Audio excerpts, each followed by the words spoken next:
Hello, guys. What's up? What's up? Happy Tuesday. It is exactly noon, so I could have said good morning. I think. What do you say when it's exactly noon? Because then it's not before noon and it's not afternoon. Are you just not allowed to say hello when it's noon exactly? Maybe you just have to. Maybe it's just not allowed to say hello. Happy noon? That's not a thing. Is it? Nah, people don't say that, right? Or? Hoi Nilo, thank you so much for 61 months. Dankeschön. Wie geht's, wie geht's? That intro's adorable. Thank you, Benita. I like it as well. It's very cute. Just say good day. Wow, well, that's too simple now. Wow. We don't want to make it that easy, J-Gats. What the hell? I actually need to translate this Sathrolian saying that is like very funny. Thank you so much for subbing 3 months in advance, Nova Krista. That is so nice of you. Wow, you have a lot of what's the word? There's the word that I'm looking for. You have a lot of why is there hype train already? I just started streaming. Stop. Cran, thank you so much for 5 sub gifts. Welcome to Midnight, Silicon, Manko, Terrier, and Kako. Thank you so much, Cran. Cran is already up to 280 gifted in this channel. And Cran comes in here almost every single day gifting 5 subs, which is absolutely amazing. Thank you so much. You're the absolute best. Hope you had a nice weekend. And Lori Sauce, thanks for Prime as well. Thank you so much. Hey Ace, good afternoon. Hey Jade. Hey Jen, how are you doing today?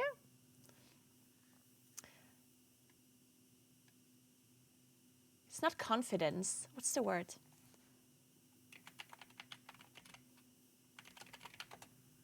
Trust. That's the word I was looking for. You have a lot of trust in my ability to entertain you for the next 3 months, is what I'm trying to say. Hey Jen, what's up? Just wanted to say I started following you back in March when I first got diagnosed with cancer and had more time off work for treatment/recovery. I'm not cancer-free. I'm so incredibly happy that you're cancer-free now. Holy shit. Congratulations. Can we all send some hearts and a round of applause for Jen for beating cancer and being the absolute best? That is incredible. Oh my god, I'm so happy for you. I'm not cancer-free and had my final chemo yesterday, but your streams have been a huge help, especially your IRL streams, and where you've shown us beautiful parts of the world when I've had no energy to leave the house. So just wanted to say thank you really for always putting out great content for us all. Oh my god, I'm so happy, Jen, that you're feeling better now and that you beat that horrible thing. Oh god, and I wish you still like a good recovery and all the absolute best. You're just the best, Jen. And I'm so glad I could help you out a little bit by showing you the beautiful Italian Alps, which is in Italy, not in Austria, not in Switzerland, and not in France, and not in Poland either. Thank you so much for hanging out, Jen, and I'm really glad. And I think, honestly, you guys should also take some credit here, because sometimes when I watch back my IRL streams, without reading chat, I'm just like hearing my own voice, and I don't hear the TTS, obviously, and I'm like, I feel like my IRL streams are only half as interesting and entertaining if you don't have the chat to read with it, you know? Like, I think, honestly, our community and you guys are making these IRL streams and the gaming streams as well. Like, you're making half of the entertainment, yeah? And without you guys, I would have a lot less fun. And without you guys, I'm sure the streams in general would be a lot less interesting. So I'm glad you guys are hanging out and making the streams so much better.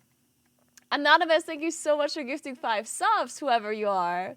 That is so nice of you. Thank you so much. Anonymous, I hope you had a nice weekend. Thank you very much for gifting 5 subs. Welcome to Man Jason, Soonsi, Lavacor, Toso, and Chapino. Thank you so much. Welcome in, everybody. Hey, Remy. I know we carry, you really do. Especially Ice Badger in particular. I also, while we're here and we're having these kind of talks anyway, it's okay, I feel a little bit emotional lately anyway, so we might as well just do this real quick before I start completely ignoring all of my feelings and play video games for the rest of the day. But I want to say, Ice Badger, I really appreciate you. Ice Badger is literally the GOAT. Like, you do not understand. Ice Badger has offered to join Team Naguura when I was just struggling with all of the things that need to be done when it comes to like organizing streams and stuff. Because, you know, when I do IRL streams and when I do other things, like I feel like there's so much stuff to organize and to plan. And it's just like smaller things usually that I can't really like hire like a full-time kind of person for, right? And sometimes when I do need to hire somebody for like a small graphic or whatever, it just feels like it's way too expensive. And then editing and whatever, it's like, oh, it's just all too much. So I was like, guys, I need some help. And then Ice Badger and a bunch of other people, which are also amazing, have joined the Team Naguura, which is basically, let's be honest here, just a bunch of slaves that do work for free. Things that I don't have the time to do or feel like overwhelmed to do or I just don't have the skills to do. I put in this channel, you know, I have a Discord channel where they're all in there and I'm just like, hey guys, so I kind of want to do this thing, but I can't because, I don't know, I'm incapable or whatever. And then sometimes people offer to help for free, which is incredible. And there's a little bit of a story going on here that I didn't necessarily want to talk about immediately when it happened because I was like a little bit upset about it. But so, you know how the cyclothon concluded, and the cyclothon was amazing, like a lot more amazing than I thought it would be, that I expected, really. And then it became this whole really cool thing, and since I started the IRL YouTube channel, I wanted to put all of these like IRL streams into YouTube videos because I didn't want these things to disappear, right? Because sometimes when you do a stream, I've been streaming for 10 years. I don't know what I did like 8 years ago, and there's no like proof or video of it or anything unless it's on YouTube, right? Because the VODs, they're just gone, and nobody's gonna rewatch a whole fucking VOD of something. Like, no one's gonna do that, right? So I'm like, I should like create YouTube videos just to keep the memory of the stuff and to generally just have the opportunity for people that missed parts of it to be able to watch a video that is a lot more condensed rather than watching like hours upon hours upon hours of content, right? So I was like, we should do IRL videos. Turns out doing IRL YouTube videos is a lot more complicated than it seems. It's actually a lot harder than making videos out of like gaming streams. Turns out, right? So I was like, well, fuck. So we started the IRL channel, and initially I invested a bit of money into, well, when I say a bit, it's like a lot of money, into like an editor and like a friend that I know that has been doing this for a while. And she did it on like a cheaper price than she would usually do it because she was trying to help me to get the channel started, right? Which was nice because otherwise I wouldn't be able to afford it, and it wouldn't make any sense for me to pay thousands of euros for editing when it's a new IRL channel and the videos only get like 2,000, 3,000 views, right? So like I can't just like throw money out like that for things that don't really make sense. If it's only just like a memory for us, you know, for me and for the community that has been watching the IRL streams, then, you know, like it needs to make sense. So I was like, fuck, what do we do? And then at some point we changed our approach a little bit with the IRL channel, and we were thinking, you know what, instead of making like whenever I do a bigger trip, instead of making the whole trip into a YouTube video, we just take maybe like one day. So we still have the memory of it, but it's just not as much work editing, right? Because if you need to edit, like even just like 4 or 5 days, it's just a lot of work. Like it's really a lot of work. Like 5 days of like 10-hour streams that somebody like an editor needs to watch through. And then even when there's, obviously Kuros is like an amazing help, and he like timestamps like very important things that happen throughout the stream, and like Kuros does God's work, right? But even then still the editors, they have a hard time making something that makes sense, like a video that is good.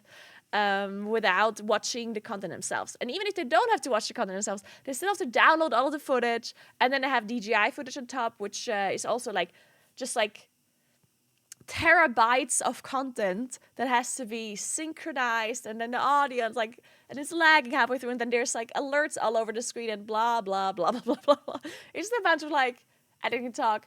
In the end, you just have to understand it's a lot of work, and it's a lot of it's very expensive, of course, to pay people to do this stuff, of course, right? So anyway, we figured out another way to where we were saying, you know what, we're not going to do the 4 or 5 days. We're just going to do like one of the days. And then maybe it makes more sense for the editor and for me, right? But then the cyclothon happened.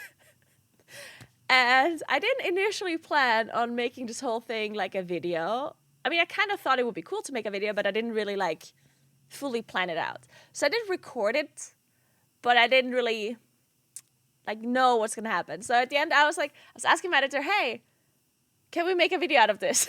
And she's like, are you insane? She's like, that's 14 days of like 12 hours per day. Like, are you crazy? and then she was like, well, we can probably make something happen, but it's gonna be expensive. And I'm like, I can't spend that much. So she was like, well, if you spend as much as you want to spend, then I can ask another editor that is like, you know, like somebody that will just do like the bare minimum kind of editing, and then we will see. So I was like, okay, fine, let's do that. So I've paid a lot of money for, honestly, like very basic, just cutting things together. And I looked at the results. And honestly, I was just, like, I looked at it and I was like, nah, I can't post this. Like, it's just not a video. It, like, doesn't make sense. Like, it's, like, I'd rather just post nothing than to post a video about the cyclothon that was such an amazing event to then be, like, a video that is, like, just not good, you know? It's not that the editing itself was bad. It's just that because of money-saving reasons, we only gave the editor certain parts of the whole thing. Like with Kuras's help and me, Kuras and I, we were sitting down and we were looking through the stuff and like made the timestamp. We deleted some stuff, and then he gave us certain like cuts, and then we did some translations, we did some VOs, and like Kuras worked a lot on this, and I did a lot of work on this, and the editor really just did as little work as possible to make sure we don't have to pay him as much as possible. But then, yeah, it then just ended up not making sense. Like, it was just, again, like, it's not that the editing itself wasn't really, it was really just like basic cutting, right? Like, he cut just a bunch of clips together, and it was like, this is just not good. So I was so sad because we spent so much time and effort with this and money. And then I was like, well, but I can't post this. Like, even though it felt like I have to post it in a sense because it was so much time and effort and money that we spent into it. But then at the same time, I also didn't want to post it because I don't want to post something that isn't good, because then it's going to be like a bad memory, right? Because the cyclothon was so cool. And if I then post a video that is bad, then it's like, right? So I was like, fuck. I don't know. So I ended up posting the cut to Team Naguura, that team that I just talked about. Long story. So I posted it in my Discord, where the Team Naguura members are in as well. And I was like, guys, what do you think? Like, how bad is this really? Because I was watching it, and sometimes you have like content blindness when it's your own content, right? Sometimes you might think it's worse than it actually is, because you can't listen to your own voice, or you can't listen to your own, or you can't look at yourself do whatever. So I was like, how bad is this, guys? I was like, I kind of don't want to post this. What do you think? And then Team Naguura members did look at it, and they also just kind of agreed that it's just not good. So yeah, then I was like, fuck it. I don't want to invest even more money into this now, because I would have to, like, I felt like I have to redo the whole thing. I would have to like ask an editor to do the whole thing again. And I obviously had to pay the editor that has done the work already, but I felt like the footage that I got was not fixable, you know? Like, I felt like it can't be fixed. It would have to be redone. And then I would have to pay an editor again to do it from scratch, which again would be incredibly expensive. I was like, fuck it, I'm just not going to post anything. Like, this is too much. And then, hear me out, Ice Badger, he was like, maybe I can cook something up.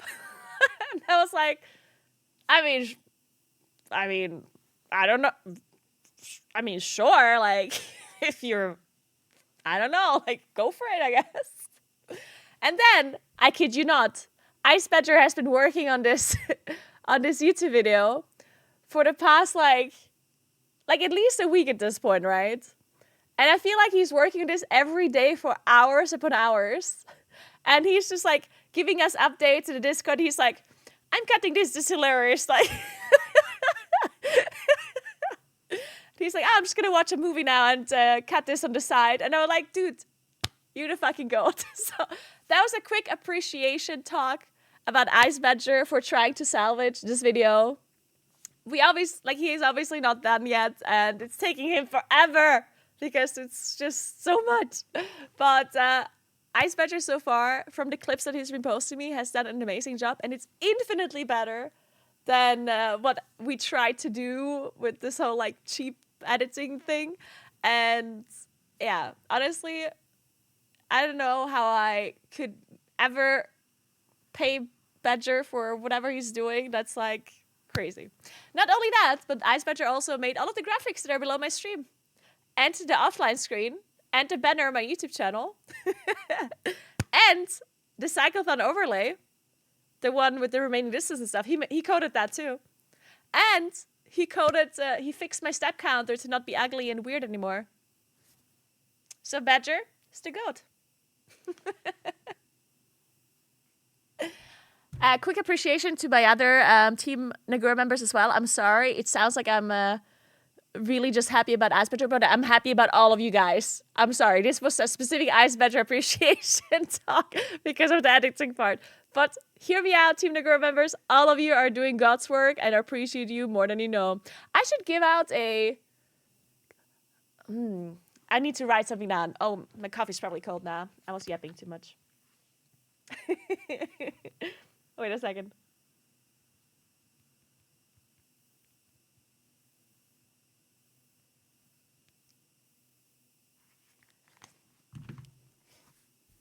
We should have, like, a Naguura Christmas party. Don't companies do that? Where companies have, like, a company Christmas party? We should do that with the Team Naguura. We can hang out on Discord and watch bad Christmas movies and get drunk.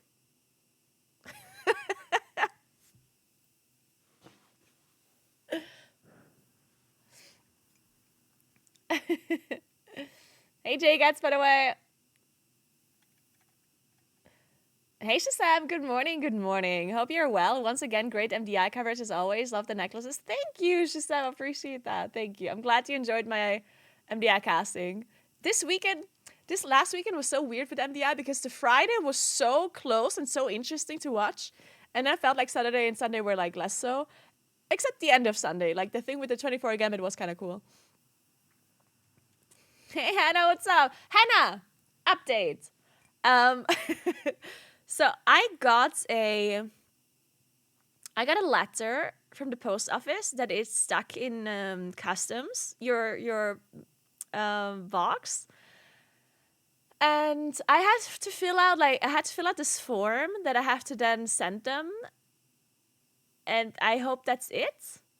I think the reason why is because it's addressed to Naguura, which I should tell Kuros to change this, by the way. Jake, thank you so much for the 6-out gift. Holy shit, thank you so much. Thank you very much. Welcome to Fiwo, Kirby, Sheriff John Bunnell Ramsey, that's a name, Hallmarked, Louis, and Too Awkward for You. Thank you so much, Jake. How are you? How was your weekend? But yeah, so I think the problem with the post is that since it's addressed to Naguura, they think it's like a company purchase or something rather than a private person, which then causes some of these issues. So I think whenever people send stuff to my PO box, they should send it to my name rather than Naguura. Like just my real life full, like first and second name. Yeah, I think both works. Like I think if you send stuff to my PO box, you can send it to either Naguura or to my real life name. I think it's you know, I am me and I'm the company, so it's like both should work. But if it's addressed to the company, then I'm assuming that they get confused about the custom stuff. There's like, oh, is this company buying stuff and not declaring it? You know, like, I'm assuming that's the issue. They're like, oh my God, there's taxes to pay. So yeah, I told them that it's a private thing and it's a gift. And like, I added the value of the gift as you stated. And then I sent it back. I didn't get an answer yet, but hopefully they release it from customs soon. I hope. What time does the beta start? At 7. No, wait, the job started at 7 p.m. Beta should also start at 7 though.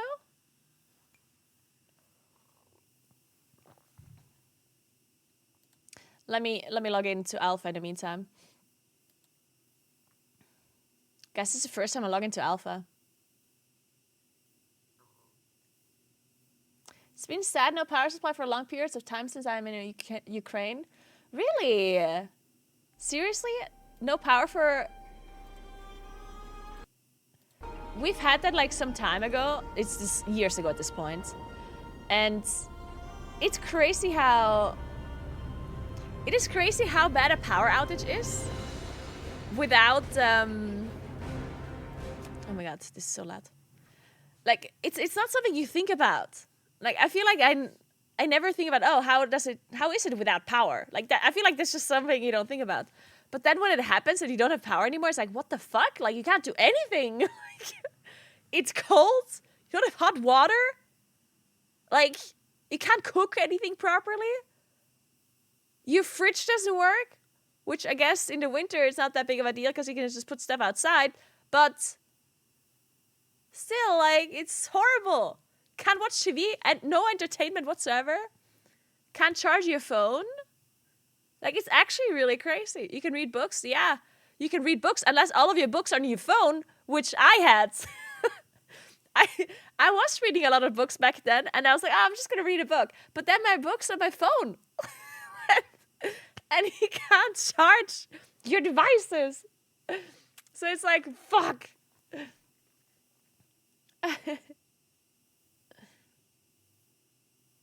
That to me, no phone sounds like an amazing time. It does for a little while. And then what? like for a little while, it sounds like, oh, okay, that's fun. You can just play a board game with your friends, or I don't know, you read a book. But then, how many books do you have at home? You know, like, I do have a decent amount of books I still have to read, but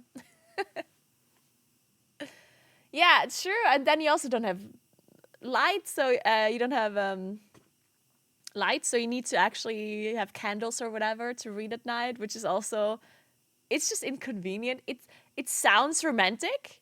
It's like, oh, you can read books in candlelight. Yeah, no, it's really annoying. Like, it's really inconvenient, actually. It's not that romantic. Yeah, that really sucks, J-Gats. I hope the power thing is gonna be fixed soon.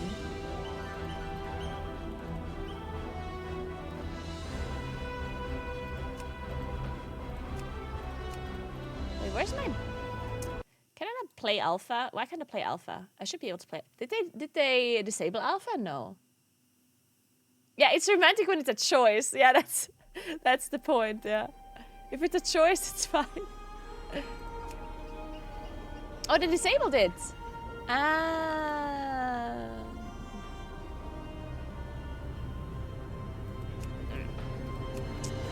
Wow, so we can't play alpha.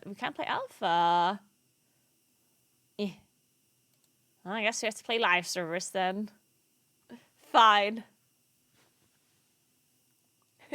I'm wrapped up in a blankie now. Time to edit.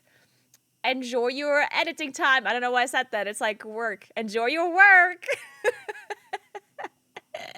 I hope you're all cozy though in your blankie though. Thanks, Badger.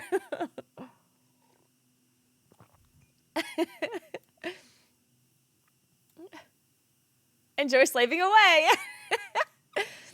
It's something that always... Okay, it doesn't actually bother me. Like, it's not that I'm, like, staying awake at night thinking about it, right? But, you know, sometimes when I go on trips, or generally when I just go on... When I do an IRL stream, or just, like, a normal gaming stream, people wish me... People are always like, oh, have fun.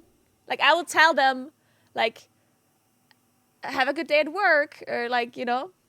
And they're like, and you have fun, and or like have a great vacation.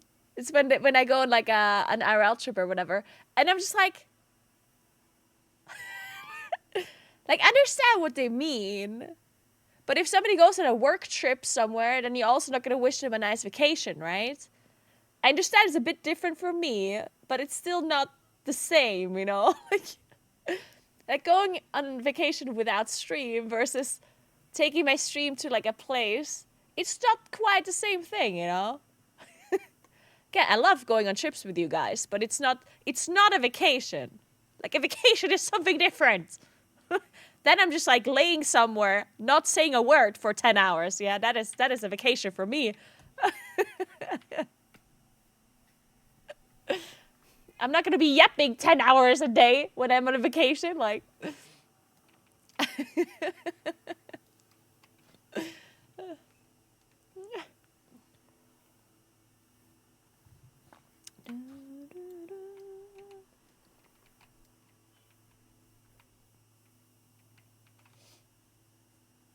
What do you deem not a vacation?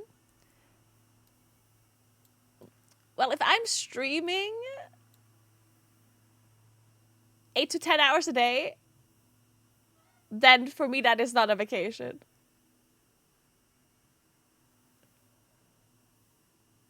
That, like, period. Literally, no matter what I stream, it doesn't matter what I stream. I mean, unless I'm maybe sitting on a beach not talking to chat for 8 hours. But obviously, I mean, I wouldn't be doing that, right?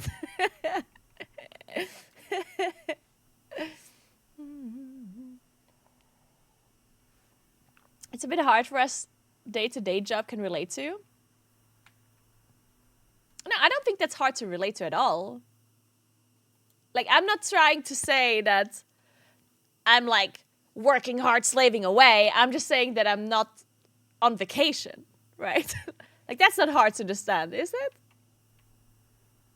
Because what does a vacation constitute to you? Like, what do you think a vacation is?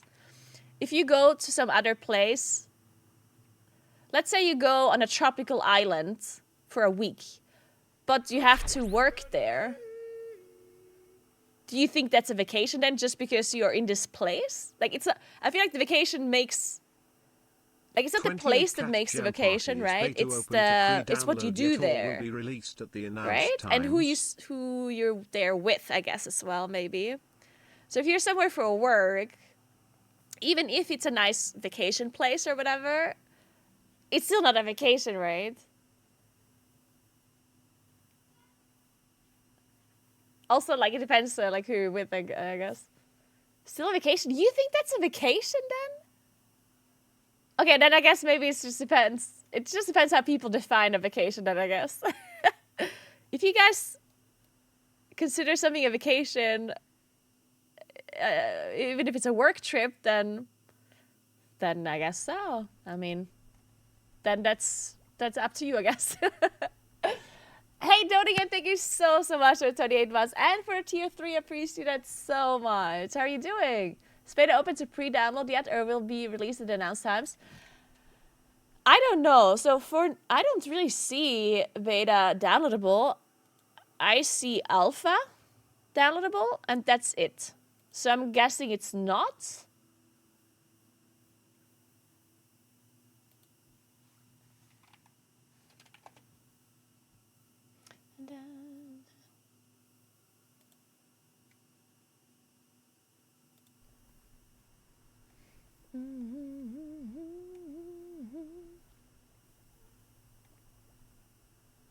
Any day now that work is a vacation.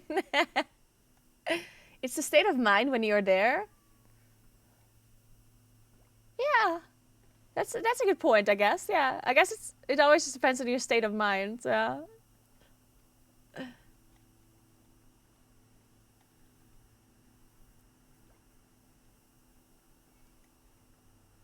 Your job would be a vacation for most people, I think. Okay, let's not talk about this anymore. I feel like this is a dumb conversation to have anyway.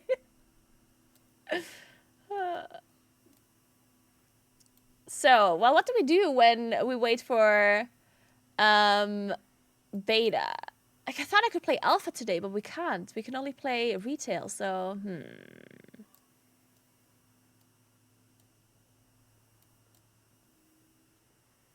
You can turn a work travel into vacation or vice versa. That is true, though, again. I guess I really like this. I really like the Nerd Dorky's sentence. It's the state of mind when you're there. Like, I guess it doesn't matter if it's for work or for vacation or for whatever it is you're going somewhere.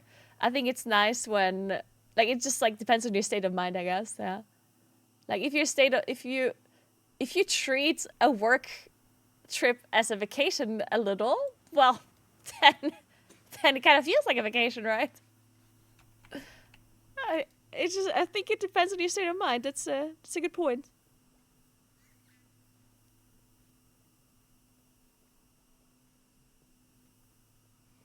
All I took from this is that people's vacations suck.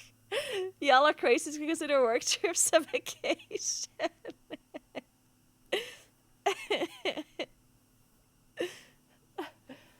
We need to do like vacation. What's the word?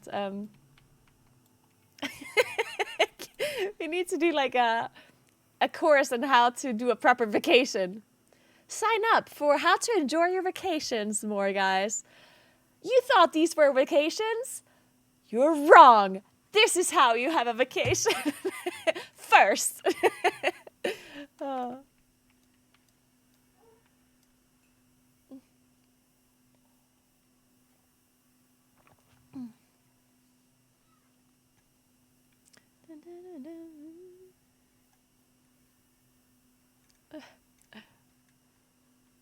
Bikini mojitos and a sandy beach up.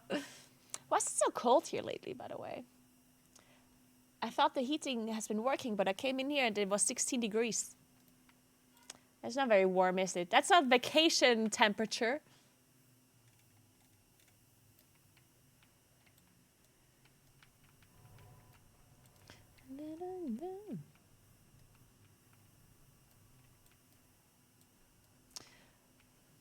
Hey, Hendrik, are they revamping the leveling experience for new characters in a new expansion? I wish I knew that, but I do not. Isn't there going to be like a number squish? Because if that is the case, then they will also be automatically revamping the leveling experience a little, right? Because they have to. So I'm guessing that will go hand in hand, but I'm not sure. Going to ski is not a vacation.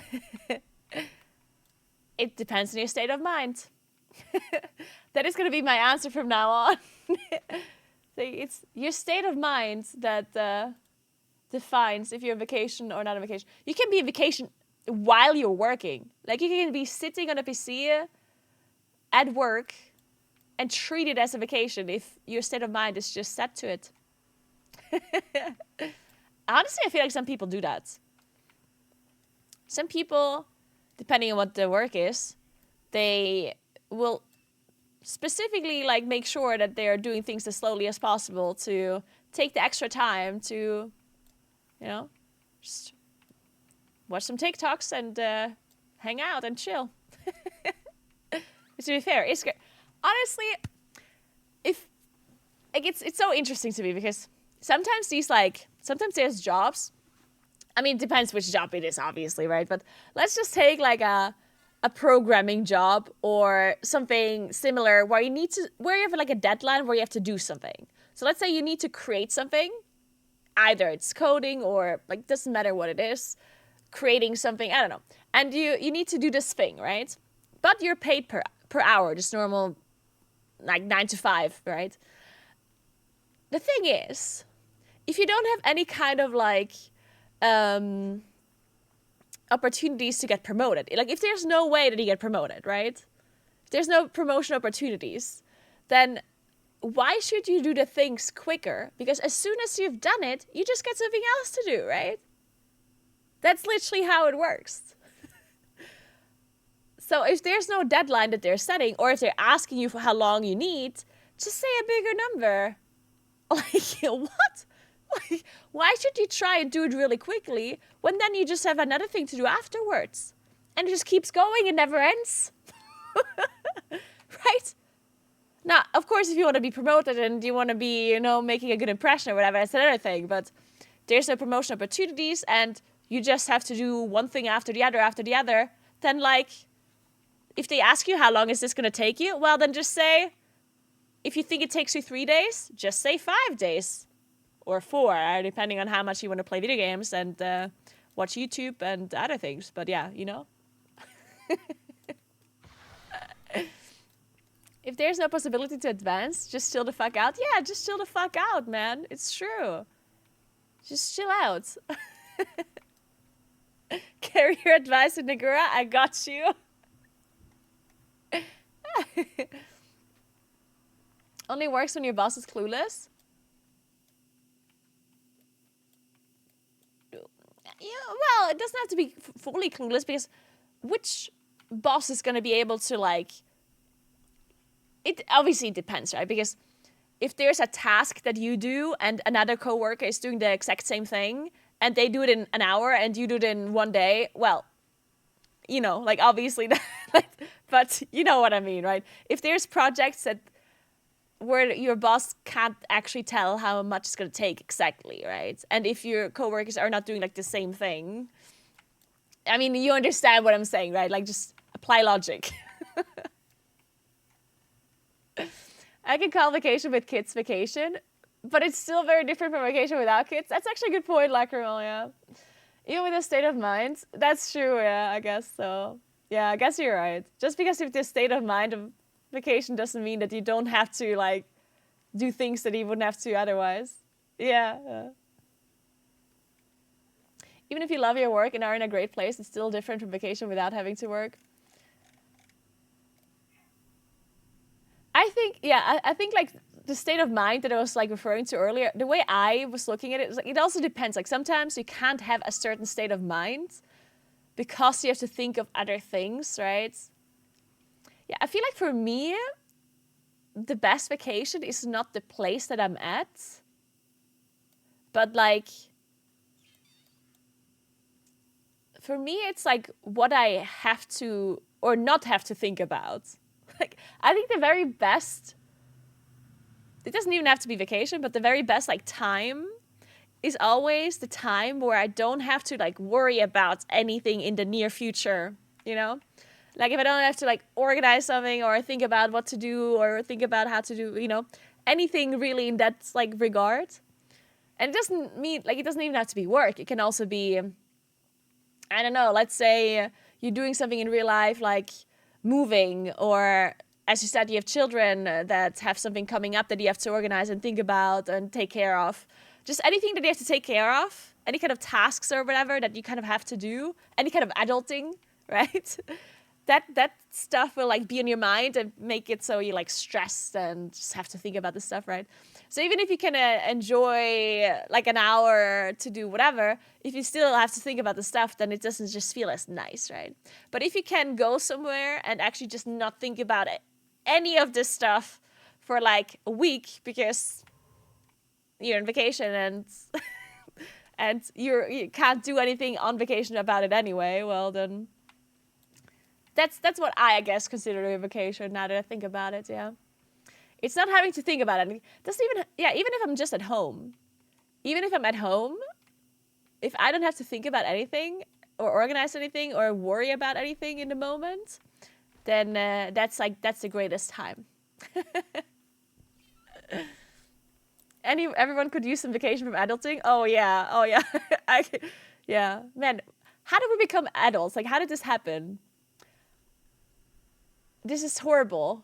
Why didn't anyone tell us that we should just stay at home forever? I should call my mom.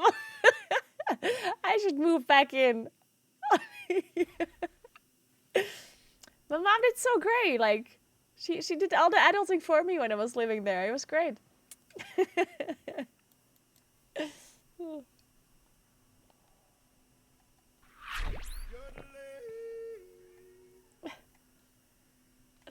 In German, we call this Arbeitszeitbetrug. Shh, don't say that, Larry. Aniki, thank you so much for the 4 months. What's up? How are you doing? My friend who is married with 2 children, little children, calls every work trip as a vacation. Try to look from his view as a vacation for some, of course. Yeah, I can see that, of course.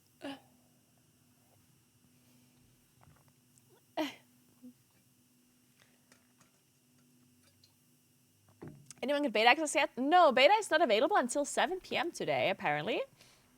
So we're just gonna have to sit here and wait. Oh, what's this? I get a little present. What is it? I didn't have this before. I feel like I got this before. Is it new? Is it from, like, Lemix? Oh, it's 9 p.m. and drops at 7. Really? So the drops are 2 hours before. Oh.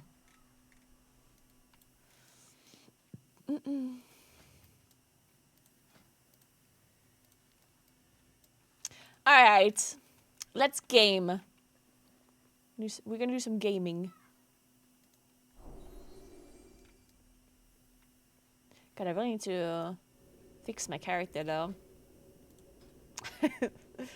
Let's see, how much valor do I have? Oh yeah, I was about to say not too bad, but it's pretty bad.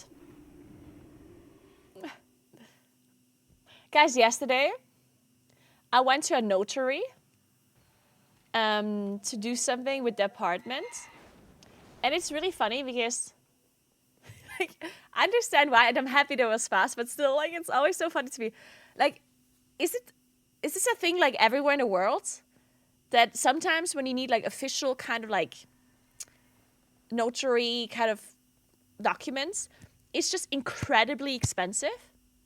And I know it's more than that, but what it feels like is you're paying, like, a shit ton of money for somebody to sign a piece of paper for you. Like, that's what it feels like. I understand it's more than that, right? Like, I get it. But it still just feels, it feels crazy. It's like, really? So yesterday I had to go to a notary to get an official document signed, right? And they also, like, created the document, and obviously I paid for that too, right? But then I arrived at the notary, like, building, right? It feels like a true scam, right? Like, it feels like, honestly, it's crazy. But yeah, so I went to a notary, and I walk in, and I walk up to the secretary, and in, like, the entry area where, you know, there's, like, chairs to wait and blah, blah, blah, right? So I go up, and she's like, Caroline? I'm like, yeah, that's me. And she's like, oh, you can just sit down. The notary's going to be here in a moment. And I'm like, okay. Then 2 minutes later, the notary comes in, and she's like, hey, Caroline, come here. And I stand up, go to the desk of the secretary. Like, literally still in the entrance area. We stand in the entrance area. The notary just walks up to the desk, takes this piece of paper, and she's like, so, Caroline, date of birth, blah, blah, blah. And then she goes, and you're doing this, and blah, blah, blah. And she didn't read the whole thing. She was just, like, going through bullet points. And this took, like, I kid you not, she spoke for maybe 20 seconds. It was for sure less than a minute. And then she goes, okay, now sign here. So I sign, she signs, and she's like, all right, that's it. Like, the whole thing took maybe 1.5 minutes. If even. And then I had to pay 800 euros. Which, by the way, was actually cheap. People told me it would be 1,000. So it was even cheap. 800 wasn't even a lot. Like, usually this one is more expensive, so I even got, like, a great deal. Yeah, 800 was cheap. It was actually on the cheaper side. Esteladan, thank you so much for 5 months. I appreciate that. Thank you so much. Like, the 800 is actually cheap as fuck. In Austria, the same thing, the exact same thing, costs 400 or 300. And usually in Italy, it costs 1,000. The same thing that I had to do. Yeah, it's crazy. Like, all of the notary stuff is just incredibly expensive in Italy. I don't know. I'm sure in other countries it's also, like, decently expensive, but in Italy it feels like, what the fuck is this? Thanks for 35 months, Crimduck. I appreciate that so much. How are you doing, Crimduck? How was your weekend? Notaries in Italy don't leave the bed for 800 normally. Yeah, I know, right? I was like, oh my god, what a great deal. Did you notice, by the way, Kuros? Here in South Tyrol, because we're so close to Austria, we actually do go to Austria to do some of the notary documents. It's worth it for us to sometimes go to Austria, do the, let a notary in Austria sign it, come back, and then depending on what it is, sometimes they have to accept it here. But all of this trouble is still cheaper usually. Even though you have to like ask somebody in Italy to make the contract for you, because the Austrians, they will only sign it. They will not make the contract for you because it's Italian law, obviously, and not Austrian law. So sometimes you can go to like to an accountant or to a lawyer or something in Italy and say, hey, can you set up this contract for me? Then you have to pay them to get the contract, which is also expensive, but not that expensive. And then you take that contract, go to Austria, have a notary there sign it, which also costs money, just not as much. And then you come back, which is what some people do here for a lot of stuff. It depends what it is. Sometimes you can't do it because they will not accept it here if somebody in Austria signed it, but yeah.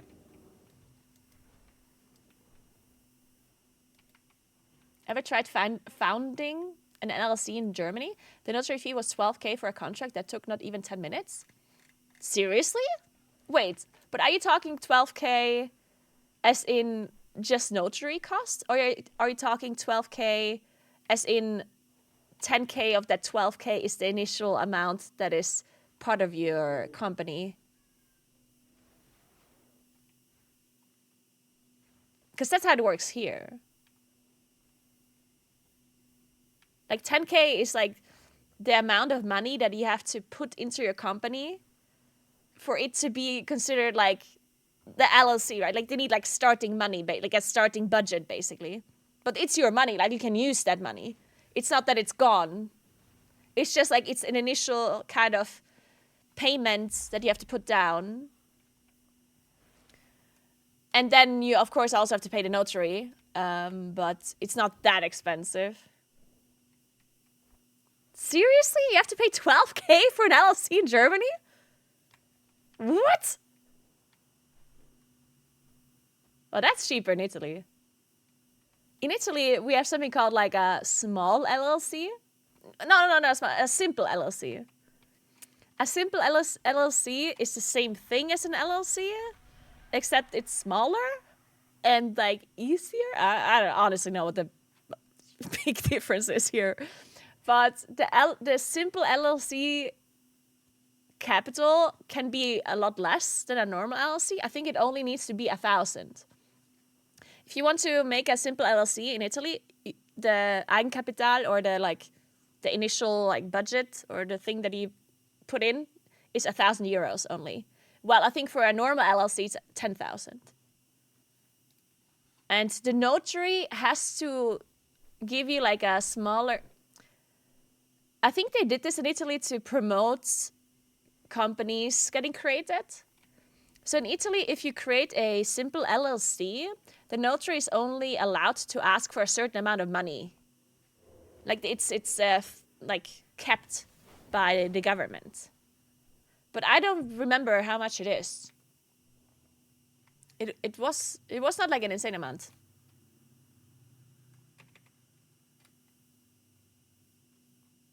I don't remember.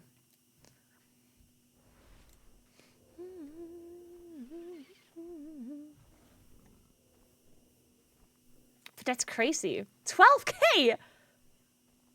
12K to just make an LLC. That's insane. The Germans are crazy, man. Don't make an LLC, guys. Don't do it. So,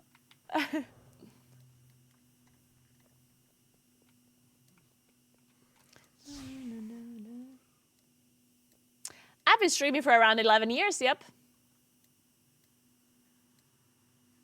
Crazy, right?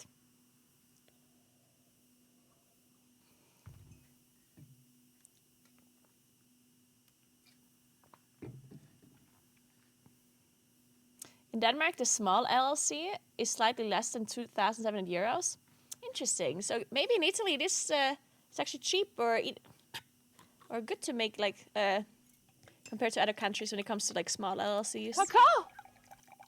I think in general in Italy, if you're like a small business, you actually have a lot of very cool benefits that the government gives you. Like, Italy is really trying to promote small businesses and stuff, which is kind of cool.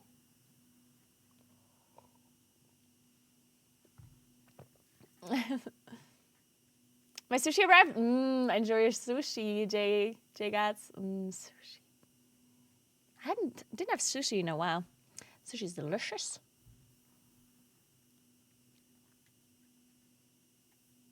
Good evening, Mano. What's up? What's up? Chloroform.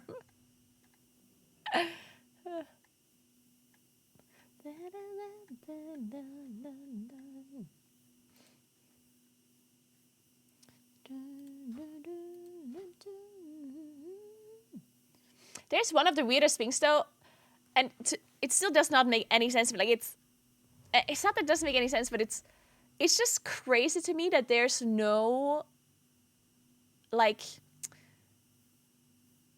that the government doesn't give you like a second option or like a transition option.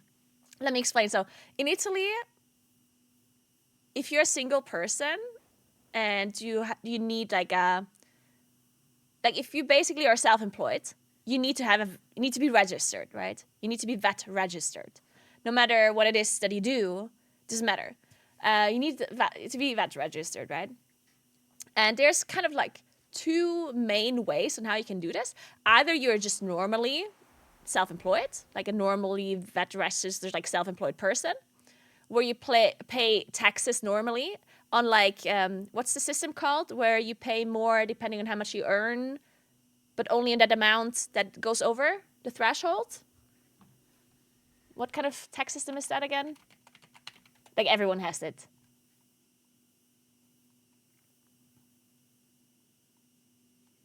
Progressive tax, yeah. So you have the progressive normal tax system, right? If you're a self-employed person. Okay, there's a second system though, that is called like the forfettario regime, basically. And the way that works is that you are still self-employed, but it's like a very simplified version of self-employment, where you basically cannot deduct anything from taxes. So you cannot say, oh, I bought this, I don't know, this like PC. Like, it doesn't matter what you buy for your company or for your work. It doesn't matter. You can't deduct it. The way it works is that they have a simplified way of calculating how much you have for deduction, basically. So like, you will be entered in a category. So let's say you're a self-employed carpenter, or you're a self-employed chef, or you're a self-employed farmer. It doesn't matter, right? There's categories. And then depending on which category you fall in, that's how they determine how much of your income is expenses. So they don't actually look at your expenses. They just take a generalized number, right? So they look at your income and they're like, well, you're a farmer. That means you probably have X amount of expenses. So that's what we're going to be removing from your income. And we're going to apply taxes onto the rest of it. And the income tax rate for this system is 5%. You pay 5% income tax for the first 5 years with this system. And after 5 years, you pay 15%. There's no progressive system. It's just a flat amount. It's just 5% and then 15%. And no matter how much you earn, like no matter what you are, there's a maximum that you can earn though. So if you, like you can only earn a maximum of 85,000 euros. If you're above that, or if you're below that, it doesn't matter if you earn 10,000 or 80,000 or 60,000, it doesn't matter. You just pay 5% income tax, right? After they remove your expenses that they didn't actually calculate, right? So the crazy thing about this is, though, that if you earn, let's say, 85,000 and 200 euros, so if you go like 200 euros over this, then you retroactively fall into the normal system. Like they just throw you out of this like special system, and you can't enter it again for at least 1 year. And it's crazy because you go from paying, let's say, I don't know, 20,000 in taxes to 50,000. like if you earn just a little bit more, then you actually have to pay like 30,000 more in taxes. which is crazy, right? Like that just makes no sense, right? like to me that's like, huh? How does this work? I'm good. Thank you so much for 23 months. What's up? Thank you so much. We have something similar in Czechia, but it's not 5% and 15%. Rather, it's a flat amount, which in first category is only about 4 euros per month. What? Really? 4 euros per month in taxes? No other taxes? What? Wait, that's insane. How does that work? Oh, just income tax. Yeah, but so how much can you earn with this system then in Czechia? Like what if you earn, I don't know, like 500,000 euros and you pay 4 euros per month?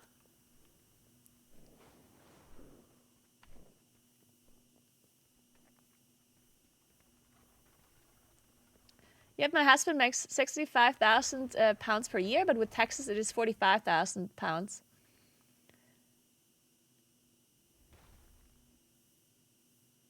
I mean, that's honestly, that's not even a lot of taxes. From 65 to 45, that's not that much. That is not that much.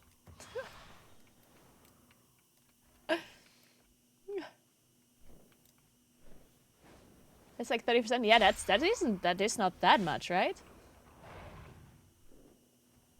Because okay, so in Italy, like if you're in a normal system, that is not this like special system that I explained, then you pay around, like if you would earn the same as, okay, so if there's these two systems, right?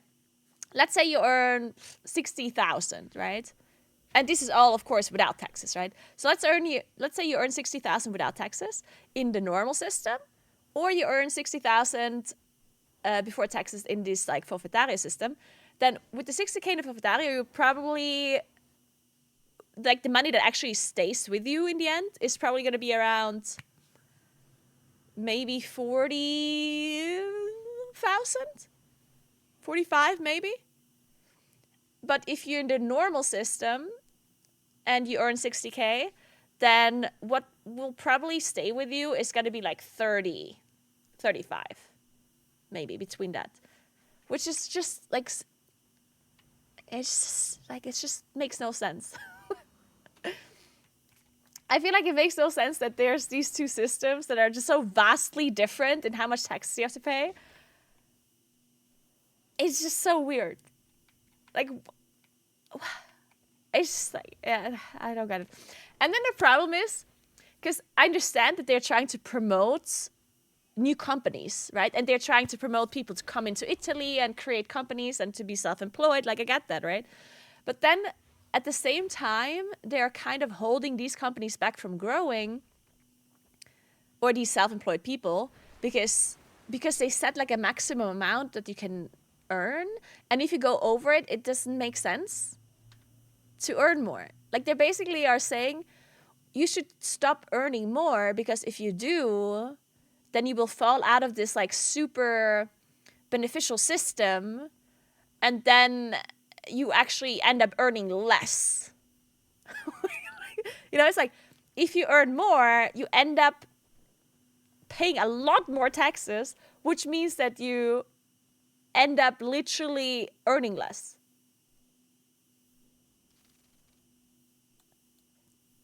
Like you would have to earn like around like 30,000 euros more to have the same amount that stays with you than if you just don't earn 30,000 more. If you only earn 10,000 more, then you pay more money than if you wouldn't have earned 10,000 more. Like, what? Like, how does that make sense? It's funny because I thought there's no way this is actually how the system works, right? Because I didn't even know about this special system existing for a while. And then when somebody explained it to me, I was like, okay, that's weird. Well, what if people earn more? Like, what do they do? And they didn't know how to explain it to me. But I was talking to normal people that aren't accountants, right? So I was like, you know what? I'm going to ask my accountant about this. So I went to my accountant and I was like, yeah, this forfaitario system, like, how does it work? And he explained exactly that it's 5% and then it's 15% income tax. And then it's just, okay, wait, I'm actually gonna. Hello?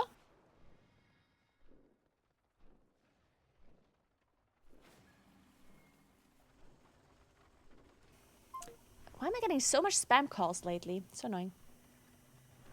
Yeah, so I talked to my accountant. I'm like, so how does the system work? Blah, blah, blah. And he explains the whole system to me. And then at some point I was asking, yeah, but so what if a person that is in a system earns, let's say, like 80K, right? And then the next year they would earn 90K. Like, what would they do? And then he literally dead ass looked at me and he was like, they stop working at the end of the year. And I was like, what? It's like, yeah, that it makes no sense to go over the system unless you go over it by like 20 or 30K. Otherwise, you literally pay more. So he said he had a bunch of clients that were in the system that would literally stop working in like October. They're like, oh, I'm just going to close my shop now. Doesn't make sense to earn more. He's like, what? Yeah, it's so dumb. There's a bracket? No, it's not. There's not. It's not a bracket based. It's not.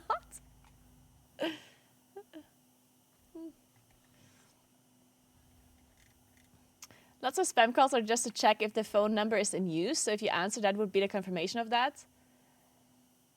Yeah, but I mean, I understand that, but I can't just not answer phone calls, right? If it's, I mean, I could also just not answer phone calls, but like, people might actually want to reach me, right? For actually something important. Are we talking about how stupid non-progressive tax systems are? Exactly, Jenna, yes. Italian systems are stupid, apparently. I could really imagine that after tax return, you can get it back. You don't. Like, I guarantee you, this is literally how it works. I know it sounds stupid. Like, I didn't believe it myself. Because it's so stupid. Like, I did not believe this either. Because, like, it really doesn't make any sense. But it literally works this way. As long as you're below that amount, the maximum amount, you're chilling. Like, then you just pay that set amount that I set. Like, you pay, like, a flat rate. No progressive system, nothing, no brackets. You just pay the flat rate of 5% income tax. And as soon as you're over the 85, you fall into the normal system, which is a progressive bracket system. Like, you know, people know how it works, right? And then you have to pay that progressive system's tax. And obviously, if you're in the progressive system, then earning, 100K or whatever, like, is a lot of taxes, right? Compared to paying 5% on 85K income. I guess the major weird thing about the system is that the cap of it is so high.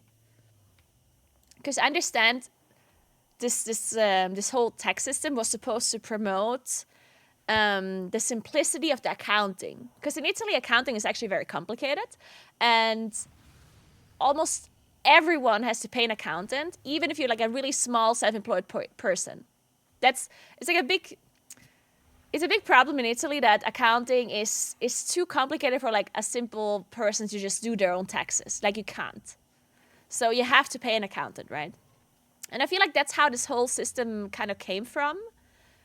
Because accounting is a lot easier with this system because you don't have any expenses, or they don't care about your expenses, right?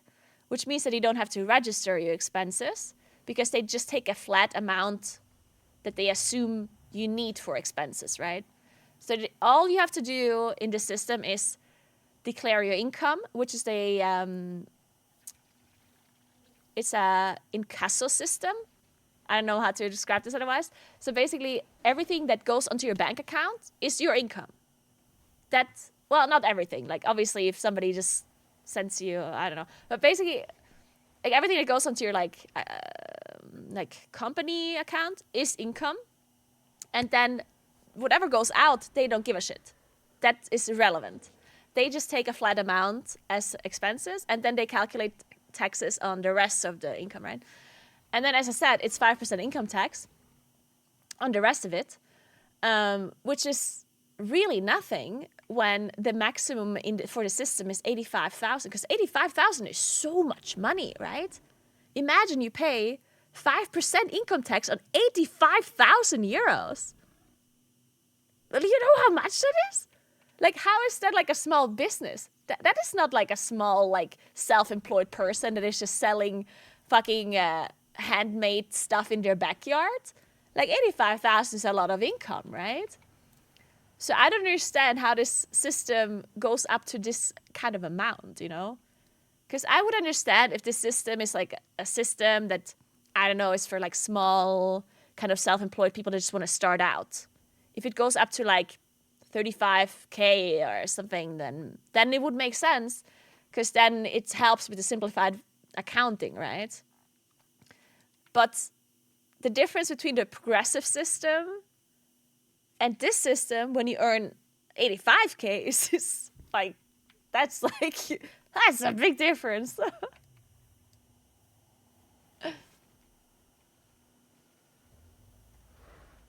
So expect there are a lot of people that conveniently earn just below 85K. Yeah, the amount of stuff that is happening with this system is like, that's why it's so weird, because the amount of people that are like playing around the system and like doing interesting stuff is so crazy to me. It's like, why doesn't the government like come up with a solution that it's not so stupid to go from one system to the other? Because as I said, like, it's actually stunting companies from growth, right? Let's say you're a self-employed person, you start out, you earn, I don't know, like 20K or 30K or whatever, and you're in the system, and it's like, nice, I only pay 5% income tax, like, this is cool, nice, blah, blah, blah.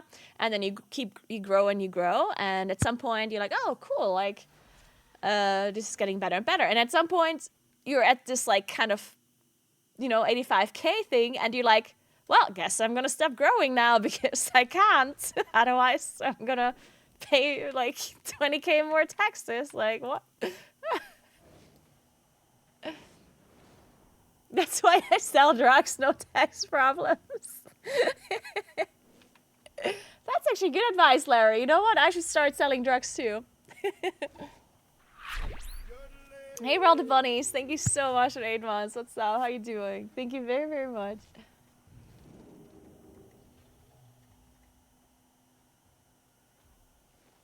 Meanwhile, I'm paying 37% from my 35 to 60K a year. Just income tax? That is a lot.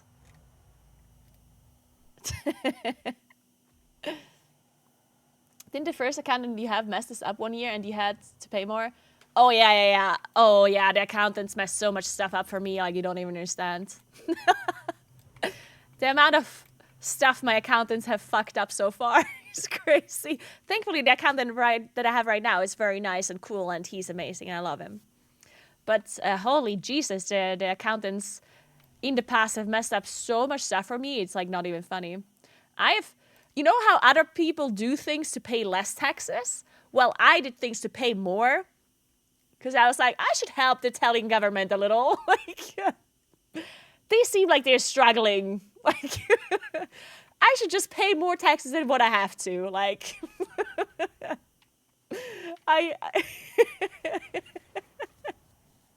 So that's kind of how I handle my taxes, guys. In case you want tax advice, just ask me. Can I help those poor government people? Yeah. Can I help those in need, right? And people say I'm not Italian. And people say I'm a fake Italian. Pff. Well, I'm paying more taxes than you are, probably. Not because I have to. I choose to do it.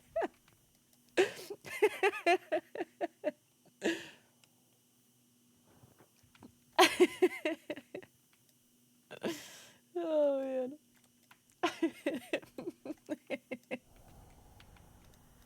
So, let's play some video games. That was enough tax talk. Man, sometimes I just feel like talking about taxes, and then I talk about it for like 10 minutes, and then I will not talk about it again for like a year. And then usually I forget everything that I learned about the tax talk. It's actually really funny because I go to my accountant like once a year, and we have like a proper, like he like sits down with me and he like explains stuff to me, and he's like, this is how much you have to pay taxes and this is why, and like blah, blah, blah, right? And I sit down and it's like, And as he explains this to me, like it all makes sense to me. Like, it's like I understand the world suddenly. Like he sits there and he's like, so Caroline, this is how it is because, remember we did this and blah, blah, blah. And it's like, and they're like, yeah, oh, that's how it was, yes. Okay, I get it now. Like, I get it. And, like, I understand all of these things suddenly, right? And then, like, probably around 2 months later, or maybe 2 hours, I'm not sure. It could be anything at this point. I'm like, it's just vanished. Like, all of this knowledge that I just magically understood, it's gone. So the next year, when I meet my accountant again, and he talks to me again, he explains the exact same thing to me again. And I'm like, oh my God, yeah, of course. Yes, that's how it works. Of course, I remember now. Yeah. And then literally the same thing happens there. It's like, it's literally a cycle. It repeats every single year. It's the same thing. Every single year. Honestly, he wouldn't even have to show up to these meetings. He could just record a video and just play it again. It'd be the same thing, probably.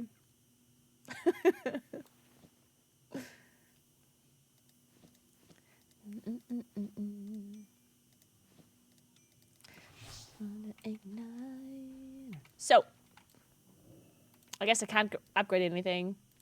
So let's play some keys. You could have the same talk 12 hours later and the result will be the same. Probably. Very likely, yes.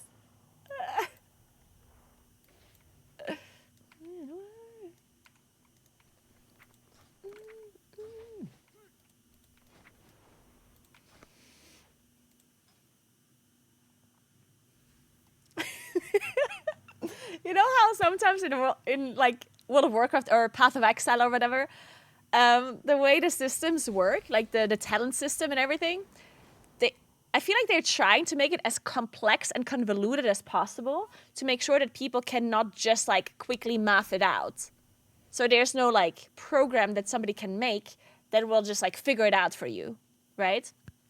Because that would be boring. Because then everyone just like follows this thing and it's like, right? So it promotes like how, testing stuff and figuring things out and like strategy and thinking about stuff, right?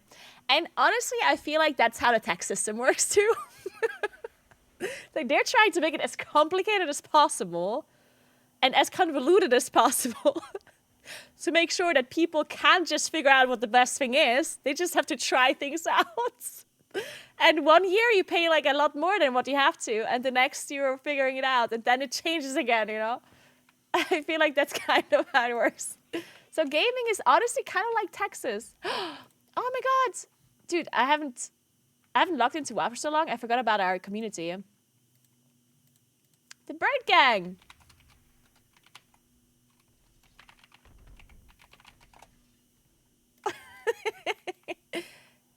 Guys, you want to join the Bird Gang? Do we still have an invite that works? Caw. Do we have an invite that works, guys? Yeah, keep everyone on their toes. Keep them guessing, Caw.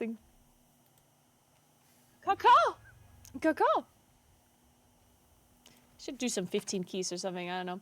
What do we need? Let's just do some fun stuff. If I get invited to anything is the question, I guess. Take a break and move. No thanks, I'm playing video games. Idiot, watch.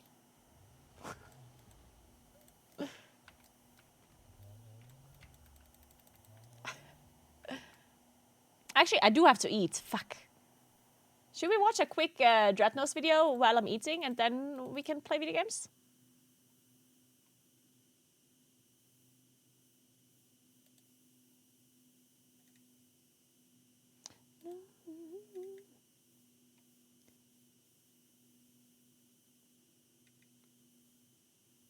What are we watching?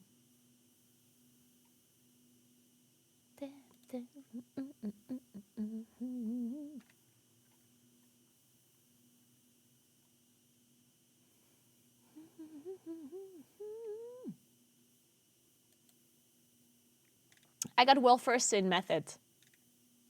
And some in Serenity.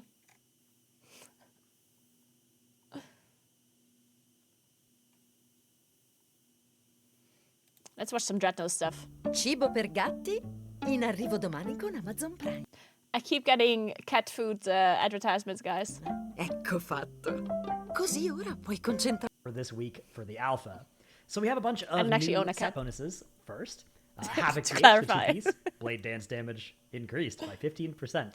4 set, your haste is increased by an additional 6% during meta. Bear back 1 second. Okay, on par I'm with gonna the get my other food. set bonuses, roughly, in terms of interestingness. Vengeance DH, 2 set, fracture damage increased by 30%. 4 set, fracture has a 30% chance to explode while shattering your enemy's soul, causing moderate fire damage onto nearby enemies, reduced beyond 5 targets. This is actually kind of a cool effect. This is the kind of thing where if this was an 100% chance, I actually think this would be a really nice way to get some snap threat on pull. This is the kind of thing that I think they should actually think about doing this with, like, have this ability baseline for Vengeance with like a 15-second ICD, but an 100% chance. So every 15 seconds, your next fracture will shatter your enemy's soul, will explode and like do a burst of fire damage, and that way your first one on pull will make some extra threat and do some AoE threat. That would be really nice. But yeah, this will actually feel pretty nice when it procs, but the fact that it's a chance means that it won't reliably help you with on pull threat, which I think is the main thing that would be nice about it. Assassination Rogue. Garrote, damage increase, and it also applies your weapons poisons. That's nice. And then 4 set, its energy cost is reduced, and Mutilate, Ambush, and Phantom Knives deal increased damage to targets affected by your weapon poisons. Outlaw Rogue. 2 set, Blade Rush damage goes up, and damage to primary target goes up by even more. 4 set, its cooldown is reduced, and it increases your damage dealt by 5% for 8 seconds. This is an interesting angle to take Outlaw Rogue, because on the one hand, I like the set bonuses that actually interact with, like, a medium duration cooldown. I think those can be pretty fun ones. On the other hand, Blade Rush, I think, has been one of the less fun buttons to press historically for Outlaw. So we'll see. And it has taken some changes, I think, going into this expansion. So we'll see how this one feels. I at least like that this one seems a little more interesting than most of them. Subtlety Rogue, 2 set, finishing moves deal 1.5% more damage per combo point spent. 4 set, Shadow Blades has increased duration and causes your attacks to deal an additional 6% damage as Shadow. Arms Warrior, Mortal Strike and Cleave damage goes up. Colossus Smash's damage taken increase goes up as well. 4 set, damaging a target affected by Colossus Smash with Mortal Strike or Cleave that hits 3 or more targets.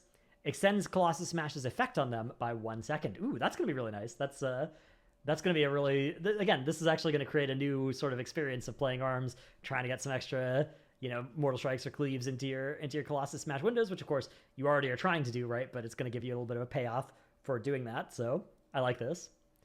Classes. All Apex talents now unlock their first node at 81, their second at 84, and their final at 90. So yeah, on beta and stuff. Funny because the pants that I'm wearing, like the thing broke. What is it called? Like the thing that they open and close it with. God, can't I think of words sometimes?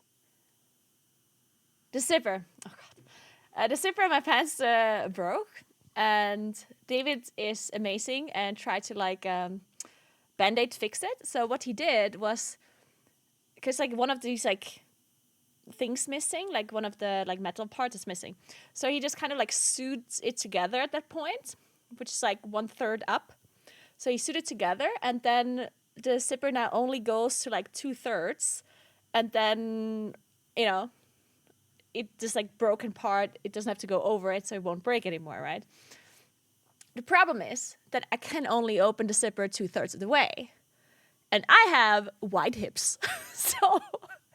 So now I'm like really struggling to get in and out of these pants, but I refuse to fix the zipper. So whenever I have these pants on, I need to, whenever I have to go to the toilet or whatever, I'm just like really trying to get these pants off. And sometimes I have a feeling that I can't do it, and then that would be really embarrassing. Like, could you imagine? I'm just like ripping my pants because I have to go to the toilet. It is really close. I could just barely put them on. Loop the zipper. It's not about looping it. It's just literally like this. It's like a literal hole. But WD-40 helps for almost anything. Stuff. The meta has been, you're a new character or whatever, and all the Apex talents were just unlocked by getting to the bottom gate, and you just put all your points there. And then you sort of get this weird experience where when you level up from 80 to 90, right? you would be getting those 4 new spec tree points, and you'd just be putting them back into the points in the spec tree that you used to have. So this is going to be nicer. This is going to make it feel like on expansion launch, you're actually gaining the Apex talents rather than like over as you level, rather than respec. I love how Blizzard have no clue how healers work. I'm so pissed off with them. How did they think it's a good idea to remove interrupts from healers?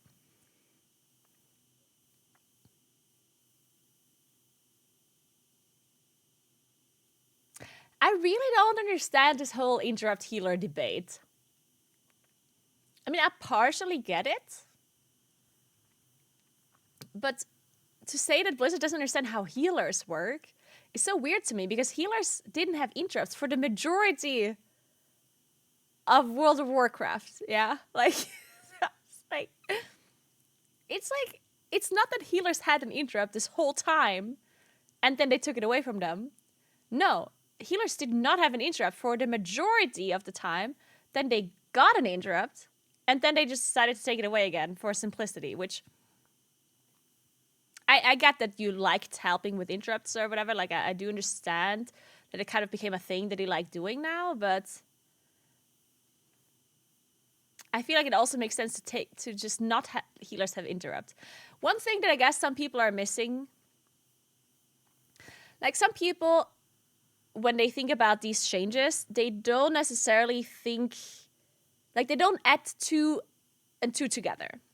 People see, okay, the game works the way it works right now. If I would not have an interrupt as a healer in the current version of World of Warcraft, it would be horrible, right? That's how far people's imagination goes, which is understandable. Yeah, if healers would not have interrupts right now, it would be horrible, right? The thing though is, like Blizzard is, the way they're thinking of implementing this change is not by making the dungeons the exact same way as they are now and taking away healers interrupt. What they're thinking of doing is taking away healers interrupt and have the mobs also cast less, which means that you would need less interrupts, right? The exact same way how dungeons used to work before healers had interrupts. Right? Which, I mean, I don't think that's necessarily a bad thing. It's not like healing was not fun when people didn't have an interrupt. Like, do you remember doing dungeons before healers had an interrupt and be like, oh my god, this sucks? Like, no. Like, it was just fine. Healers didn't have an interrupt before, and it was fine. Like, I don't know why I really don't understand why people think this is like the biggest deal ever. Maybe PvP, a different story, I don't know. I don't play PvP. But for PvE, I just never felt like having an interrupt is something that is like a major part of my class fantasy as a healer. You know, it's like, I played healer in, like, let's say BFA, and yeah, sometimes it would have been nice to have an interrupt, but usually having something also means you have the responsibility to use it properly, which as a healer, honestly, you have so much responsibility as a healer already. I think it actually, like, I am 100% for this change because healers already have an additional responsibility to most other roles. Like, what does a damage dealer have to do? Well, they press their fucking damage buttons and they have to interrupt. What does a healer have to do? They have to heal. They have to keep everyone alive. They also have to do damage because it's expected for you to do damage. And you have to interrupt. And you have to do basically every other job to make sure that the damage dealers don't have to do it because they would be losing damage doing so, right? So taking away interrupts from healers, in my opinion, is just a good thing because healers already have to do so much. Why not take one responsibility away from them when it was never their responsibility to begin with, right? So I personally am for this change. I think it's a good thing. I think the way some people think is like, oh, well, I'm going to be pugging and the idiot damage dealers, they're not going to press their interrupt, so I can't carry them. It's like, but that's not how it's supposed to work. It's a team game. Like, you're in a group. People have different kinds of responsibilities. You're not supposed to be able to solo carry 4 other members. Like, it's not. Because the problem is, even if you might be capable of carrying your team because you're a really good player or whatever, that's fine, right? But keep in mind that as soon as you have the capability of carrying other people, you also have more responsibility. Like, everyone does, not just people that are like better or whatever, right? It's like with tanking. You know how tanks are responsible for the route and how they have to figure out what to pull? Yeah, some people really don't like that. That's why we have a lack of tanks, because of that extra responsibility, right? And I feel like this is very, like, the reason why tanks are responsible for the route is because they are the ones pulling, right?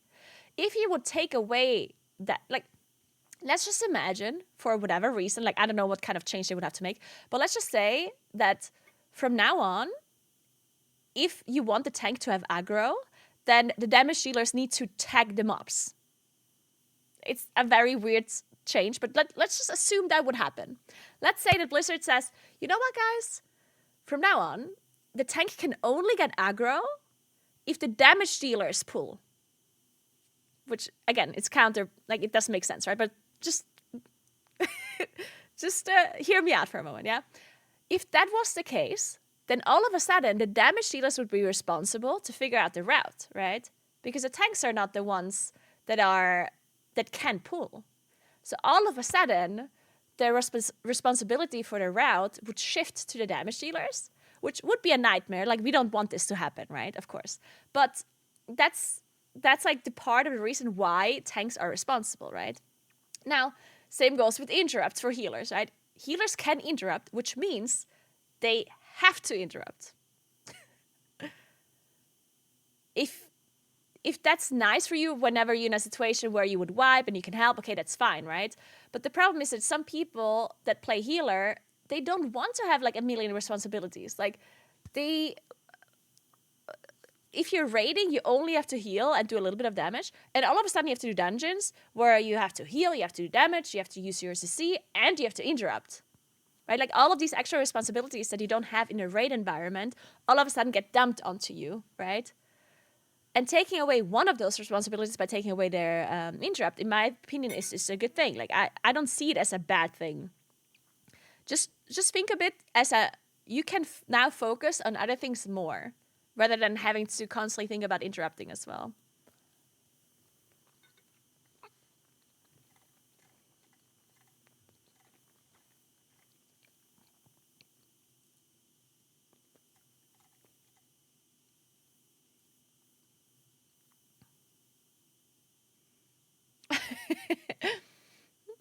It's always hard to put the cat back in the bag.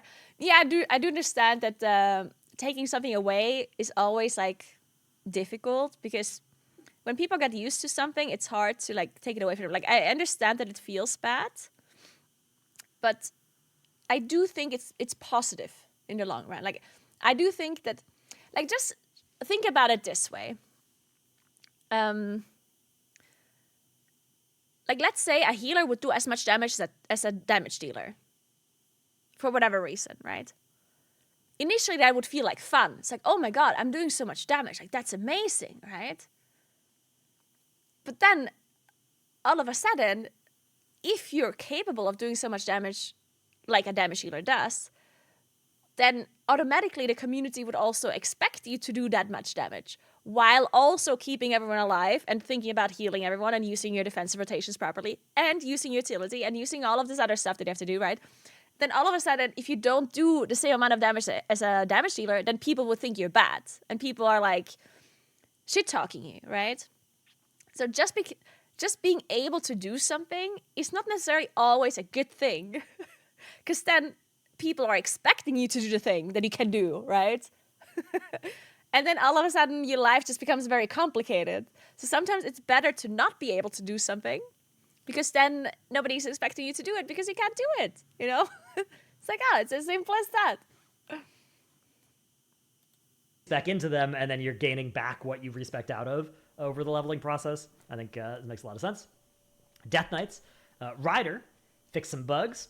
Blood and Frost fixed some cooldown manager stuff. Unholy. So they've updated A-Bomb and Gargoyle. I'm going to have to look at how Moonkin looks on beta, because I've not played Moonkin on alpha at all yet. When you press it. And that's at 100% effectiveness, although, of course, that is a tuning knob for both of these that can change. I'm not sure how I feel about this being sort of the core functionality of both A-Bomb and Gargoyle. I kind of wish those two had a more distinct mechanical identity. I know they summon a different pet, of course, each, but the fact that they both just instantly putrefy 4 ghouls at 100% effectiveness, I don't know. It strikes me as a little bit samey for 2 cooldowns that should feel different D. Reanimation has been updated. Putrefied ghouls now have a 50% chance to be resummoned as Magus the Dead, was 100. Unholy Devotion has been updated to make it so Putrefy makes your permanent ghoul get more attack speed that can overlap. Unholy Aura no longer gives haste when Putrefy is Maybe, cast. Dennis, yeah, maybe. Ancient Runes has been renamed to Ancient Power. Hey, and makes it Requin, so thanks for spending 19 rune months. power What's up? gives you strength I'm 20 eating seconds with pasta multiple bake. applications overlapping. With And a couple of ragu. minor changes. Risen Skulker now being affected by Commander of the Dead. Some bugs fixed. Sweeping Claw damage goes up. And cooldown manager updates. So nothing huge here for Unholy, but some slight tweaks to it around the edges. Beast Mastery Hunter That's and delicious. Marksmanship Hunter have had cooldown manager updates and survival as well. So I suspect this is going to be a pretty common patch note. I'm going to stop reading it from here on out. Marksmanship, though, has had another functional update to True Shot. Now it gives less cooldown reduction on aim shot or rapid fire. They want to leave a bit more room for other spells in your True Shot windows instead of just pressing a bunch of aim shots, your Raptor swipes. Sorry, I don't know anything about about any of these classes, so we're skipping maybe it. the overhanded weapons. Nice. If they are slow, it matches the same face. Holy shit. Dual and gameplay. Easy talking through. to, There's a to lot of sync changes. Magic or spell lock. Holy demo I world of guess, is changes. to cap the Holy amount shit, of it's a imps that book. can be imploded. You know, shouldn't be too full of the Jesus. new imp nodes. The ancient in M plus still probably has more to go than 50%. This type of effect has been a obvious way to give warriors some relevant utility. Eating on pasta in plus Italy, I know, right? That is a class that needs it. Obviously, Prot Warrior has been good for several M plus seasons, but the baseline class utility suite of Warrior has been pretty low, and that's Fury and Arms have been like basically never seen in high end M plus in the metagame there, and I think this will help a lot for that.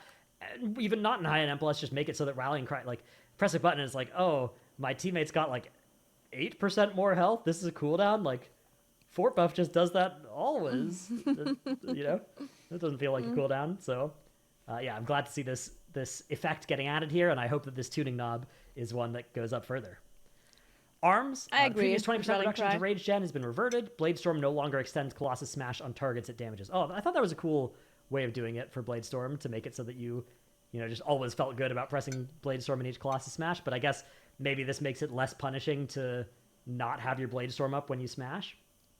Fury. Odin's Fury bleed damage increased by 140%, now deals reduced damage above 8 targets, was 5. I think For a second, my brain was Warlocks like will be meta inverted, and again. I was It thinking has above been 8 many targets. Shouldn't that be expansions below? now. But no, of course it's above. How Yeah, come? so You mean that's in the normal. raid or in plus? Fix some bugs. Bladestorm no longer enrages you. Frenzy's now 1 point talent. Total effect unchanged, so 1 talent point back. Prot Warrior Bolster's been updated to give you 4 seconds of shield wall when Last Stand is triggered, and its cooldown is reduced. Again, Last Stand. Because currently now Warlock's pretty triggers good in rather plus, than actually. being pressed. I mean, it's not like Bolster, Tough as Nails, Massacre, and Heavy meta, Handed but have moved around as well.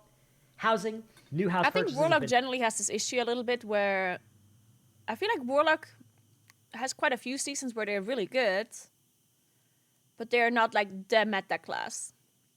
And yeah, in the end, there's only really like 3 damage deals that can be meta, right? Unless there's like a really open meta. And 3 out of, I don't know, like how many DPS specs do we have? Like 30 something? 36, 38, 40? I don't know. Is not a lot. So there's only so many specs that can be meta, properly meta at least. But yeah, Warlock right now is pretty good. It's just not meta, I guess. The last time that Warlock has been properly meta was when Dastro Warlock was broken as fuck, right? Like in Shadowlands, I guess. For 2 seasons in a row. Outside of that, I don't remember Warlock being like super, super meta.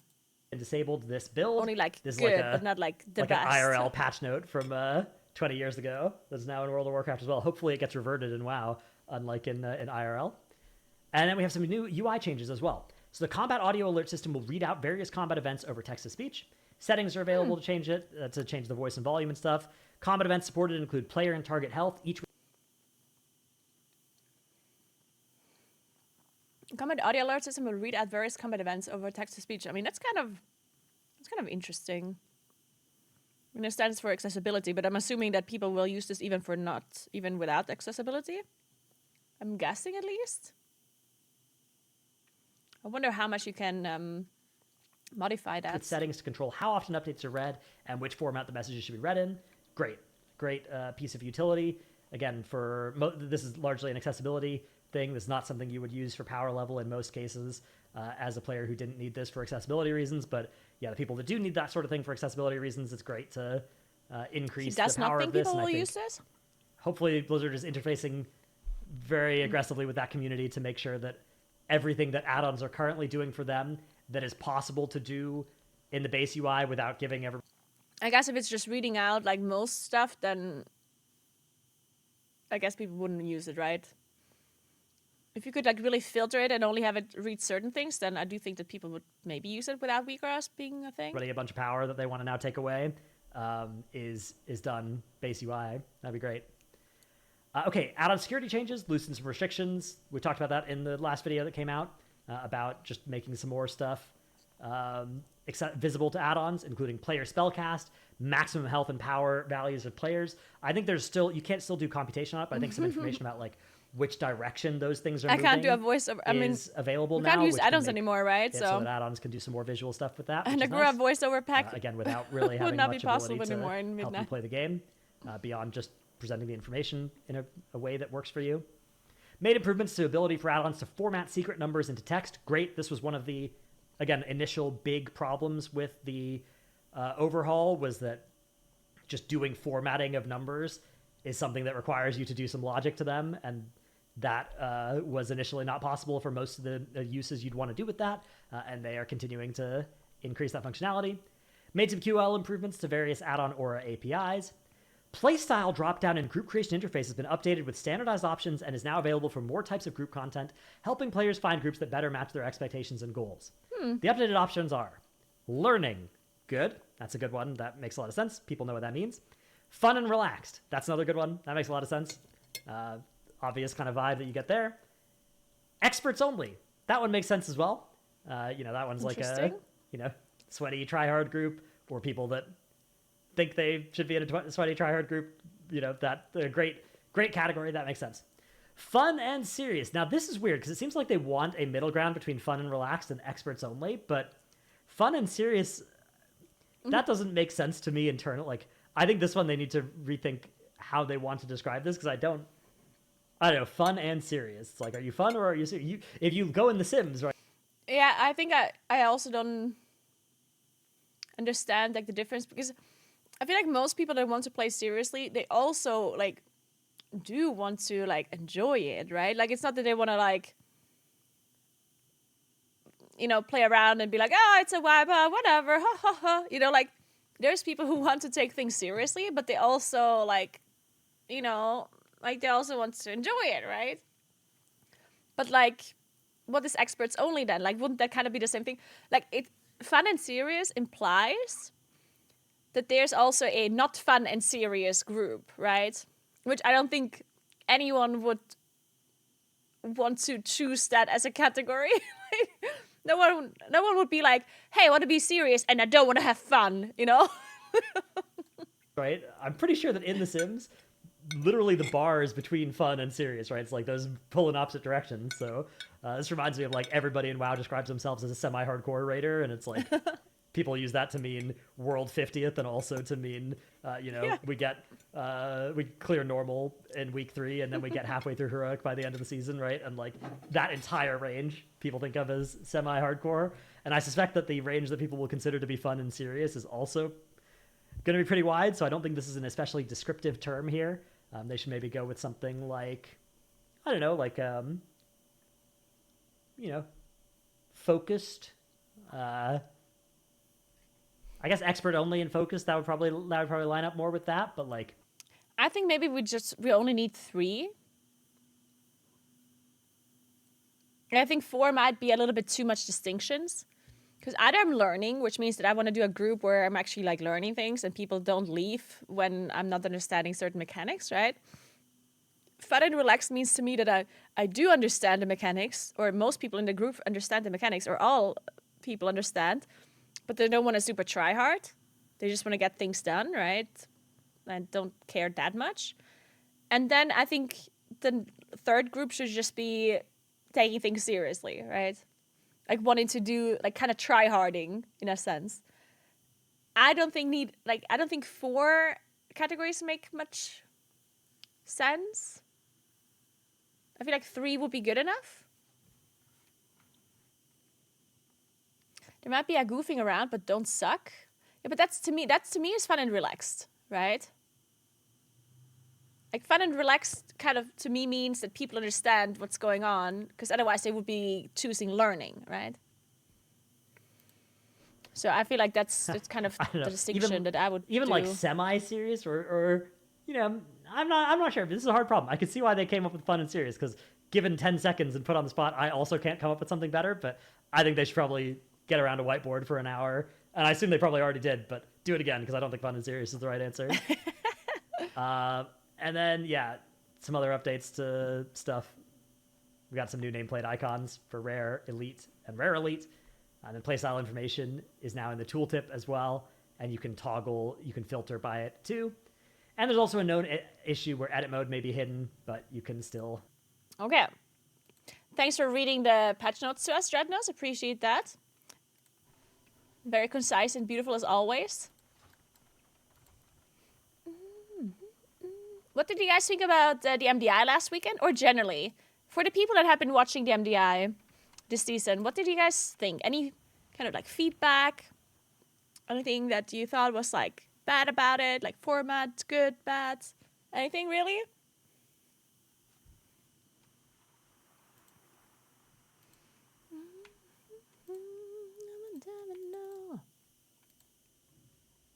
Do you think I'll get invited to 17 Priory? I don't think so.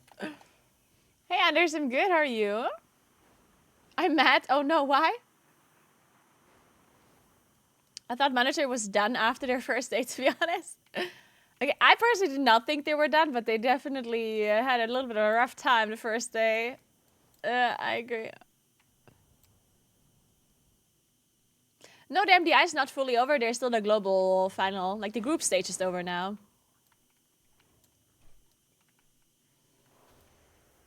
The spec variety rule is overtuned if teams are ending... I really don't like that teams are ending early. Yeah, that does suck. I think the fact that like the good teams are ending early is definitely a problem that I really don't know how to fix properly. Because I like the spec variety rule in what it's doing, like promoting all of these like different kind of comps. That is cool. That has been working out really well. But yeah, this whole like teams can't do high keys at the end of the day because they would be fucking up the rule. Like, that's for sure bad.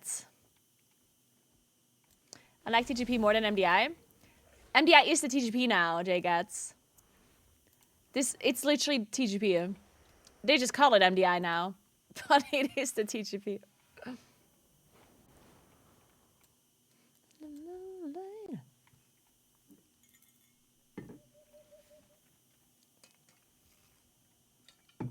The Chinese teams are still going to be playing, yes.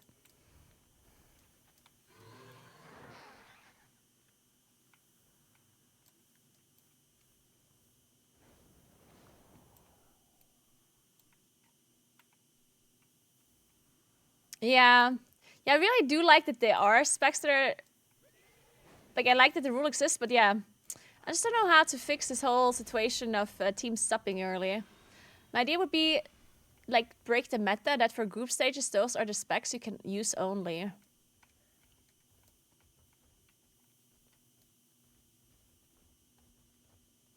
Man, I don't really like that either. Like, if you really... Or, what do you think about this? Like, because, yeah, you're right. They could just tell the teams, hey, guys, in the group stage, you're only allowed to play these specs. And then they tell them to just not play the meta specs, right? But, like, then you're qualifying for a global final. And in a global final, you can all of a sudden play the good specs. Like, I feel like that's a bit weird, no? Because what if there's a team that are really good at the best comp, but they're not, like, the best multi-classers, then they won't make it to global finals because they're not so good at the other specs. Also, I guess the problem with that rule is also the fact that there might just be a second meta that establishes, and then everyone plays that. You know what I mean?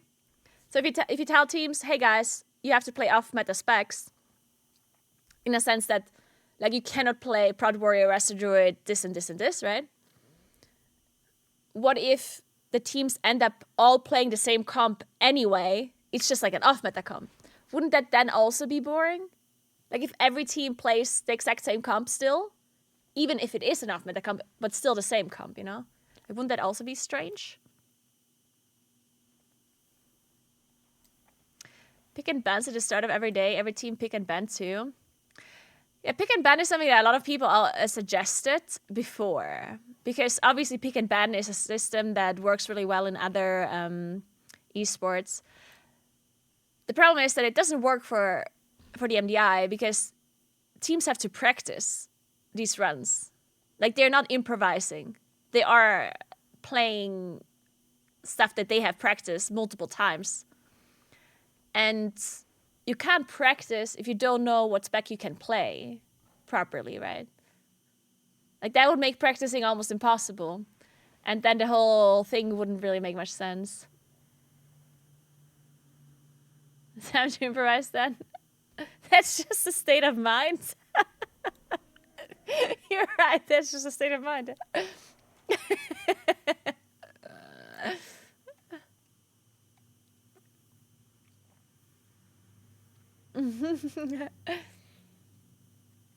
What if each dungeon had a specific comp you had to play? Yeah, I feel like that's not like the worst idea. I do kind of like that. The problem is, of course, then you kind of assume that every team that qualifies from the I can play any spec, which is a little bit of a tough assumption to make for the MDI, where the prize pool is not like a crazy amount of money, right? Like, if you expect like a lower seeded team to come into the MDI and just be able to play any spec on any role, like, I feel like that's a bit much to ask.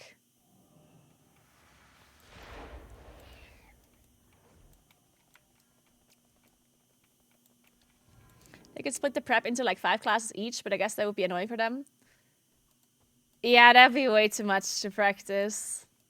I mean, they already practice a lot.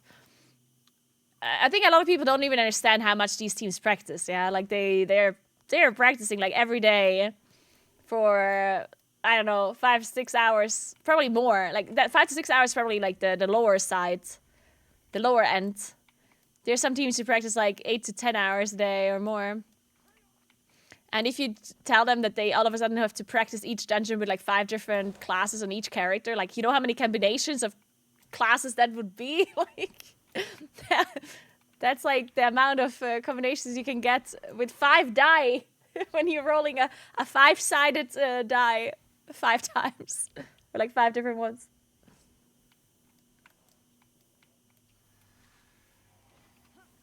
If you want teams to not stop playing 2 hours before, just remove the ban system.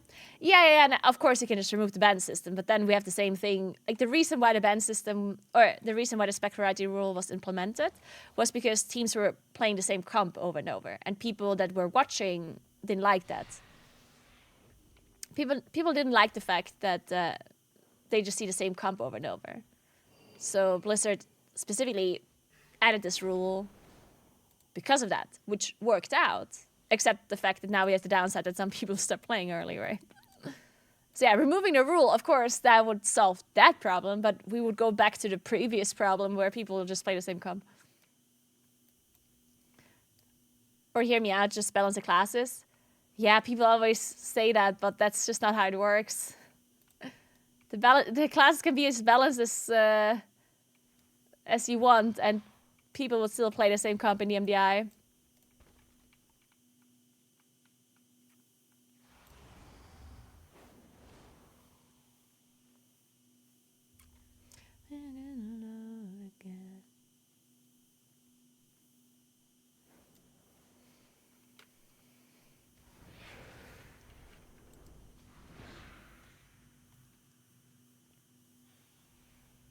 Pick and bans 1 month earlier.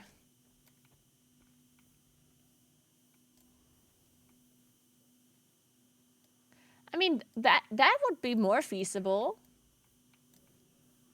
To have like some sort of pick ban earlier, but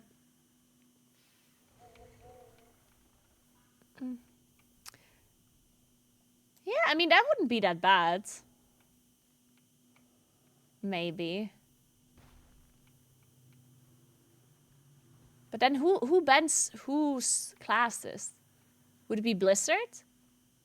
Or like how would you, like, which team can ban another team's, like, how do you like do that? Or is it Blizzard that tells the teams that they can't play a certain class? But then it would have to be the same for each team, because otherwise it would be unfair. Because the problem is it's not a head-to-head, right? So you can't tell one of the teams to tell another team, because like they play against everyone. They play against each other, right?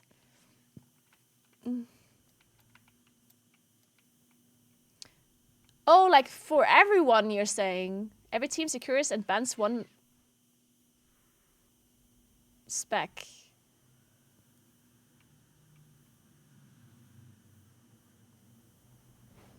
But then who does it first? Or just all at the same time?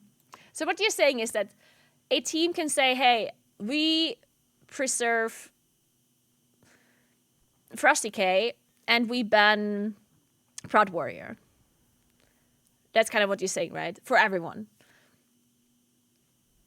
But then, since you don't want people to have an advantage over the others, I guess everyone just does it at the same time. But that wouldn't work, because then somebody could ban something that another team reserved, right? So which team can ban first? Because if everyone does it at the same time, and I preserve Frosty K, but another team bans Frosty K, then how does that work? A coin toss. But there's 6 teams, guys.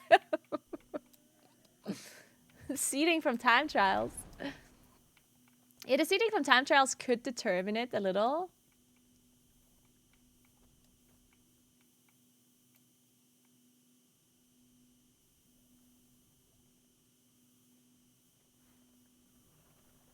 Wouldn't we still just have, I don't know, like, this is like a really convoluted kind of solution to then still potentially just see the same specs, right? Because, like, let's say the 6 teams that are playing in Group A, they did the pick and ban, and from the meta comp, we ended up banning, let's say they ended up banning Prod Warrior and Resta Druid, and Frost Decay. Well, then everyone is going to play something like Brewmaster, Resto Shaman, Unholy Decay, and like the other two broken specs, like BM Hunter, right? You know what I mean? Like, so it would be like a super convoluted system to kind of just create a situation where we potentially might still see the same comms all weekend long, right?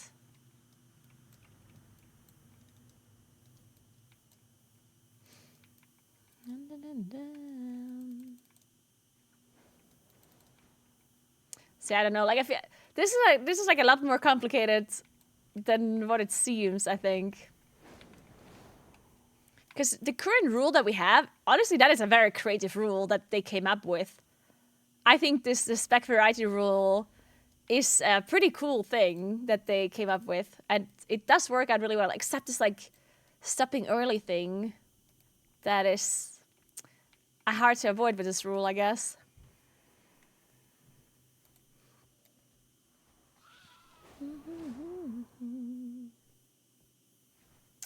Maybe they could, you know what they could maybe do? Which, I mean, that would make this rule even more complicated than what it already is. But they could maybe say that you can, like, pause the spec variety rule and, like, move it to the next day or something at the end of your day. You know what I mean? I don't know if that makes sense. Does that make sense? Not really. Nah, that makes no sense. Nah, I don't know. Like, I don't have a solution. Hey, Banshee, what's up? How are you doing? Hello, hello.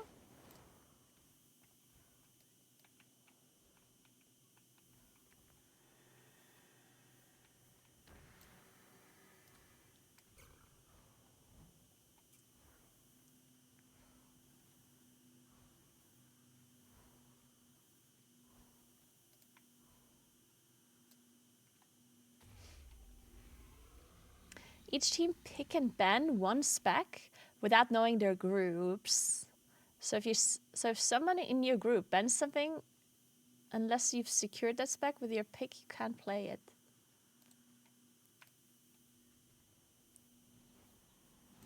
Oh, you're saying that, let's say I pick Frost Decay to be my spec. If somebody else bans Frost Decay, I can still play it. But the other people that did not pick it can't play it.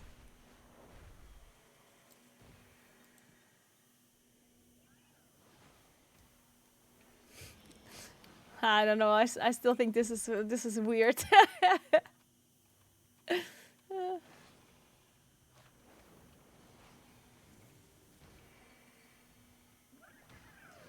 What if each team could define a meta comp for each map ahead of the MDI, and they can only play this comp in the last 2 hours of the day, and before that it should be variety rule? Oh, I actually like this idea, Calipra. I think that's the best idea I've heard so far. So you have like a variety hour or variety time, and then you have meta time. Ooh, I think that's actually pretty cool. I like that.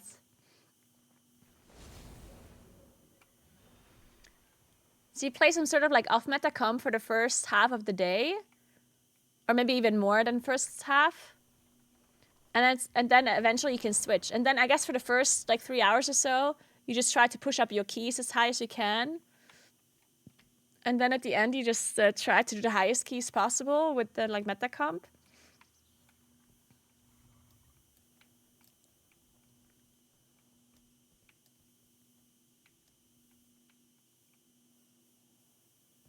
There would be like some oddities with this rule, because if you're saying you have to predefine your meta comp, are you only allowed to play this meta comp then? Or can you play whatever you want in the last 2 hours? I guess you should just say that you can play whatever you want in the last 2 hours, right? Because otherwise, if there's a certain spec that is like really good in one dungeon and it can't play it anymore, that'd be a little bit awkward. Yeah, it should be just any kind of restrictions that are lifted in the last 2 hours or so.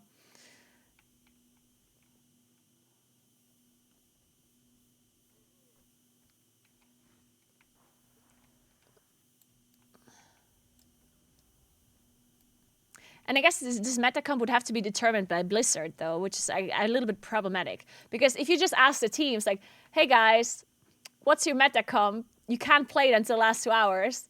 Well, then people are just going to pick like the worst comp possible and they'll just never play it. Right? So it would have to be a biased kind of... It would have to be like Blizzard that bans a certain... or bans certain specs for the first 3 hours. It would have to be Blizzard saying, hey guys, you can't play Warrior for the first 3 hours. You can't play Rested Druid. You can't play Elemental Shaman, Frosty Care, BM Hunter, I guess.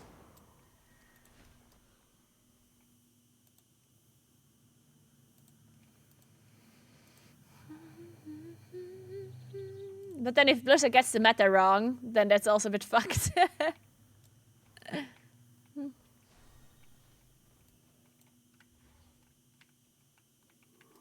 can also just make it so the players can't play any of the specs they got their highest keys in until X hours, and if they lock in a time before that, they're DQ'd.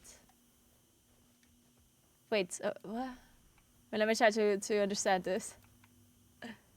Oh, you're saying that after like halfway of the tournament day, you look at what the highest, or you look at the comp that the teams were playing in the highest dungeon in each run, and whichever specs they have been playing there are banned for the last X amount of hours.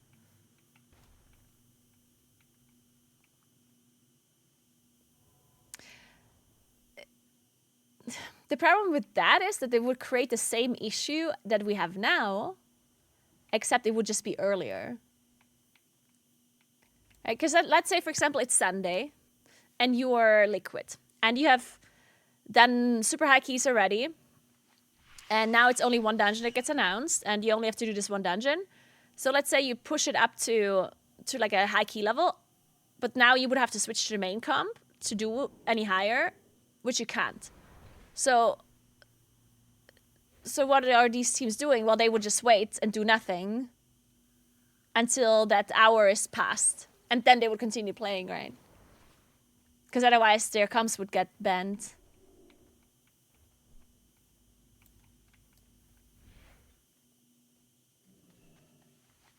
No more of you need to make sure your highest keys are done with specs you weren't playing before.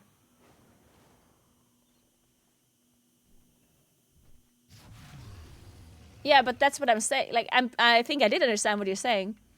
What I'm saying is the teams would just stop playing then and wait for this hour to be over if they can't do it any higher with like the off comps, right? Because otherwise they would get their main spec banned. So it's the same problem that we have right now, except it would be earlier in the day instead of later in the day. Guys, I'm not getting invited to single key. I literally just queue up for 15 keys right now. It's like 15 is not even high. Why is it so hard to get invited? Like, why is it so cold in this room? I need to start walking. This is not a holiday right now.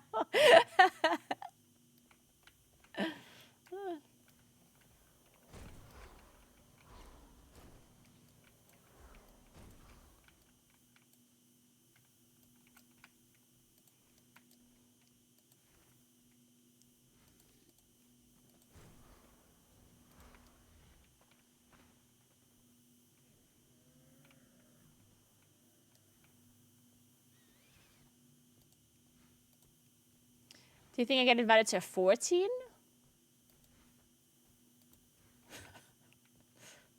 Please? So excited for beta. I've never done one before and always waited for release, but this one feels different. Nice, Hannah. Oh, I got invited. Let's go. Okay, I think I'm going for a walk, so I'm warming up a little bit. We can test the step counter again. Oh, I should really update my add-ons, I guess.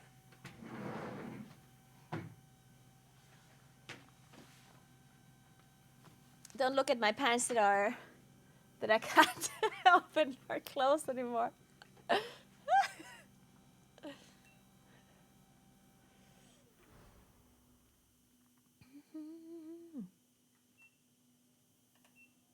Oh. Hey.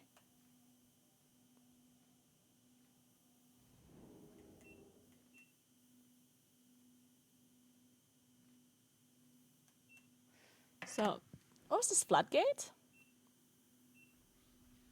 Yeah, I'm coming.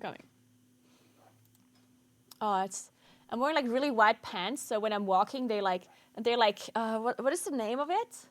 You know, they have this like weird kind of material that used to be like something that only older people would wear, and now it's like back in trend. It's like this material that has like these tiny little, and when you go over it, it's like in my dialect I would say Schnierelsamt. No, it's not polyester. It's like it has a certain name. Right.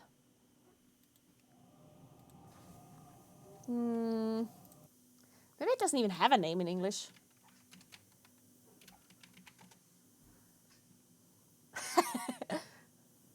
This one!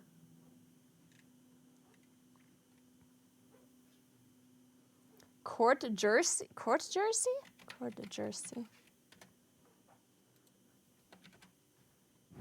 Yeah, this is what I mean. This material, you know? Court jersey.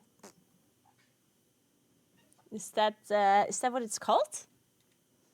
Or is it just like some company's name for it? I don't know.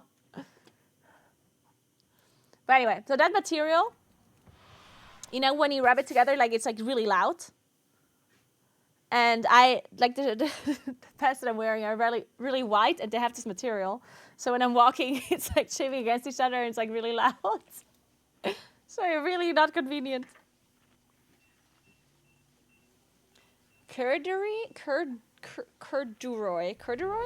Dude, how do you pronounce this? I've never heard of this word before in my life. So. Okay, let's see if my step counter is working. And when I say mine, then I mean the one that Chorus has been fixing and Ice Badger has been coding.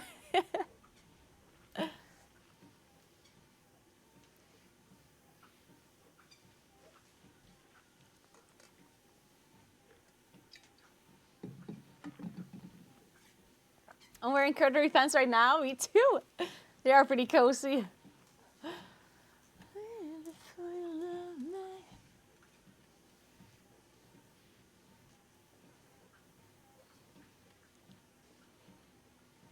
Sheesh.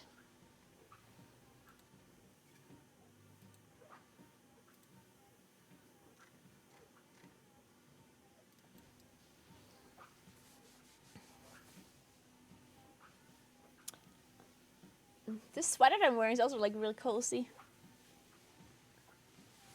But like the weird thing about the sweater is that it's like really tight, but it's not stretchy like at all.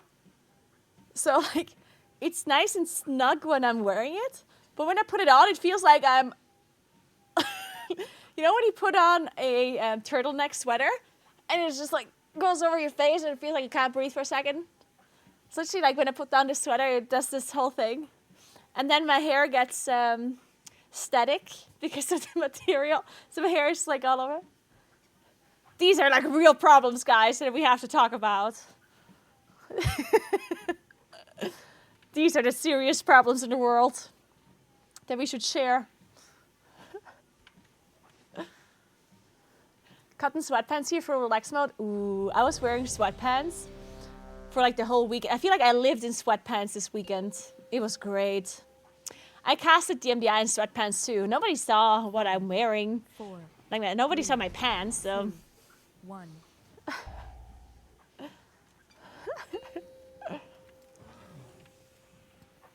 One of the MDIs, I was even wearing like my super oversized Disneyland sweater. 1. the interesting thing about the MDI is, like, as a caster, when we were casting the MDI, we were casting remote, right? So from home. And the thing is, we're only on camera for the first, like, 10 minutes. And sometimes we are not even on camera at all, like, because not all casters are there at the start of the day. So sometimes people can see me for like 10 minutes at the start and then never again. Or they don't even see me at the start at all, and like maybe I'm never on camera sometimes. Sometimes I'm not there at the start of the day and not at the end of the day, so I'm like never on camera. So sometimes on the weekend when I'm just like having like a lazy weekend, I have to literally like do my makeup and like put on nice clothes and stuff just to be on camera for like 10 minutes at the start. And then I'm just like, like how much does it really matter for those 10 minutes? Like how much makeup do I have to do? Like, so sometimes I'm just like barely like presentable. Just like barely, you know?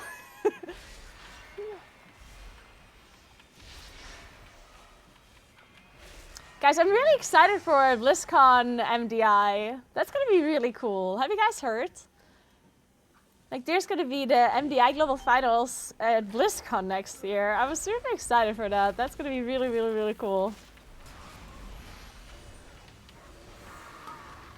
It's such a big difference to cast from home versus like from a proper stage with like an audience.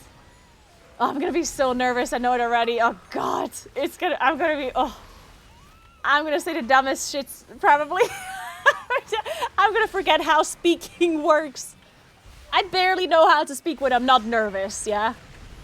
Barely. And then I'll have to know how to speak when I'm nervous. Oh my God.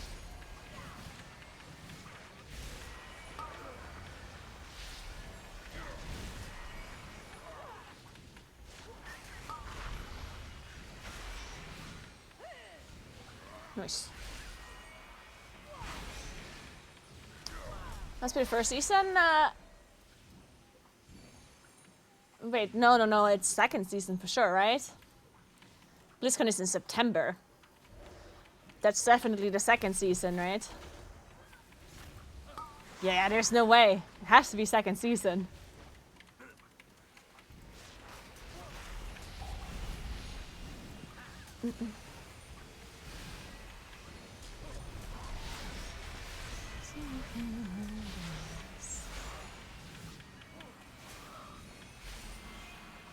It's actually kind of interesting because I never even thought about this, but since they announced that there's going to be the MDI at BlizzCon, there's kind of like a thing they have to follow, like a timeline, right?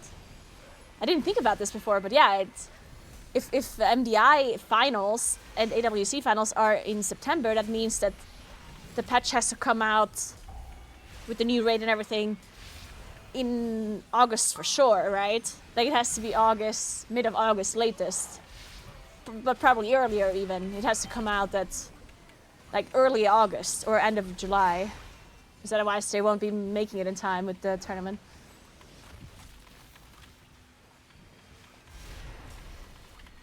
No, I don't mean the expansion, I mean the season. I mean season 2 of Midnight.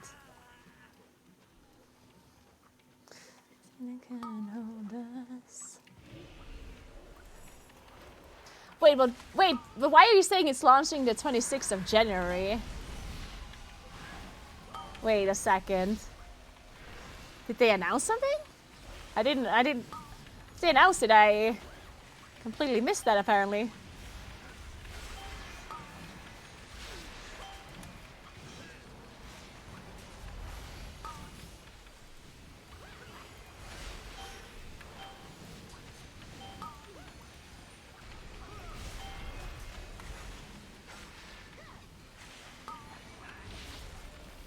It was a data-mine date. Okay. Is that usually accurate?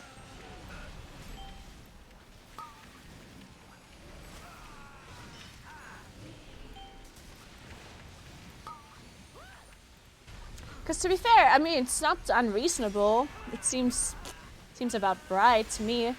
I kind of thought it would be February. But I guess if they're really fast, it could also be January at the end.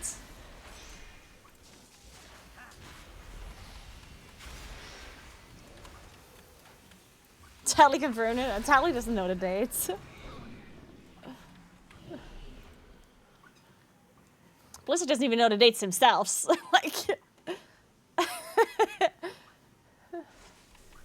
it's funny because sometimes people think that like there's some people that have insider information and stuff.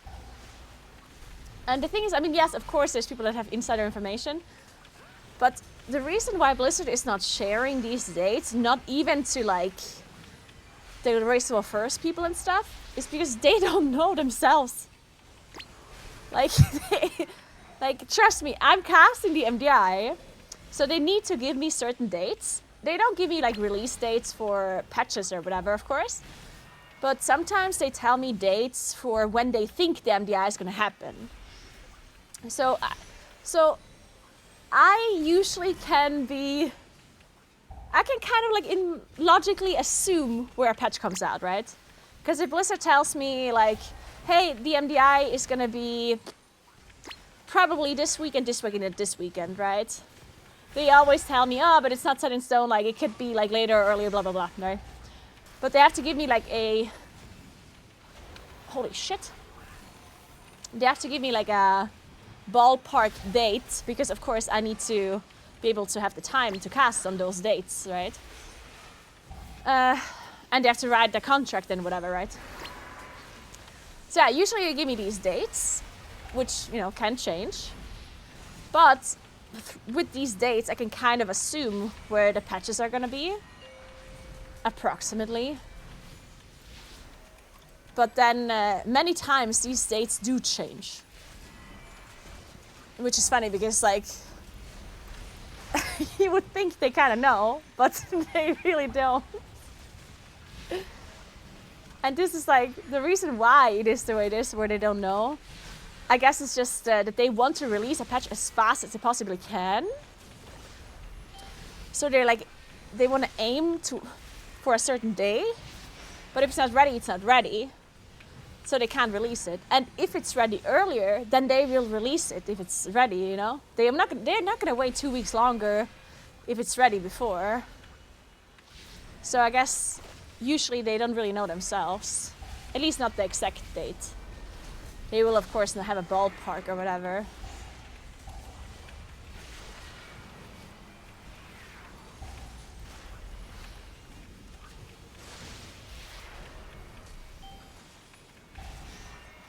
Yeah, I mean, yeah, I do have insider information, usually, yes, for these dates.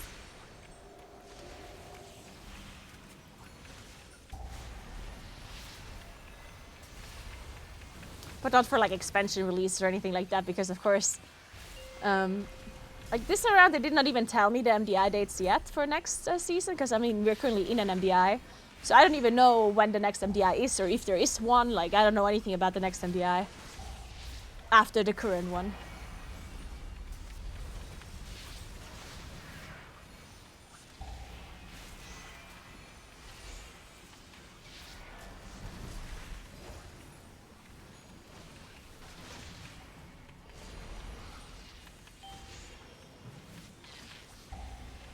But even if I knew when the MDI is, it would not tell me exactly when the expansion releases, because obviously, like let's say for example that I know that the MDI is, I don't know, let's say in March sometime, then that doesn't tell me much about when the expansion gets released, right? Like, I mean, obviously it means it will be released before March, but, and that like it's, like I could say, okay, like the latest release date would probably be like this time, right? But I still wouldn't know like exactly when. So it wouldn't really be helping that much anyway.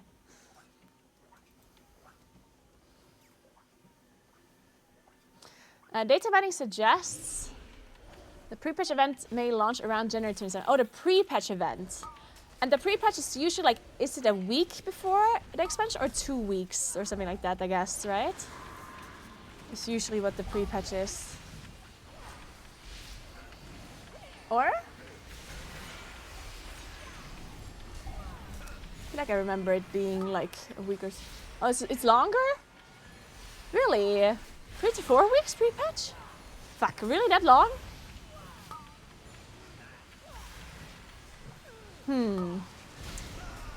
Well, if 26 is only the pre-patch, and it's 3 to 4 weeks for a pre-patch, then we won't get midnight until like mid-February, end of February?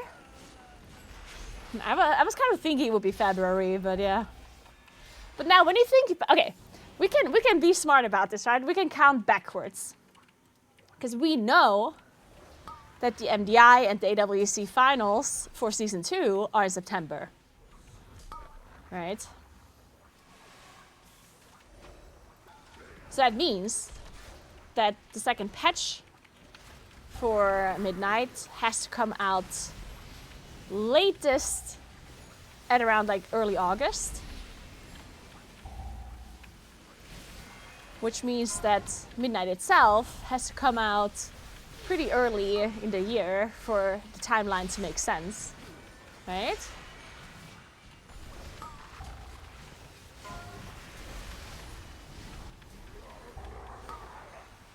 Do we not have an intro for this?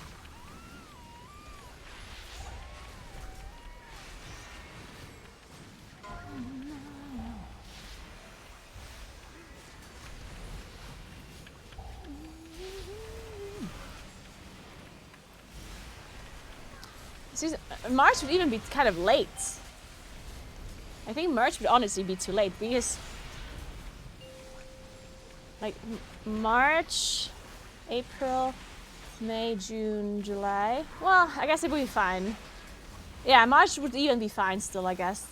Yeah, for season 1 would be latest March. And then season 2 could still come out in like July or August, it would be fine. Because how long does a patch usually, like what's the shortest amount a patch usually like lasts? Like around 5 months, right?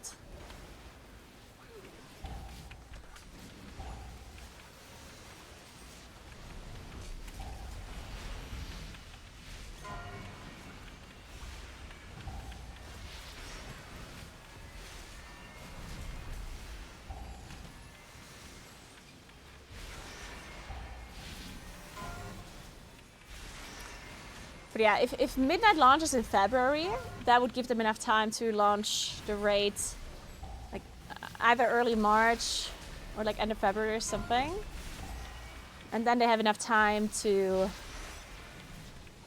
do the race first, do AWC and MDI for season 1, and then launch the next patch in, like, I don't know, end of July or the start of August.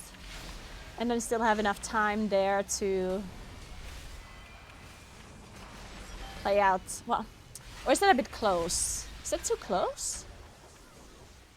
It depends how the MDI is going to work out, I guess. Because if they want to do like a full group stage, like 3 weekends of groups plus globals, like that is, and of course you can't overlap it with the race to world first. I don't know how much time that would take, but a decently long amount of time, I guess.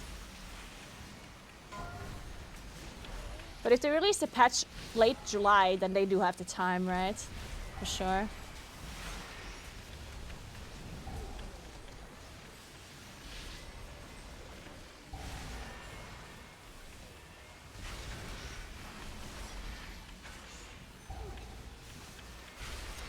Yeah, you also have to do AWC. They could, I mean, even though it is like incredibly unfortunate, they could technically overlap AWC and MDI.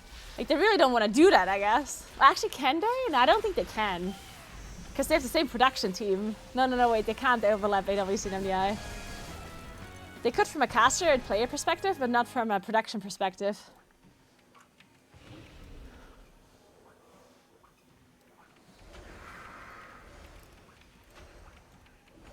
No, I know that AWC is also at BlizzCon. We're talking about the group stage before, because it's just the final that is at BlizzCon, right? Not all of the tournaments before then.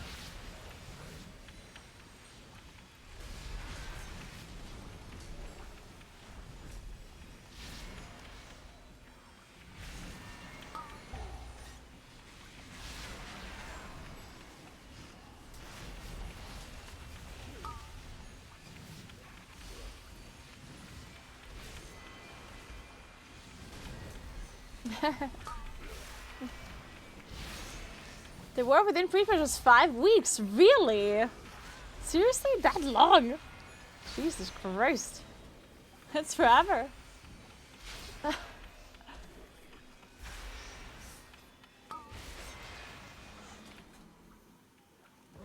Dragon Flight was also 5 weeks. What? That's so long.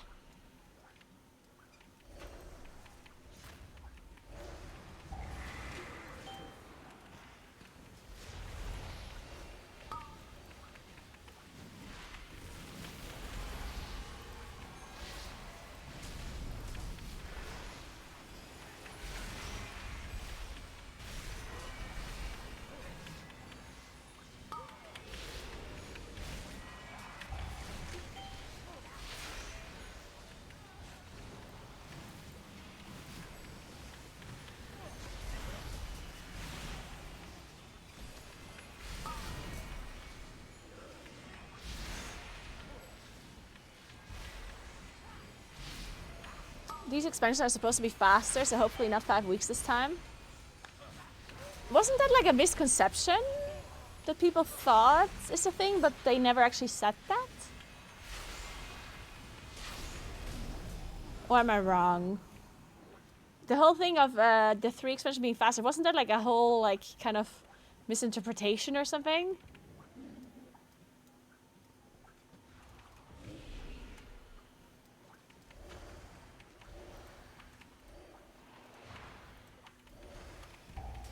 Because I mean, so far, it's not that the war within is faster than the other expansions, no?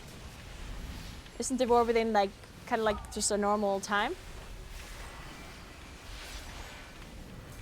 Wow, you walking around playing is so disrespectful.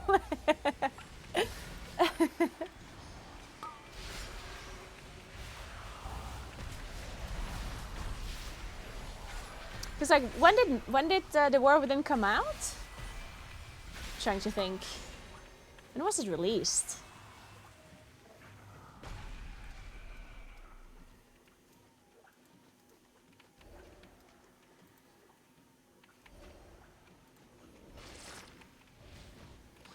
Last year, 26th of August. Oh yeah, true. And I guess if the new expansion comes out in like February, then it would be like 1.5 years for the war within. And how long did they say, or how long was an expansion usually? Usually 2 years? So is it like 1.5 years instead of 2 now? Okay. Okay, well. That'd be fine, I guess.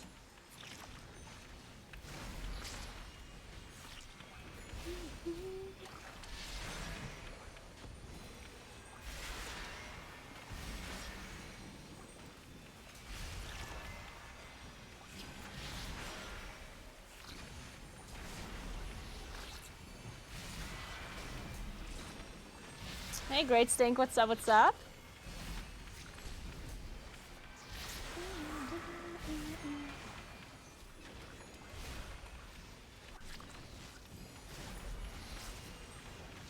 Yeah, when is player housing test again? Like when can we do that on live servers?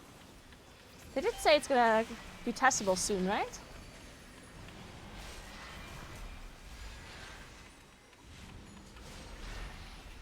Yeah, early December, I think. Are you guys excited for housing? I kind of am, but then at the same time, I'm just not creative at all. I feel like I'm just gonna make the ugliest houses ever.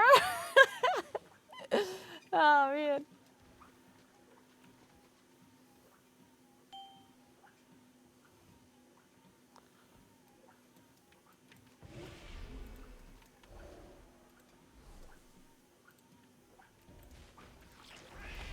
Bubbles, no! Bubbles. Justice for Bubbles.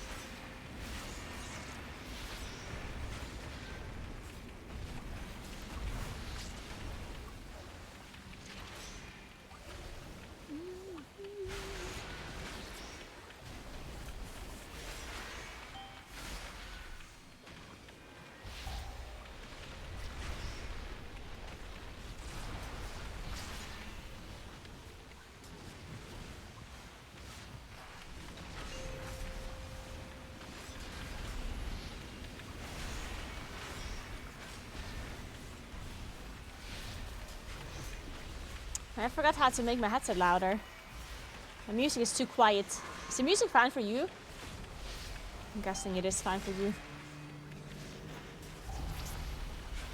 Or is the in-game sound too loud in comparison to the music?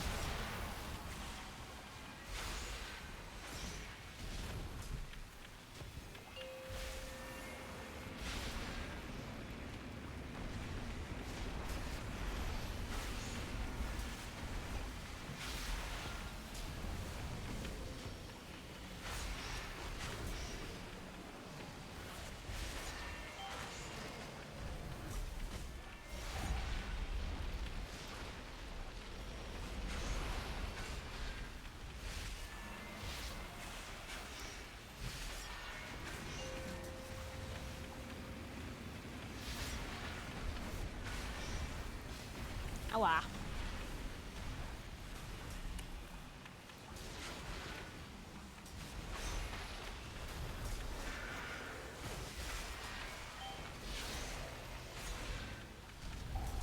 I'm gonna live in a cardboard box till midnight.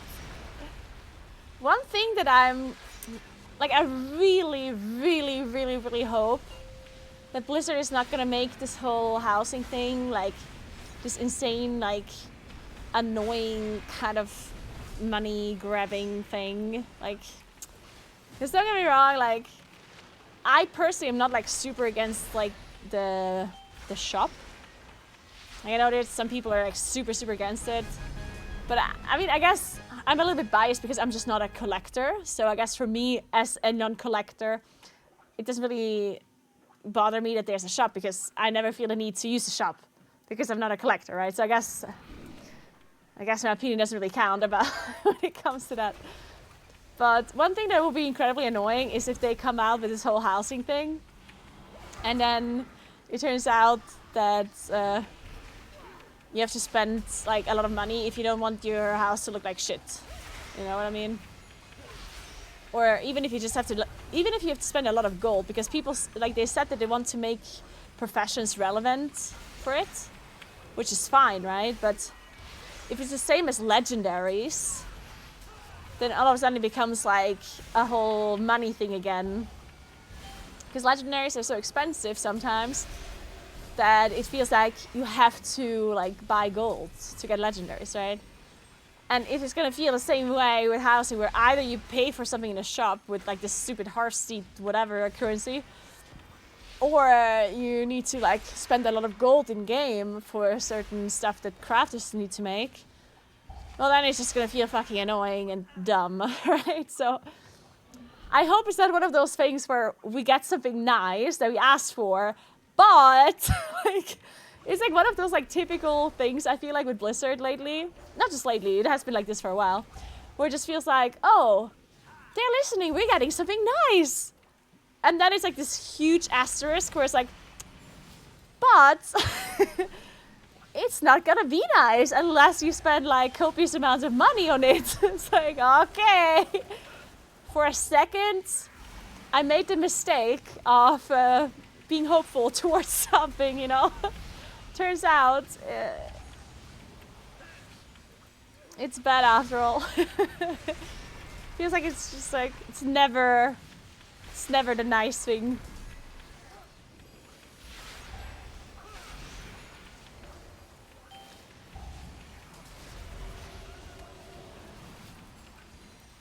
But yeah, we'll see, we'll see.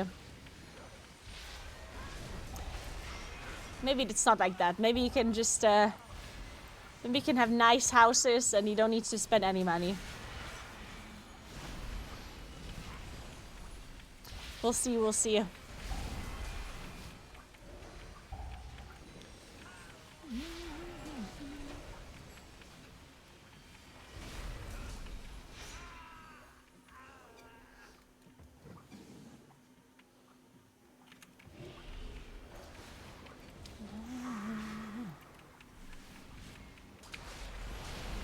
Oh, wow.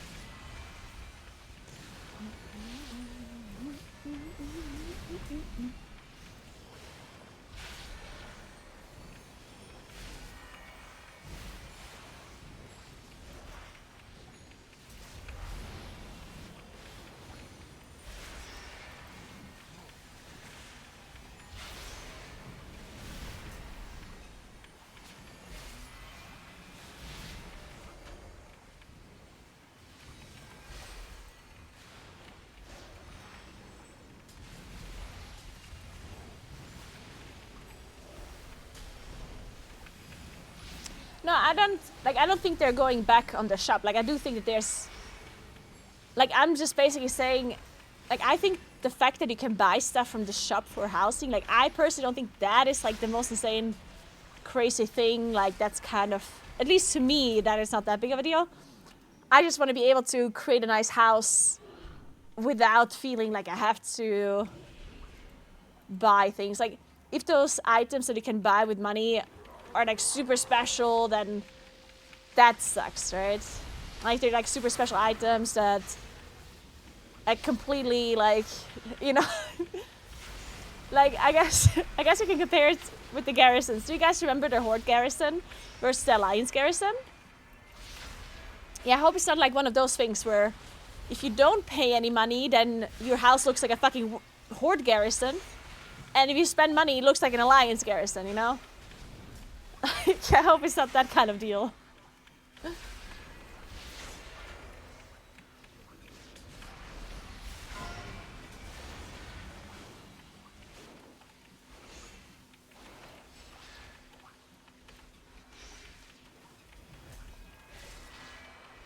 I just want to be able to have a nice looking house without spending money, right? That's the only thing that I personally think is really important.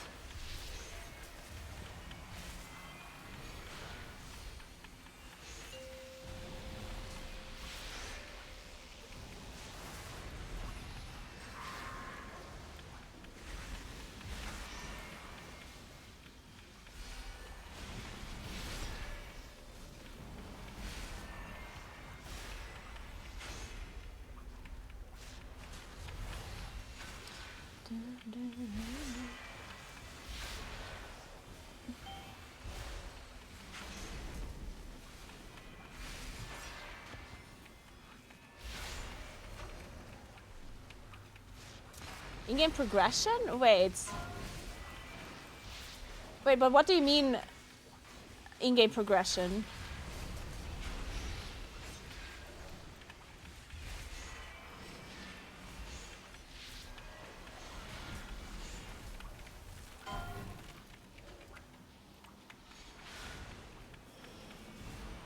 I was specifically talking about housing items, which are just like decoration, like cosmetics for your house, right? That you can buy in a shop that they announce a certain currency for. Which again, like, that's also something that is not ideal depending on how nice these items are. But it's not like character progression or progression related.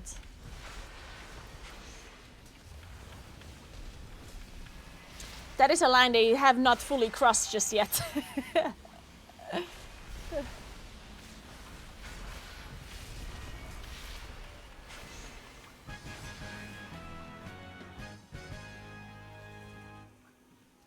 Oh.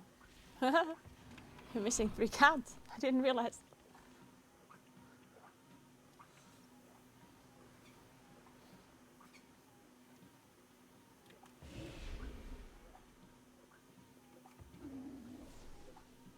These items you have to pay them. They are not in the game by default.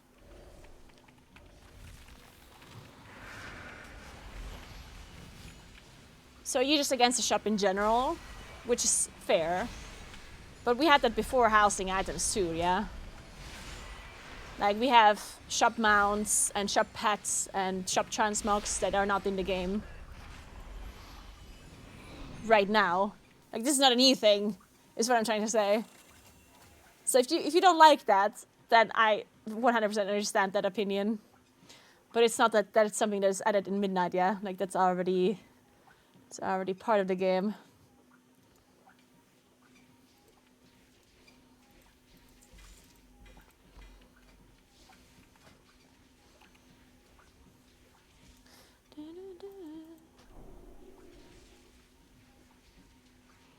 So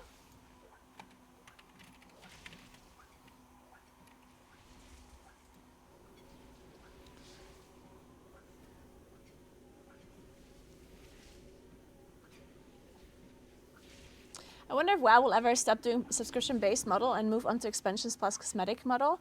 Would definitely help WoW retain more players too. Yeah, I feel like it's an interesting topic, right? Because I think they are in a little bit of a dilemma to, like, I feel like they have a little bit of a dilemma because nowadays players are very unlikely to accept a monthly payment for a game if it's new, right? Like, let's say there's a new game that comes out that has a monthly subscription. People will be like, are you insane? Like, I'm not gonna pay a fucking monthly subscription for a game, right? But World of Warcraft, of course, is a really old game that has had this model from the start. And at the start, people kind of accepted it because it kind of made sense, I guess. And then they just kind of continued with this model, and people can't really complain about it because it has been like this all the time, right? So yeah, I mean, people are complaining about it, but it's like because it kind of has been like that, people are easier to accept it, of course. The thing is, if they would ever remove the subscription, then they can never bring it back ever again, right? Like Blizzard can't say, hey, you don't have to pay monthly anymore. And then, like, in a year, they realize, shit, now we can't make enough money anymore to pay the game. If they then bring back the subscription, well, then people are definitely not going to be paying again. Or at least a lot of people won't be paying again, I guess. So if they ever decide to remove it, they need to be sure that they're going to be making enough money without it. Which I guess that's just really hard for them to tell. Like, how the hell would you know? Because I agree with you that removing the subscription would bring probably a lot of players back, right? And for new players, it would also be much easier to try the game and stuff. But then are those people sticking around, or are they just playing for like a month because it's free now? You know, like, it's hard to tell, I guess. And then I guess you also have to ask yourself, like, are people going to spend more money in the shop because it's free now or not? I would say the answer is probably yes. But, like, how much more? Like, all of these questions, I guess, I'm sure they have, like, a better idea than I have. Like, I'm sure they have some data to go off that they could analyze. But they would still just be, like, a guessing game. Like, it's not that they would actually know.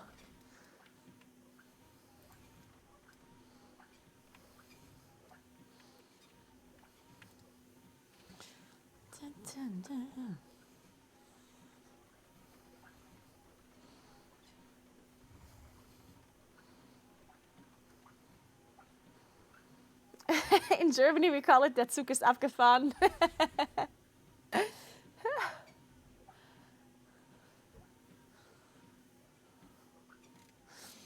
Yeah, like, I do agree that if they would want to bring in more new players, then removing the sub would be a great idea.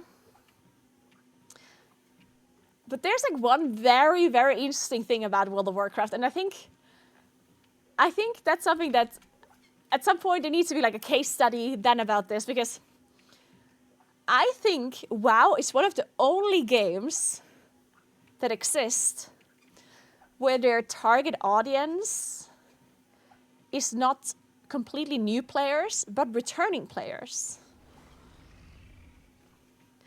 I think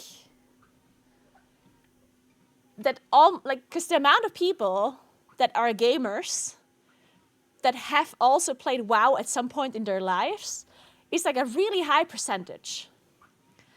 Like the amount of people that they want, because think about it, like there's a finite amount of gamers that would potentially play WoW, because a random person on the street that doesn't play video games is not going to play WoW, right?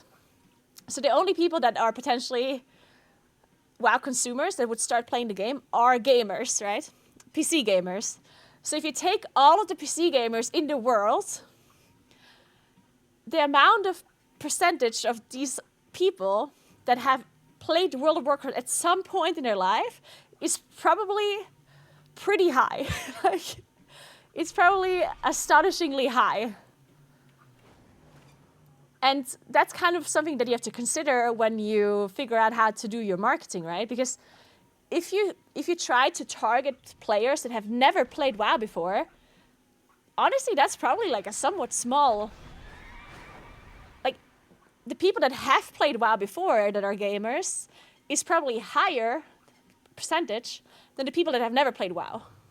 I think so. Like, obviously, I'm also just pulling these numbers out of my ass, right? But the game is so old and is such a popular game that I think from all of the like PC gamers in the world, I think the people that have played this at some point is higher than the people that have not played it. I don't know about you guys, but I feel like that is true.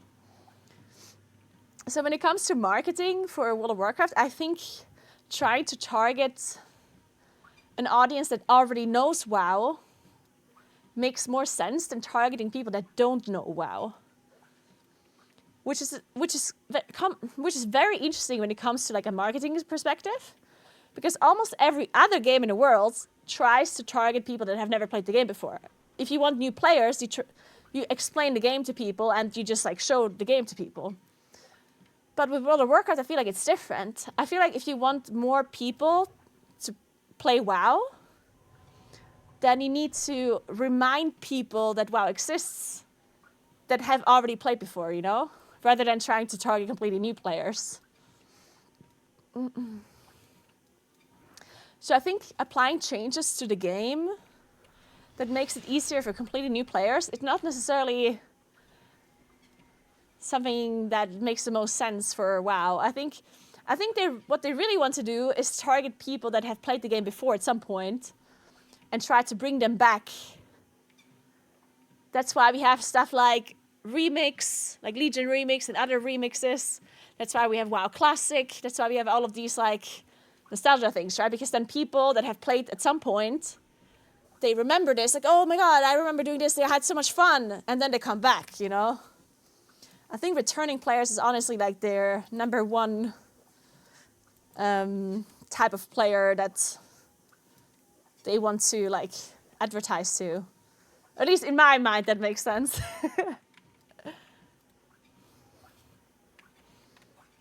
I could be wrong, though. Sometimes I do like making shit up.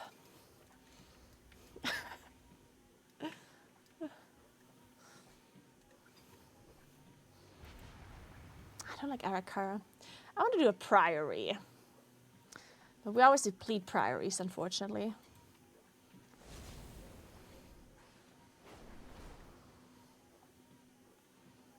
At some point, WoW's marketing strategy will be to boost the birth rates to spawn new players.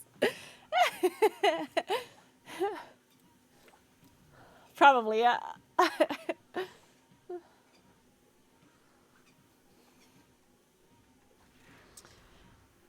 Yeah, but time passes.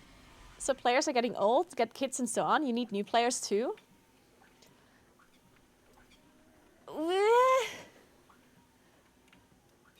I think that's a lost cause, though. Like, I think just accepting the fact that your player base is growing and at some point they're gone and try to milk as much of this generation as possible makes more sense for them, because who in the world, like the amount of 16-year-olds that want to play World of Warcraft, I can probably count them on one hand. Like, young people just don't play games like this anymore. Like, the gaming world has changed so much over the years that, like, really young people, they're not gonna play World of Warcraft. Like, no. Like, that's just, no. The amount of, like, super, like, young people that play this game is, I think that's, like, a very small percentage of the player base, like, very small.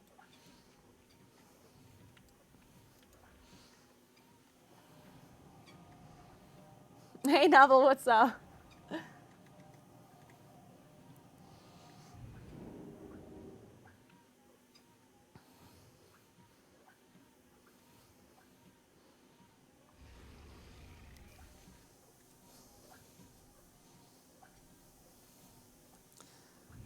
I was really upset today. I went to watch a game streamer's channel in the afternoon and simply complimented her outfit, saying she looked valiant and cool.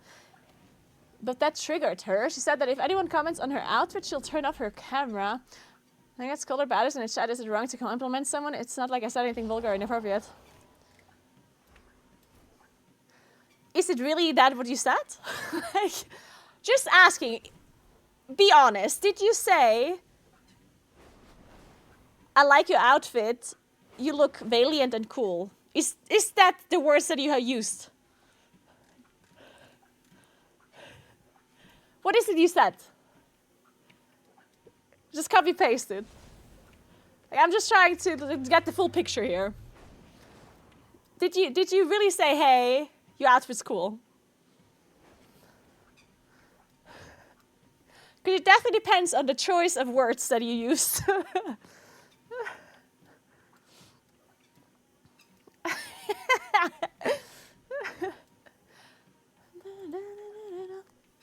And when you say, is it really wrong to compliment someone? Then no, obviously not. Like, obviously complimenting someone is totally fine. But it depends. Like, sometimes people think as long as it's something is like a positive thing, you're just allowed to say whatever you want, no matter what situation or no matter what the thing is about.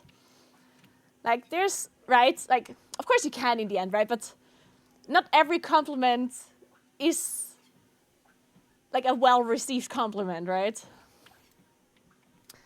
Like, if somebody walks up and goes like, hey, nice boobs and nice ass, then I'm also not gonna be like, thank you. Like, you know what I mean? Like, it kind of depends what it is you're saying and in which context and when. If I compliment you, would you get mad? As I said, it depends on what you're saying. I might actually get mad, yes.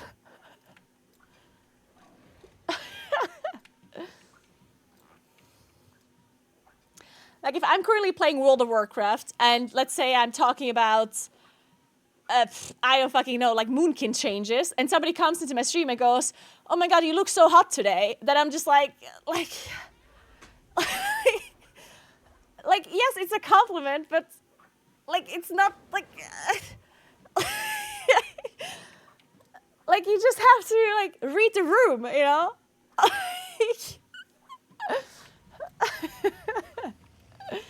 It really depends what kind of compliment it is and in which situation.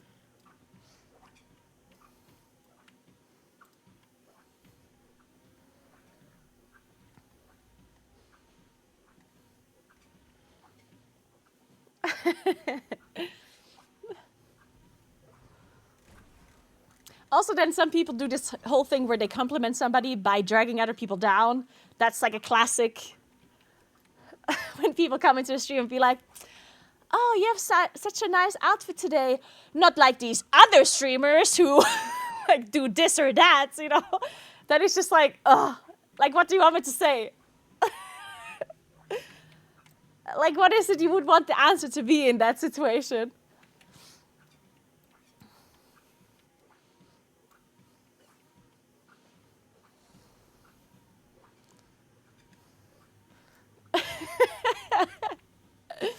Yeah, totally screw those people, right? Yeah, am I right? Aren't all of these other streamers just like horrible?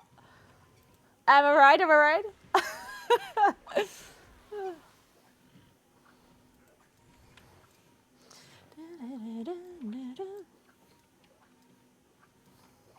Any other streamer in particular? Hey, Fossy, what's up?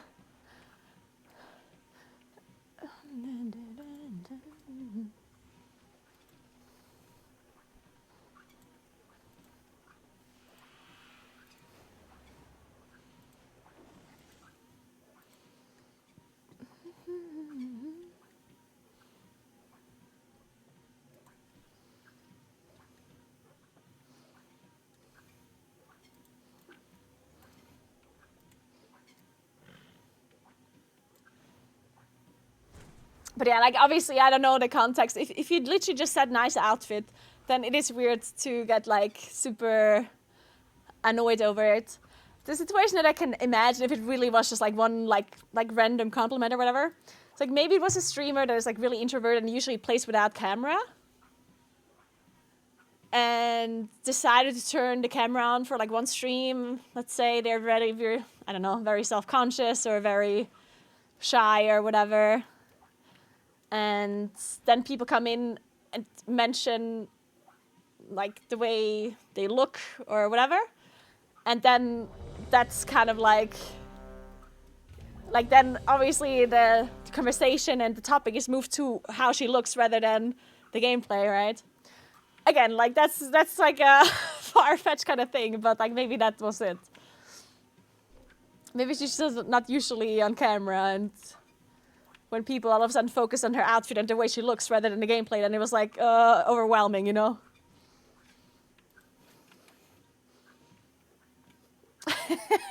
Back to the text topic, will there be an IRL bootcamp session for Italian Texas? Did you not remember, did you forget that I said I will forget everything about Texas literally 2 hours after we talked about it? I don't think anyone should be learning anything about Texas from me.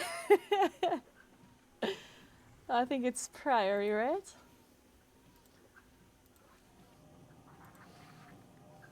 But I can make some shit up if you wanna.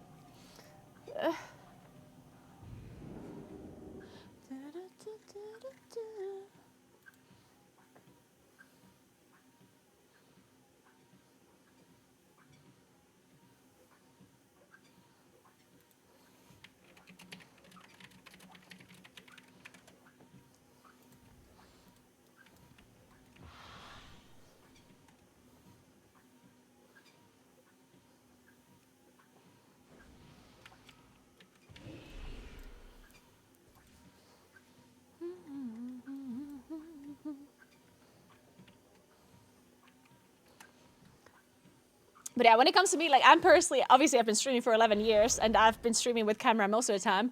So I'm not really, like if somebody mentions something about me, even though I'm in real life, I'm not like I'm a pretty shy person myself and I'm pretty introverted myself, but I'm really used to like having the camera on. So I'm not like self-conscious about that anymore. And if somebody talks about like the way I look or whatever, then I'm used to this now, so I'm not bothered by it anymore. But I used to also be kind of annoyed when people mention anything related to my looks. Like, I understand it's part of streaming when you have a camera on, right? But I feel like it always still depended on when the comment was happening, right? Like, what annoyed me the most about this kind of like looks-focused kind of messages was if I was talking about like a subject that had absolutely nothing to do with this. And this doesn't only happen when it comes to my looks, it also happens about other things. Like let's say we currently have a conversation about, doesn't matter, like about Mythic Plus. And we have like a very like in-depth conversation about it, and it's like a back and forth between chat and me. And then somebody comes in randomly and goes like, nice, I don't know, like nice glasses, or where did you buy this thing here, or like why do you look so tired today, or like how's the weather? You know, like literally anything there's like a random like random compliment. It doesn't even matter if it's a compliment or not. Just like any kind of like random mention about something that has not to do with the conversation. Then I just feel like, like, why are you watching the stream? We're talking about this thing. Like, either you join the conversation, or like, yeah, I don't know. I feel like that like bothered me a lot. Because nowadays I'm kind of used to that, right? That's just part of streaming. But in the past I was always kind of triggered about people like randomly focusing on my camera rather than like, the conversation that we were currently having.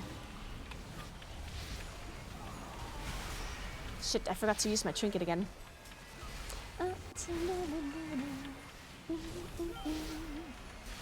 AoE. AoE. Awa.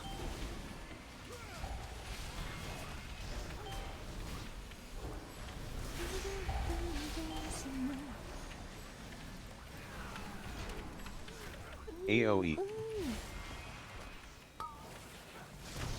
Ah.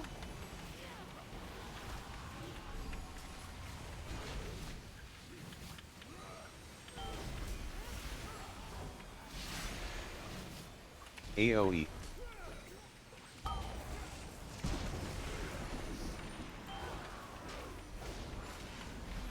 Pomato, thank you so much for 19 months. What's up? How are you doing? Any add-ons you're going to miss in Midnight? I don't know. AoE.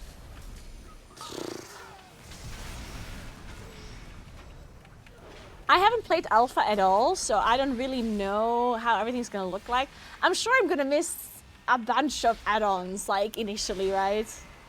AoE. Like, I'm sure there's a lot of stuff I'm gonna be missing, because...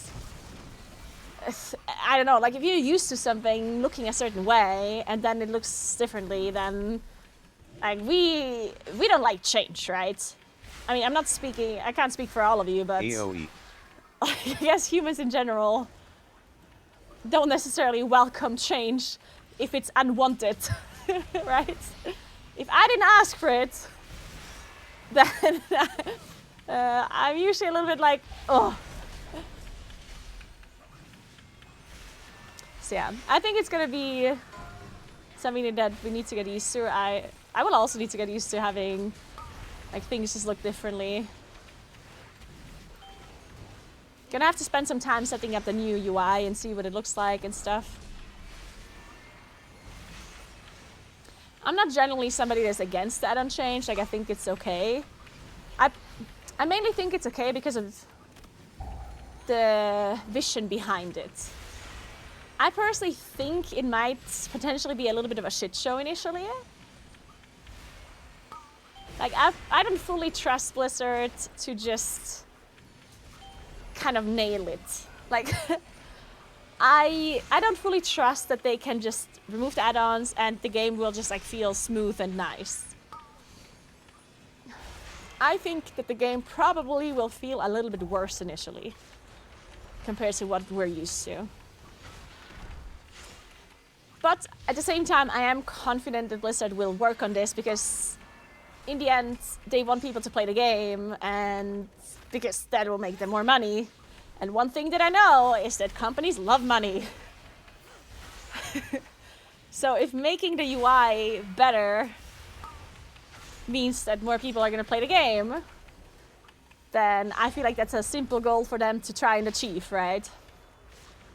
So I'm not appealing to their, I don't know. Like, I don't think that Blizzard is going to be like trying really hard to please the player base because of the goodness of their hearts. I think they're going to try to please the player base to make sure that people are going to continue playing and give them money. So, yeah, it kind of just goes hand in hand, you know? So yeah, I do think that initially it might be a little bit sketchy and a little bit bad. But in the long run, it's probably going to work out just fine.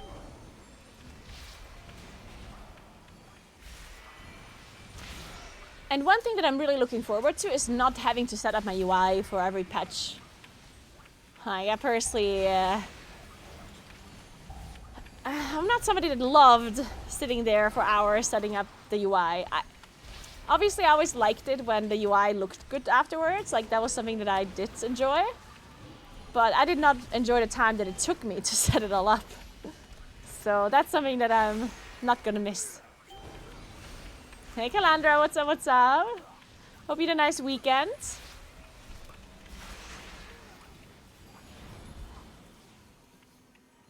Yeah, probably, Jack. I think that seems like the most likely thing to happen, probably.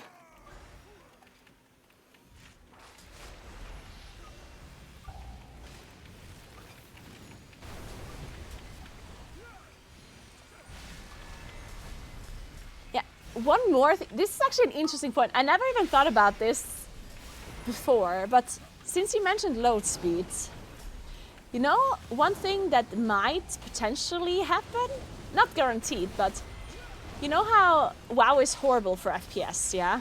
Like, and for your CPU, and generally just like, it's really hard to optimize your FPS in this game, right?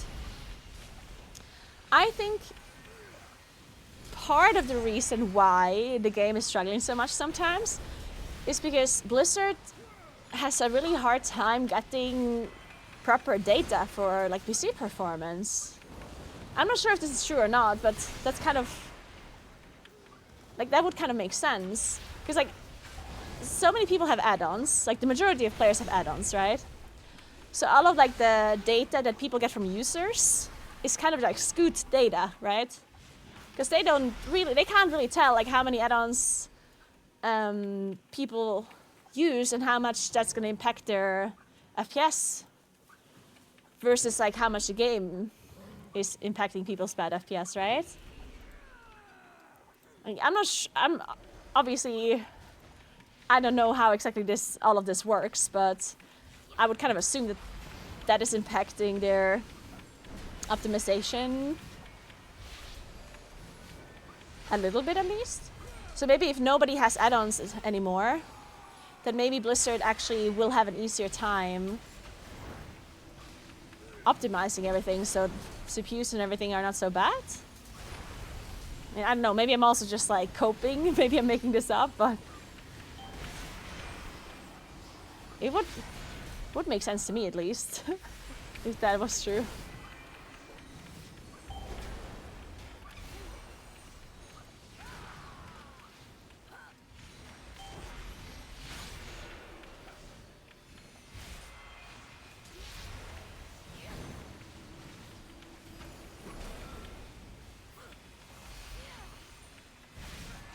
Will Rainbows be able to work in Simcraft? Yeah, of course.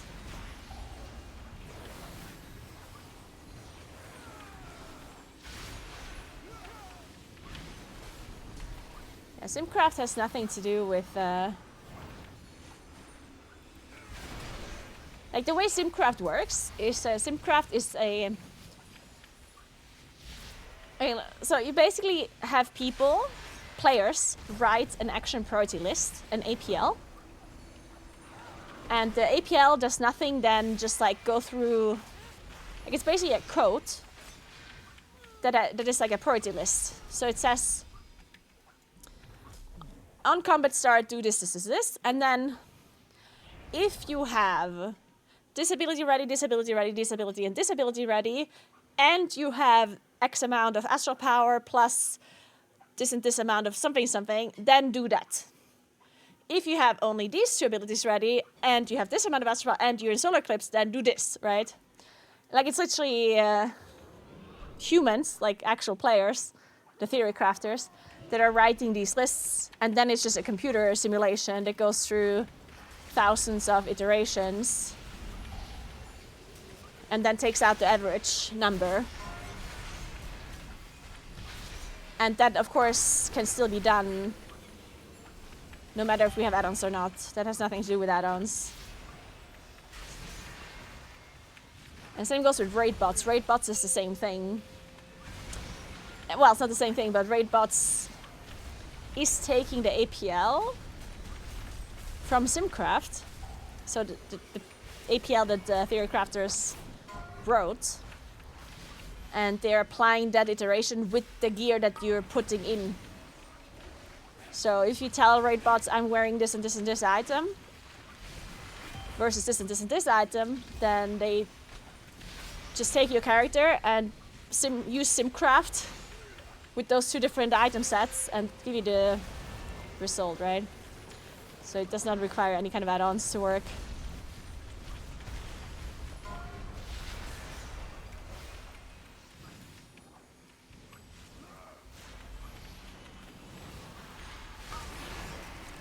Of course, this guy's on me now.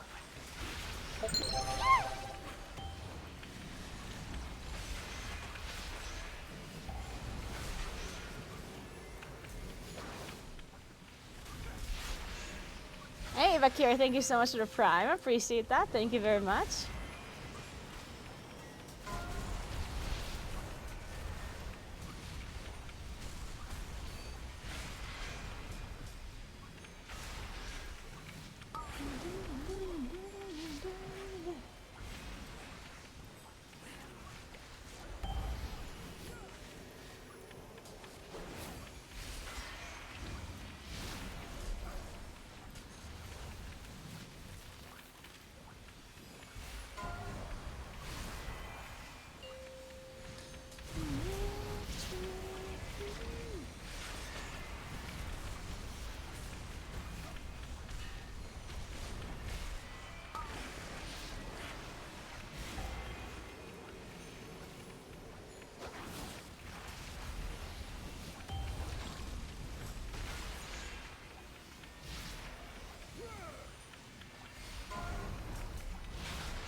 Yeah, I think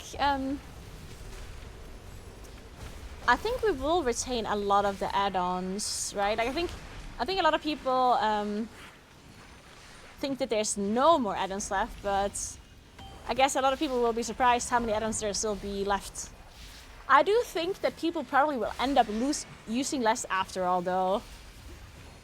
I'm not sure if that's true or not, but I feel like nowadays people are using certain amount of add-ons or certain add-ons only because you have to use add-ons anyway. So you might as well use the other ones too. You know, like I feel like some add-ons are just a thing that people use just because. Because I mean, almost everyone uses weak auras and uses, you know, boss mods and stuff, right? And I think because you're already setting up those add-ons, you might as well also set up your player frames and your raid frames and whatever else. But I do think that when these changes come through in Midnight, and a lot of people don't feel the need to actually have add-ons anymore, like that are actually changing the way, you know, like if you don't have weak auras anymore and you don't have those add-ons, then I honestly think that people will probably also drop some other add-ons that would still actually be usable. Just because what's the point in setting up 3 add-ons, right? But if you have to set up 3 anyway, then you might as well set up 5, right? But if you don't have to set up any of them, then putting in the effort to set up the 2 might not be worth it anymore for some people.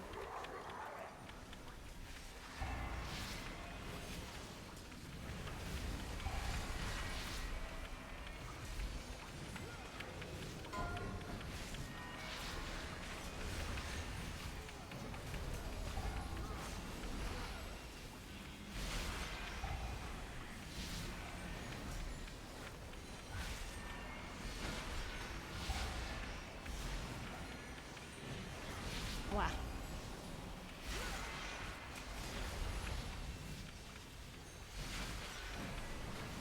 Hey, Sirkin, what's up?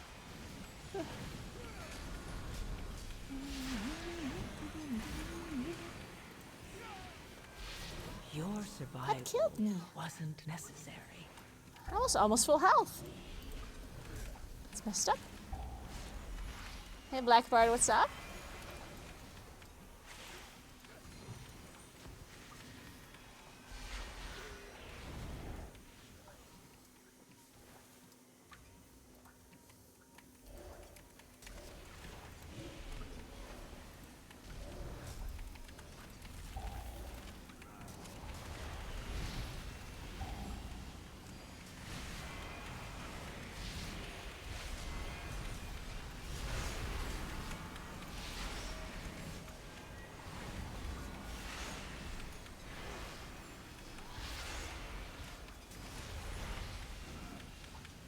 you, Blackbird. I'm glad you like my YouTube content.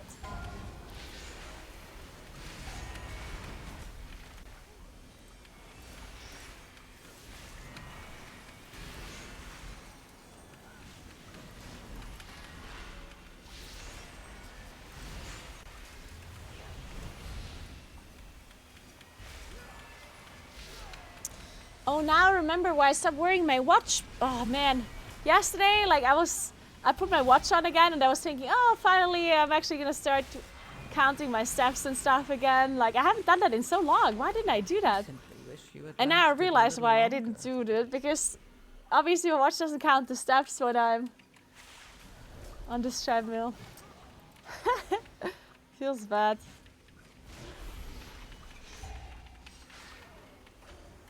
Wait, when does my thing come? I ordered this thing. Wait a second, I just realized. There's like this step counter that you can put on like a, like it's a really, really small one that you can put on jewelry, like on a necklace or on a bracelet or on a, like even on your foot. And this was like some sort of GoFundMe project. Not a GoFundMe, but like a startup.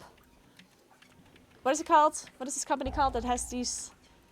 Wait, I need to change my...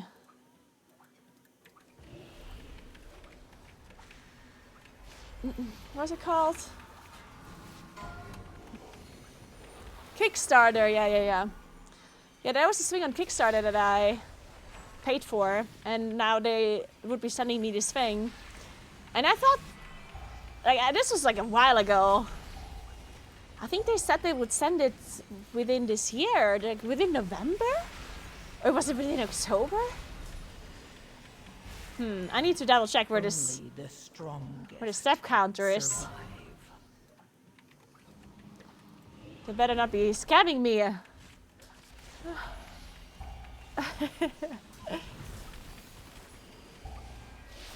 If this works, I'm gonna... If this works well, I'm so down to advertise for them. This is literally the best thing ever for walking pets. It's gonna be amazing. All of the streamers are gonna be using it. All of the walking pet streamers.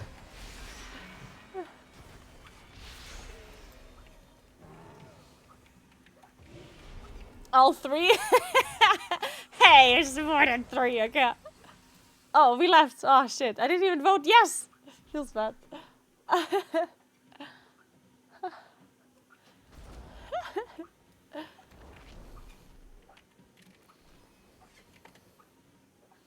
Okay, I'm checking now. I almost forgot about this.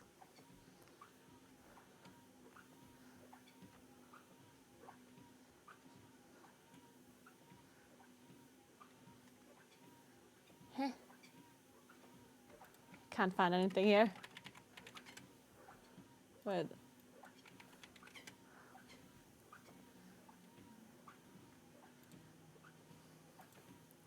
Shit.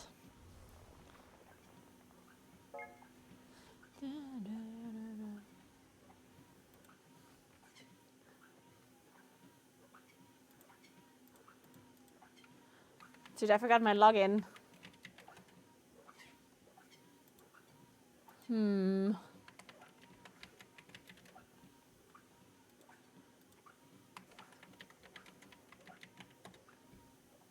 Shit. What's my login? I don't remember. Let me see.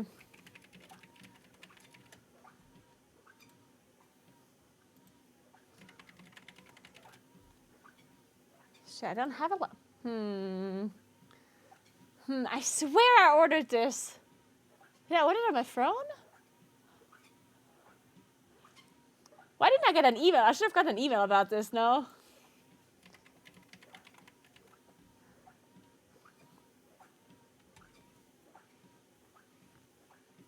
I didn't have an email about this.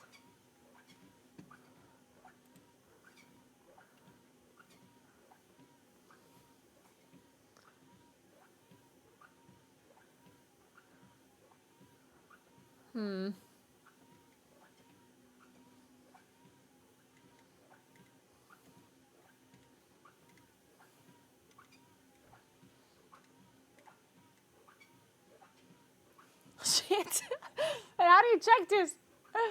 Oh my god.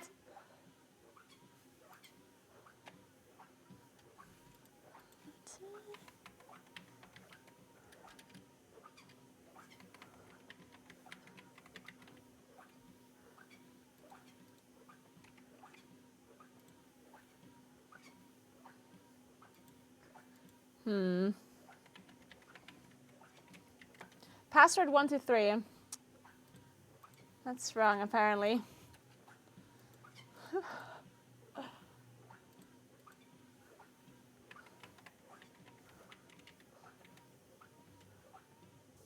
God damn it!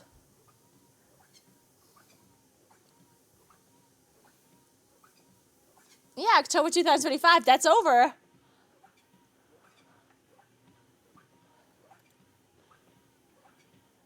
And even shipping. Well, that's what I'm trying to figure out. I'm trying to log in and see if I can get the information. I mean, it's already weird that I don't have an email. Or maybe I don't know what the email came from. Maybe I just don't know. I mean, I guess it's possible that the email was from something else.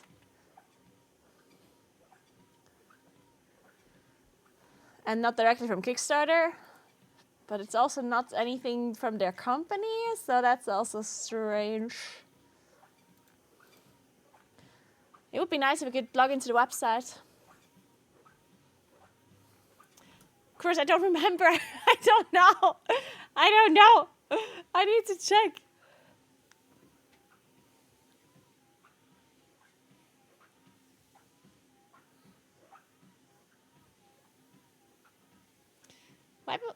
I mean, I'm sure I got an email about this, no?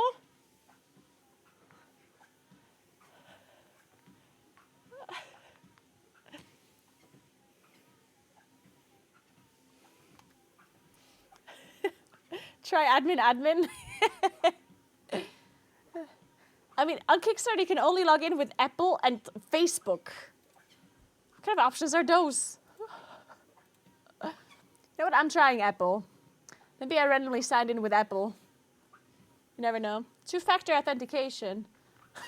Enter the verification code sent to your Apple device.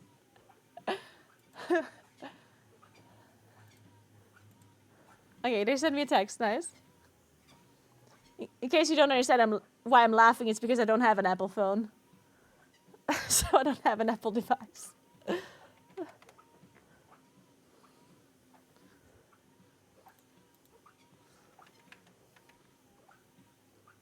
Trust this browser? Trust. Continue. Oh my god, I managed to log in. That's good news, I guess. I just don't know if I ordered it on this account or not. Oh yeah, there it is! Aha, backed products. I totally see it. Updates. Oh, it's time to choose your accessories. When was this? August 16, oops.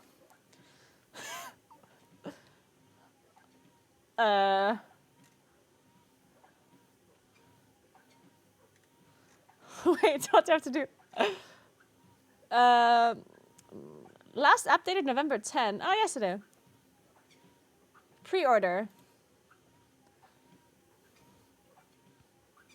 The ankle-based step tracker. Wait, but I already paid, so they're supposed to send it to me, no? Cool, they have some new designs now. Look at that. I only saw like the necklace and this design. The black one's kind of cute too.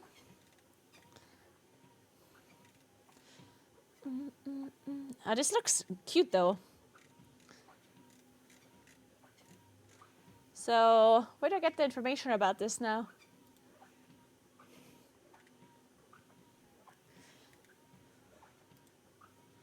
Here's how it works. We've sent you an email with a... No, we didn't send me an email. I didn't get any emails.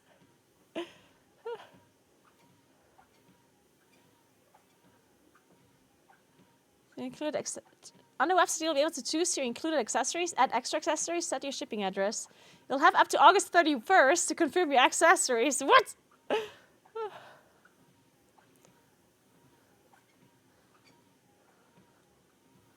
What if I don't see the email? Check your spam folder. If you use Gmail, sometimes your invite will go to your promotions tab. Oh. Inbox for pledge box. Yeah, let me see if I find that email. I didn't get any. That's probably why I forgot about this, because I didn't get any fucking emails.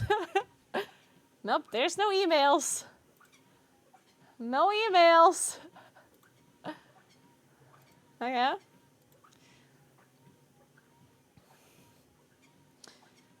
Oh, I can click on this and then request new invite.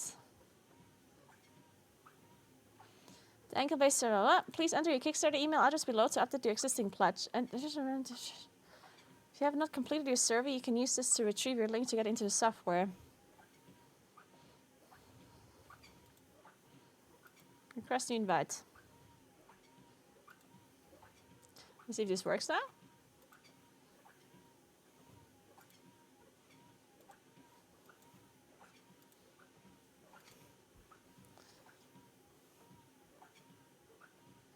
She's so lovely.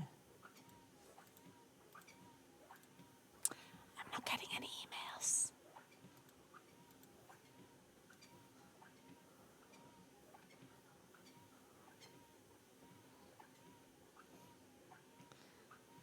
If you used Apple Pay and haven't tied your wallet to your email, you won't receive the email.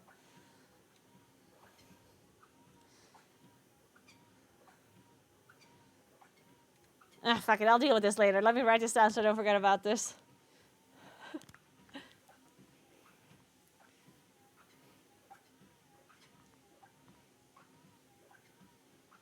I'm glad I randomly thought about this, because otherwise I would have completely forgotten about this forever.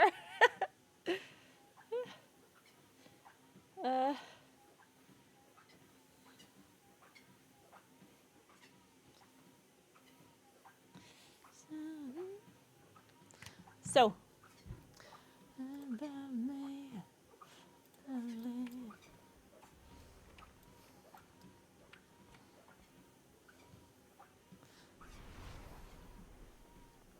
Sometimes Kickstarter completes fulfillment for a backer kit. I'm not sure what that means.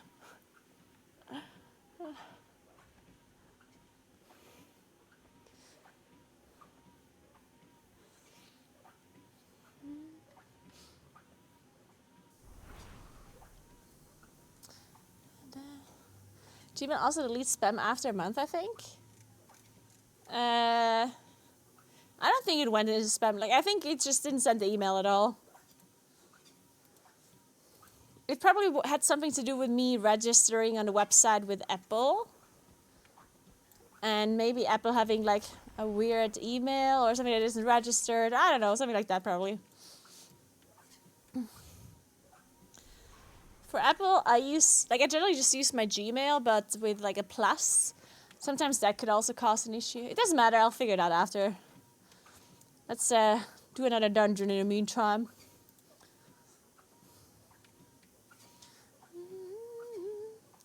How do we get into the beta? Well, you have to opt in. If you buy the Epic Edition, you get, like the Epic Midnight Edition, you get access anyway. Wait, speaking of Epic Midnight Edition, I need to claim mine. Wait a second. Also, I have giveaways. Did you know that I have 2 Epic Editions to give away? Yeah, 2.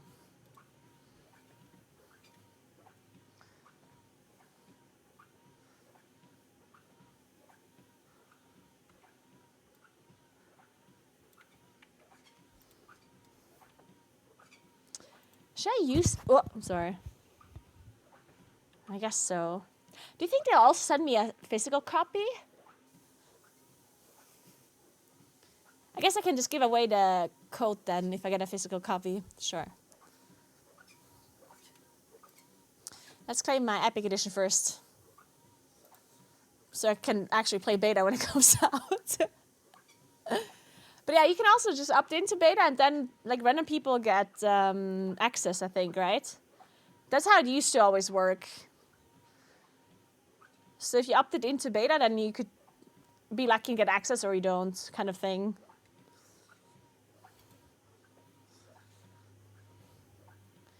Let me see. How do I claim this?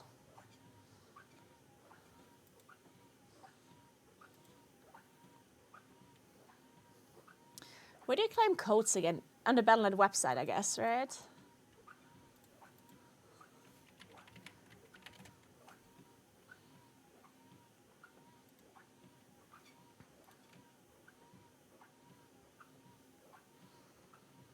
Let me see. Account settings. Redeem code. Perfect. Redeem code.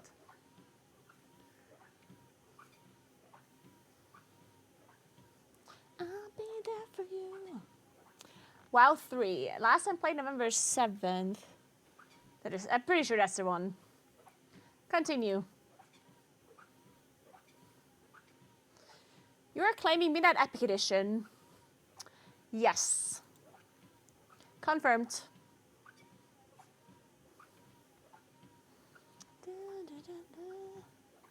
Hey Beetle, what's up? What? Holy shit. That's some stuff. Alright then. Well, that was fast.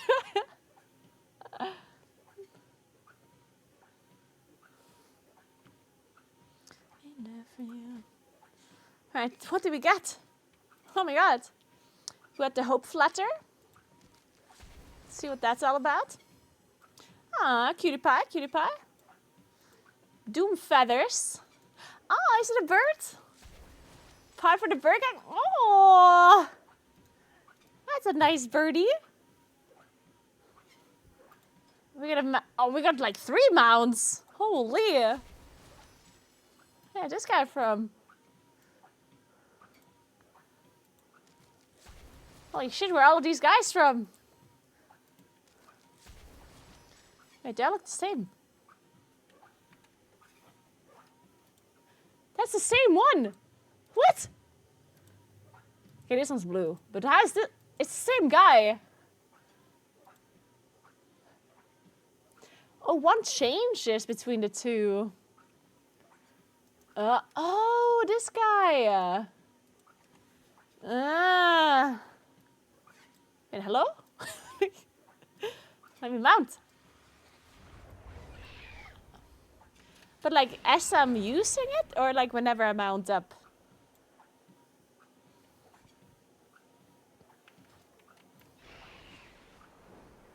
I hope while I'm using it.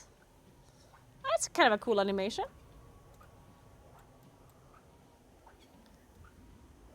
It literally just as I'm using it, it changes. Okay, well that's kind of lame, isn't it? Wait, that's a bit lame.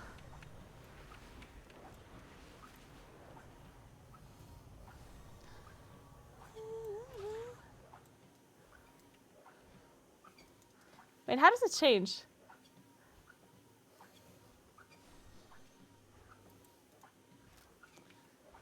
Oh, it changes when you do a twirl in the air.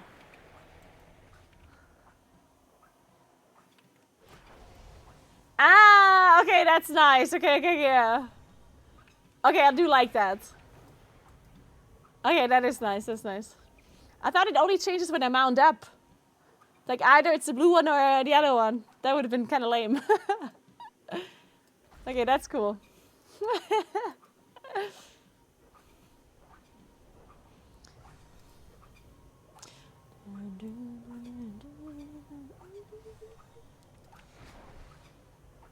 Okay, that's kind of cute. Oh my god, I'm stuck in a loop. That was a big twirl. Okay. Cool, what else did I get? Anything else? I want more stuff. Wait, what is this? Ah, the campsites. Okay, I forgot about that.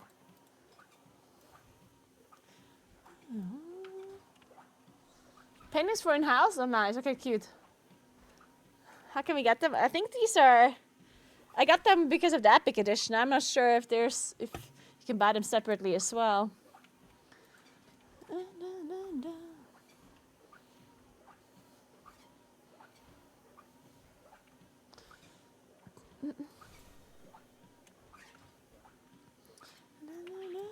All right, let me find another key.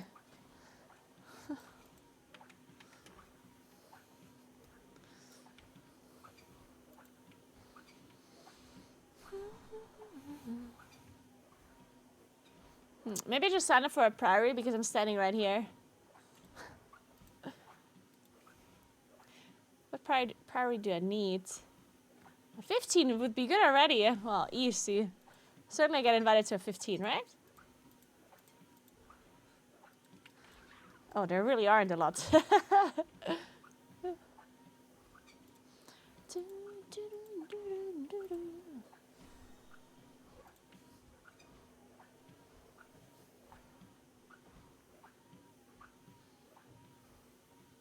I would be surprised if we get invited to a 14 on Boomy. Wait, Boomy's not even that bad. They played it in the MDI. How could it be bad when they played it in the MDI, huh? Impossible. Hey Sal, what's up? Thank you, thank you. Okay, but you didn't play in the MDI, big diff. Hey, I casted it. It's basically the same thing. I totally looked at it. And we all know if you look at what other players are doing, that they can perfectly replicate it.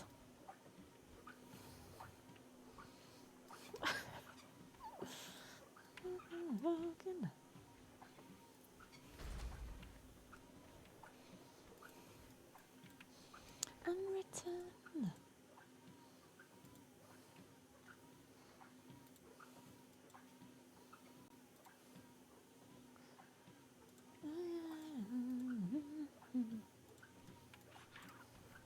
Exactly, Hannah, you know it.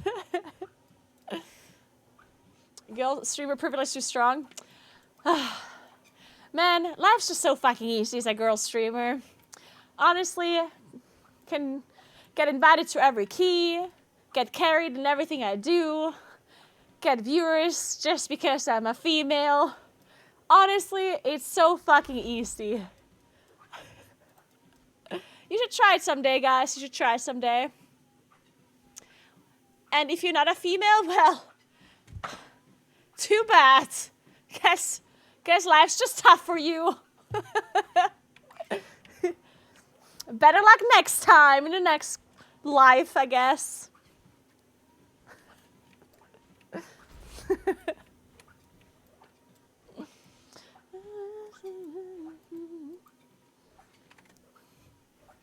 And there's like no keys.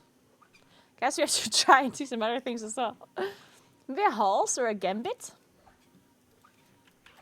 What? Okay, maybe the Hess tank is a little bit ambitious.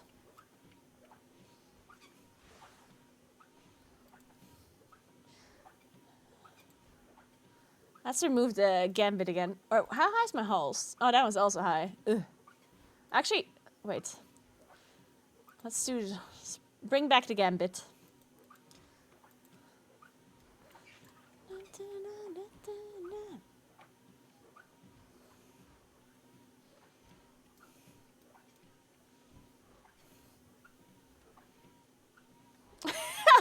No lie, one of my best mates pretended to be a girl for an entire mythic raid tier. No voice, just chat. And it was amazing to see how desperate the average WoW dude is. I mean, my memory doesn't go very far back, but like I had a time too where I did not speak on voice chat when I was much younger. And I mean, I do remember like people being like, as she said, desperate. It's like, really, I could have been a dude because I did not speak, right? They didn't see me, didn't hear me. Like, I could have been a dude, yeah?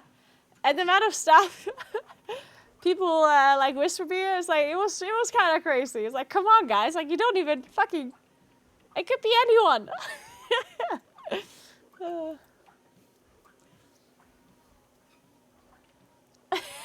Sir Ken. Oh, God.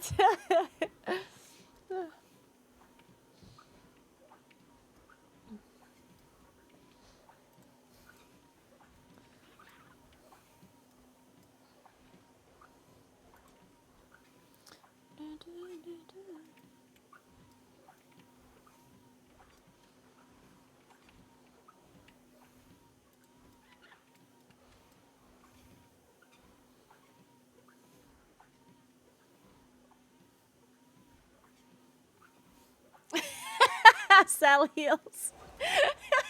That's funny.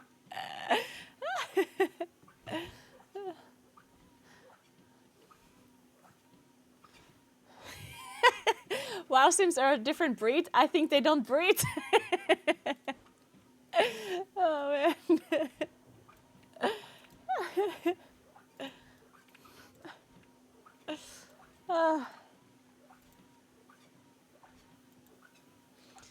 Thick skin. Na, na, na, na, na.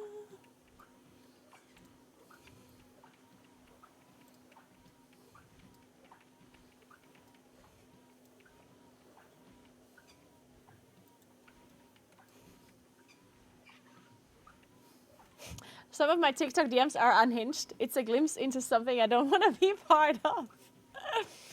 Oh man. Yeah.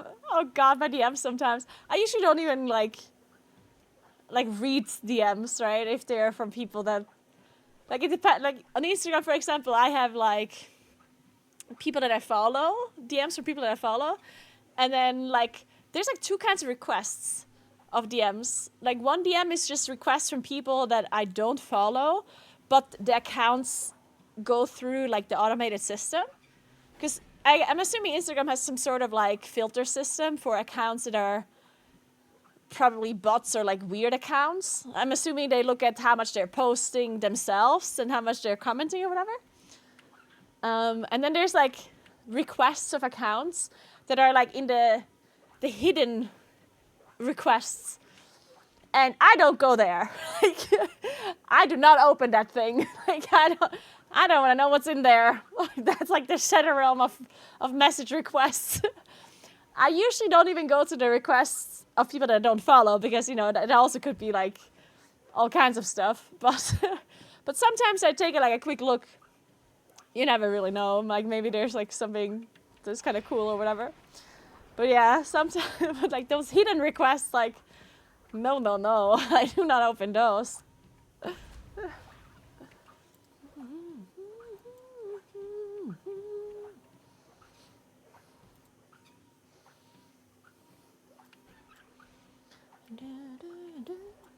The dick roulette is still very real, yeah.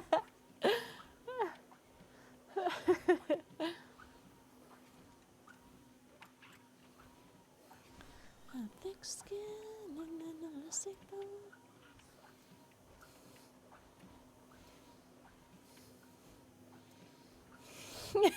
Circin, that's a good idea.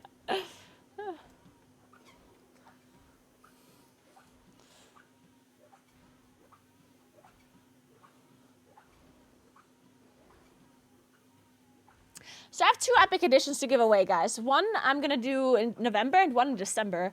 I feel like I want to do one on Twitter and one on Twitch. Maybe I do the December one on Twitch and the first one on Twitter. Maybe that makes sense? I don't know. Yeah, maybe I do that.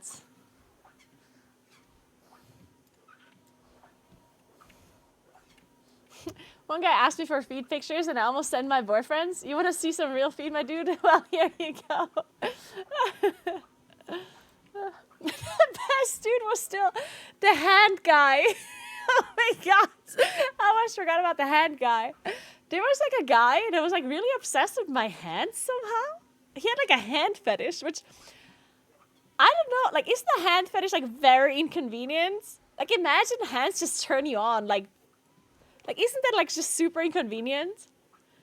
Because you can see your hands everywhere. Like, imagine you're just like getting a hard on or seeing like someone's hands. Like, oh my god. Like, imagine a handshake. Like, oh my god. Like, you're sort of in sort of a professional environment and you have to shake someone's hand and you're like, oh my god, oh my god.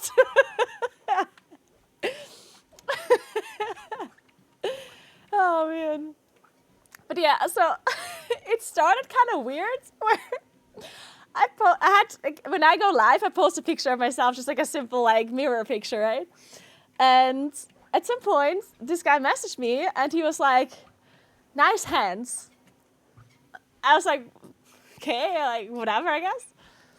And at some point, I had realized that he found me because I used to have something called like a cringe camera, which basically was a camera that was pointed at my keyboard just to literally see how I like press my keyboard buttons, right? It was more of a meme because they used to do this in like very high APM kind of games, like like in StarCraft or whatever, right? And obviously when you play WoW, like there's only so much APM you can have with like the GCD or whatever. So it was mainly a meme.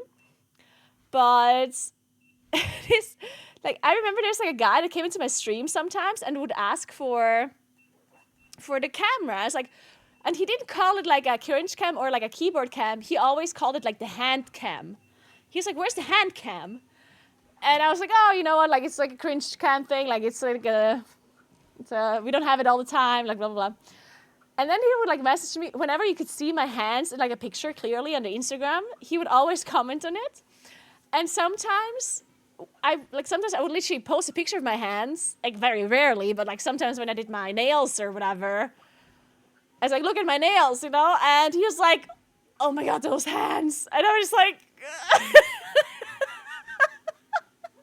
I'm like, "Oh my God, like I feel dirty. Like it's just posted my hands." Like, what?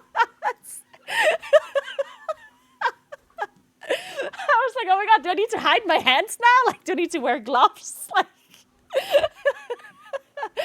oh my God. Oh man.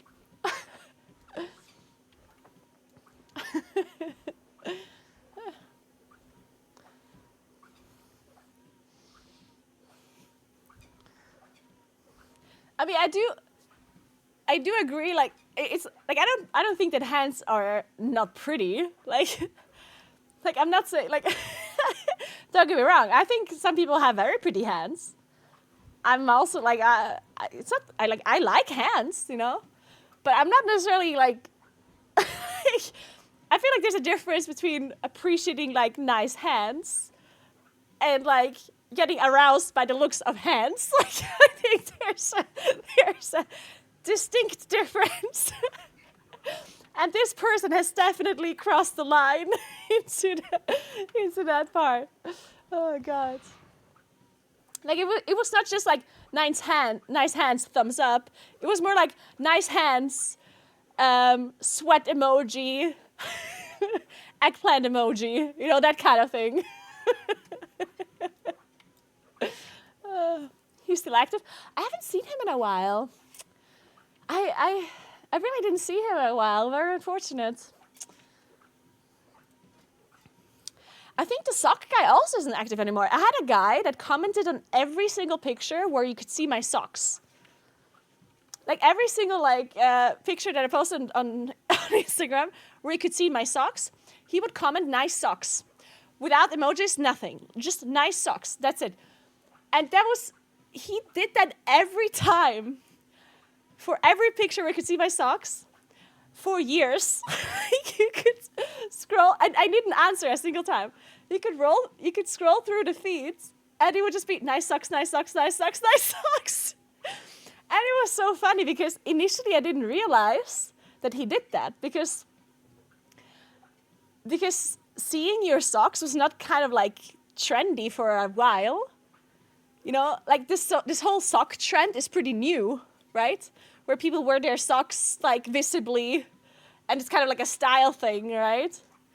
Like in the past, we would wear ankle socks where you couldn't see the socks really. They were kind of like, you know, hidden by your shoes or by your pants or whatever.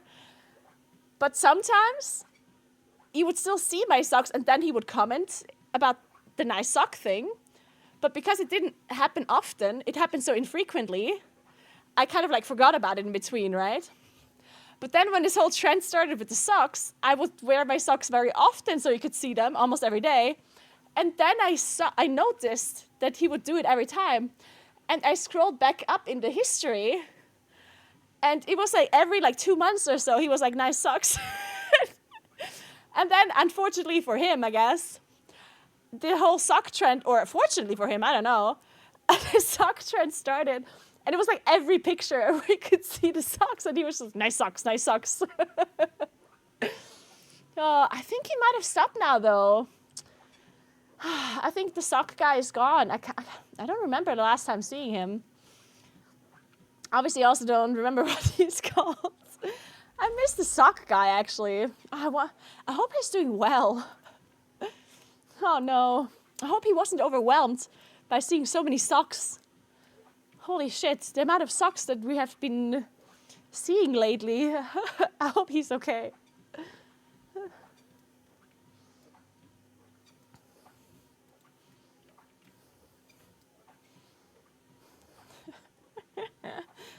Sock guy.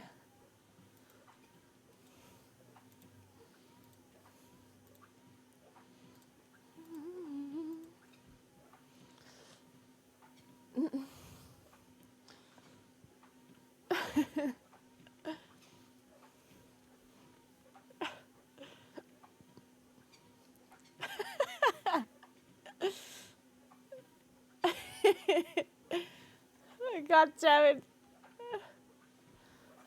When the guy sees naked feet, he goes, please put some socks on. Yeah. This is indecent. Please put on some socks. Thank you.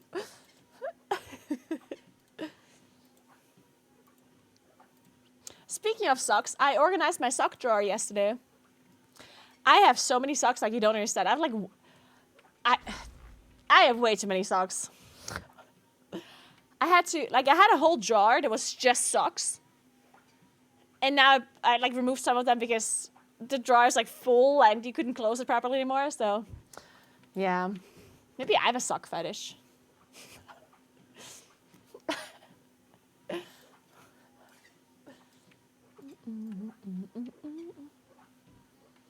Will there be a sock giveaway? I'm still thinking what I give away for my special stream. Ugh. Man, I really have to figure it out. I still couldn't come up with a proper gift for the Naguura Fest in December. I really have to get this done, but I can't think of anything. I was thinking about socks, but I don't know. I feel like socks are not like that cool. Like they're not that special, you know. Like some people like don't give a shit about socks, obviously, and I don't know. Hand socks. It could be gloves. Gloves are cute, but then I don't know. Like, I was thinking about this tumbler thing, but that's also a little bit complicated.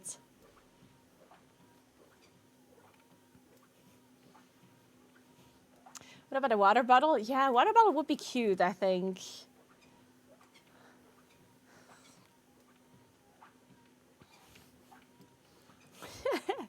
Dratnos dropped the potty sea socks. Yeah, that's true.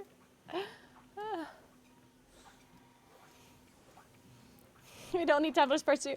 I mean, if I would do the tumblers again, then I obviously would do it myself and not, this whole thing would not happen again, obviously, but... But the tumblers, honestly, are just too fucking expensive if I have to ship them myself. At least the ones, like these ones.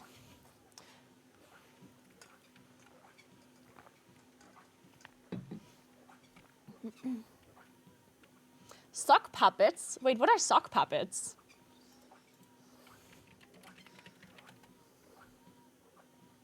Oh, what the hell? They're cute. Yeah, the thing is, like, handmade stuff, I do think the handmade stuff is by far the cutest. But I've done handmade stuff a few times, and like, the problem is, of course, that handmade stuff takes you forever. Like, if it's like something easy and fast, then it's not as cool. Like, I feel like handmade stuff is only really cool if you know, if it took you a while, you know, and not just like put two things together, right? But I remember when I painted pictures for the special stream, holy, like it took me so long.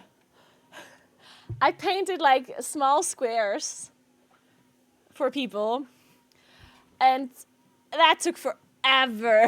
Like, I was painting so much. Like, it took forever. I think they turned out really cute though. That was nice. Most of them were very cute. And the coolest thing was that they were all part of like a bigger picture. Like what I did, I actually thought it was a cool idea. It just took forever though. So I bought like a lot of like small squares. I'm gonna show you.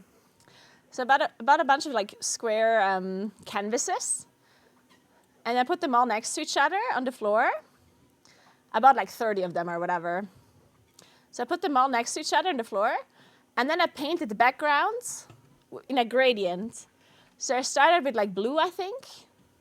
So I painted like the top part blue. And then I used a gradient to go all the way down until it was yellow. I think something like that. Kind of like my logo. Or it's like blue, purple into like orange, reds, and then yellow. And then when that was all painted, I took each individual canvas and painted like an individual picture for everyone on it that won, depending on what they wanted me to draw. And it was super cute, because if we would all put them together again, they would make like one whole like painting. I think that would be really cool. Did I ever take a picture from the full thing? I don't think I ever did. I don't think I ever put them like all next to each other, I don't think. Which sucks because that was cute. Thanks for 32 months of self-destruct. Appreciate that. Thank you so much. But yeah, it did take forever.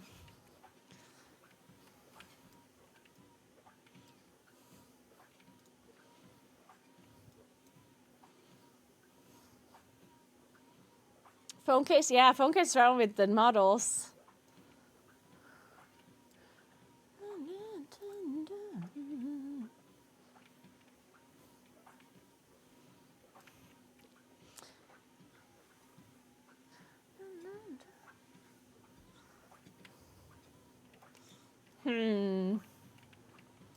What else is cute? Keychain? I could do a keychain. Would you guys want the keychain?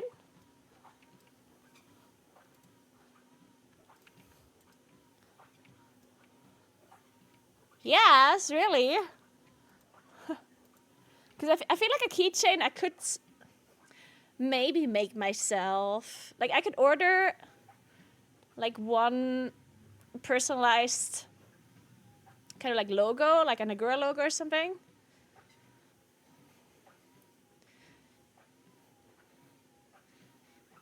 And then I could like make the rest myself with just like, you know, some pearls or something like that.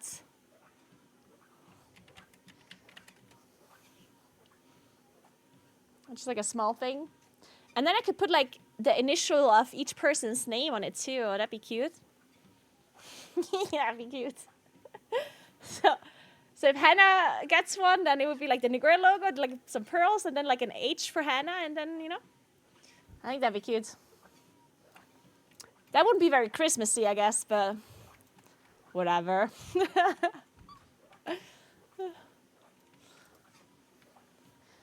I'm gonna write this down. Maybe I can find something that would work for this idea.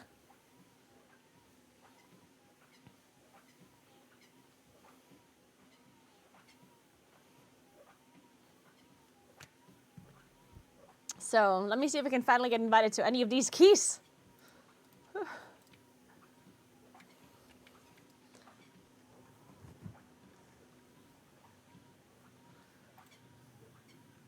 gonna make the music a bit louder. Tell me if it's too loud for you. Then I can make it lower for you.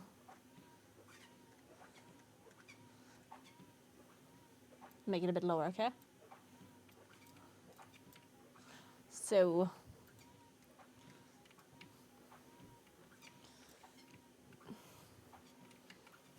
Yeah, right, Sirkin. Yeah.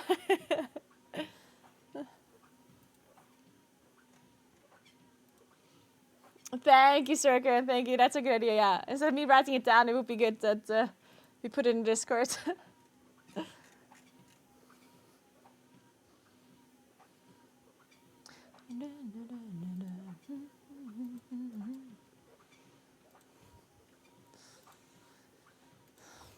The cool thing with the keychain would also be that I can probably put it in an envelope for to send it out. Because whenever an item needs to be shipped in a box, then all of a sudden shipping becomes like infinitely more complicated. But as it fits in an envelope, all of a sudden it's no issue. And I think a keychain could probably fit into a smaller padded envelope that I can probably just send like that.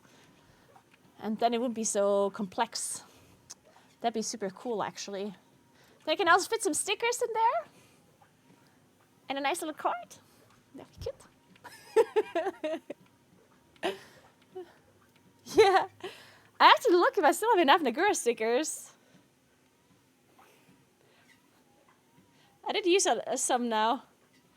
Naguura stickers. Gonna write this down.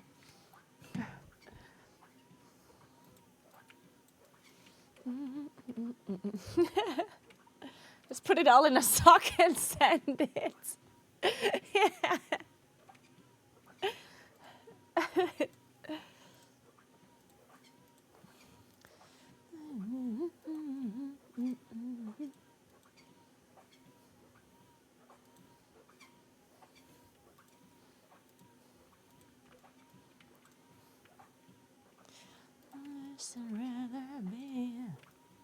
The good thing about a keychain is also that I don't need a size for it either. Because if I choose an item... Oh, actually, I would need to personalize it. Well, I don't have to, but... Yeah, okay, never mind. Okay, just kidding. I think personalized stuff is cuter in the end. Instead of it just being some generic thing that everyone gets the same of.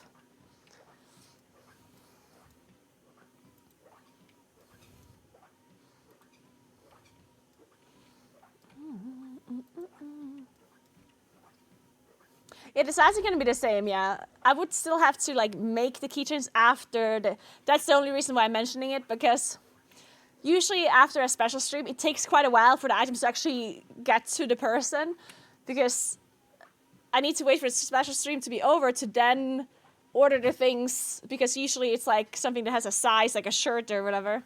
So it needs to be printed after the fact, and then I need to package it and send it, which takes forever usually. But I guess with the keychain, I can order most of the stuff already beforehand. And the individual like letters, I can probably get them somewhere around here, so I don't have to like order it, which would speed up the process quite a bit. I could also try and do the keychain already beforehand to only like leave out the letter at the end, which then shouldn't be taking that much time anymore, so I can send it out quicker.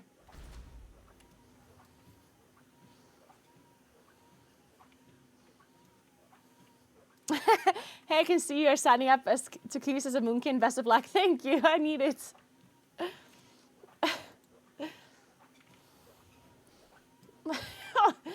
Q skip cheat with a lever tank. What the hell?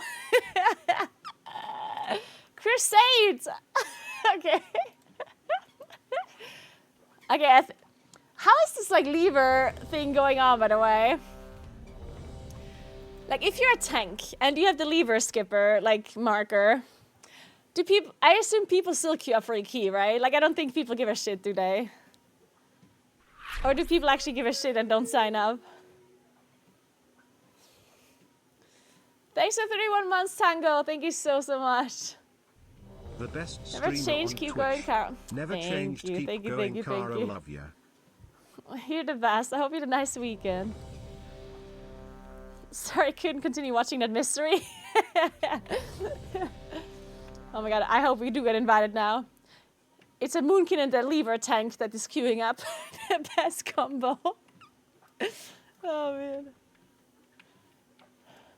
In high keys, people don't care. In low keys, they care. I guess that's fine though, right? Because I think people that complained the most, or people that were bothered the most about levers, were people that were doing lower keys. So I guess it did work out pretty well.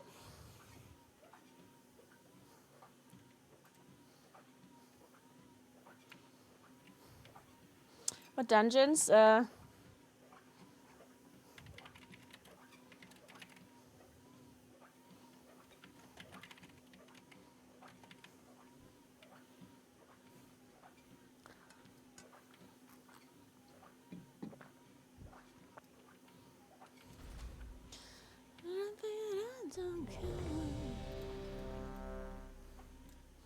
Yeah, and I guess the ones that care don't sign up, yeah. True.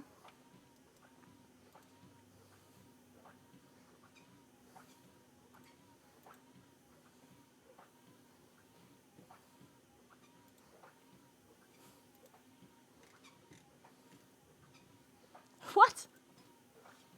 How the Civil War decided what pie you eat on Thanksgiving? I think we're gonna do a small little like Friendsgiving again with my friends. I'm sure we started this small little tradition last year because obviously I live in Europe and we don't do Thanksgiving, right? But I thought it's like a cool little thing to just get together and like cook a meal together and do like a somewhat Thanksgiving-ish kind of celebration. And we did it the first time last year. It was really cute. Like it was really nice. So maybe we do it again this year. So now I got some info about Thanksgiving. Did you know Americans across the nation will celebrate Thanksgiving later this month, most likely with a large festive meal. There's often, wait. Read this. There's often turkey, stuffing, cranberry sauce, all sorts of salad, maybe macaroni and cheese, and for dessert, a pie. The types of pies can vary. Sometimes there's pumpkin pie, sometimes pecan, or sweet potato, or apple pie. Which ones do you always have, guys? Which pie?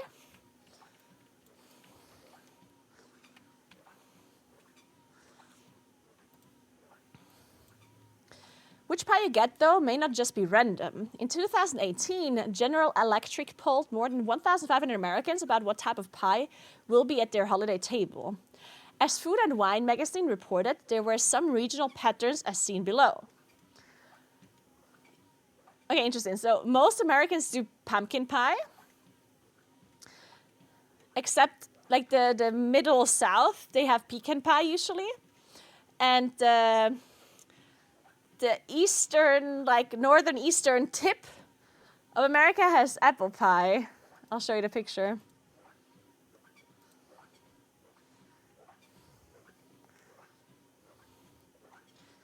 You see it? Apparently here is apple pie. Mostly it's pumpkin. But like here the bottom is pecan and this is like apple and pecan tie. Interesting.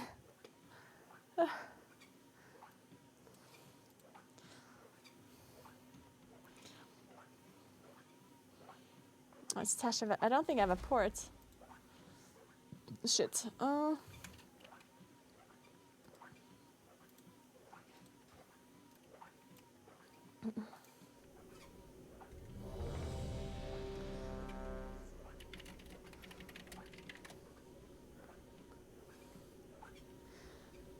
So pumpkin pie is seemingly everywhere except in the Northeast, where apple pie is more popular, likely because apples are common in the region. And then there's a swath of land in the south, spanning from Texas through Kentucky, where pumpkin, again, takes a backseat to the options, pecan, and to a lesser degree, apple specifically.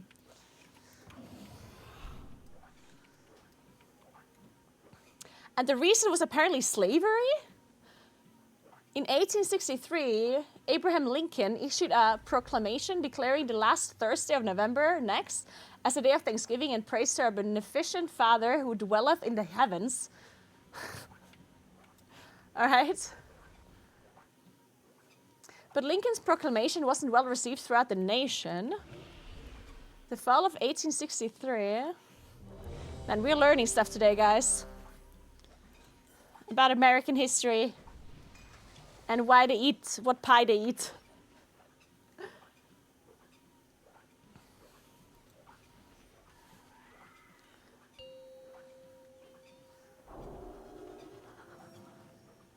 Five, 4, 3, 2, 1.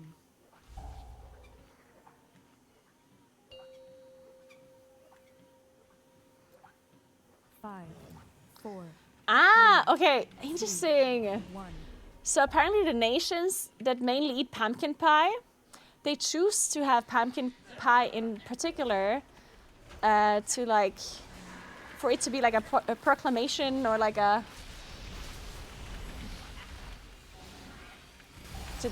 support in favor of like stopping slavery, because apparently pumpkin was something that was not harvested commonly by slaves, and where slaves were not involved usually. So that's why apparently they chose to eat pumpkin pie.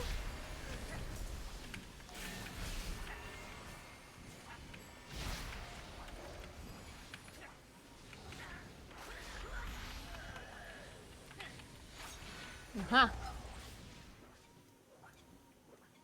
No, wait, the opposite!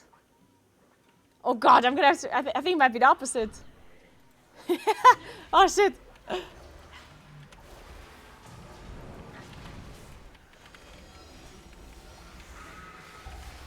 Holy shit. Okay, we read this afterwards.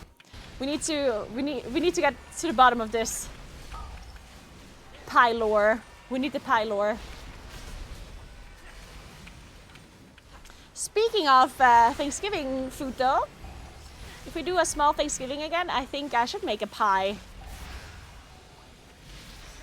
Maybe I make an apple pie. Because we do have apples here. And apple pie is delicious. Or pumpkin pie. I never had pumpkin before. Never had pumpkin pie before in my life.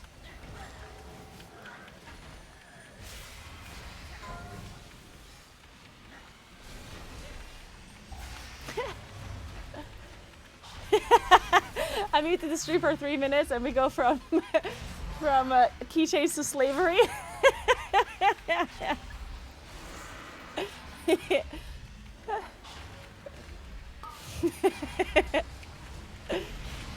Yeah, that's actually an interesting switch in topics now that I think about it. Very good point.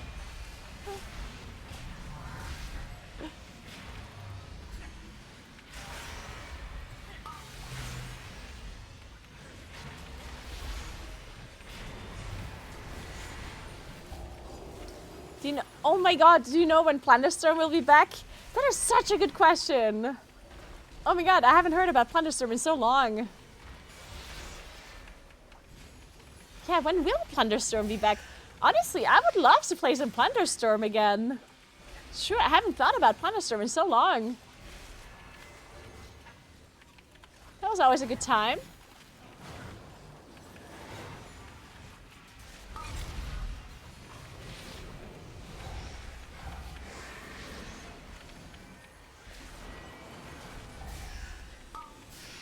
Pumpkin pie is easy to make? Really?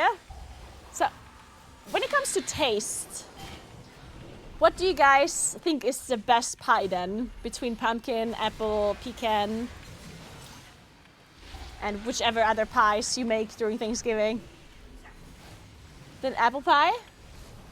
Okay, maybe I do just make apple pie. Maybe I just... Ah, shit. Oh, I've... Nice.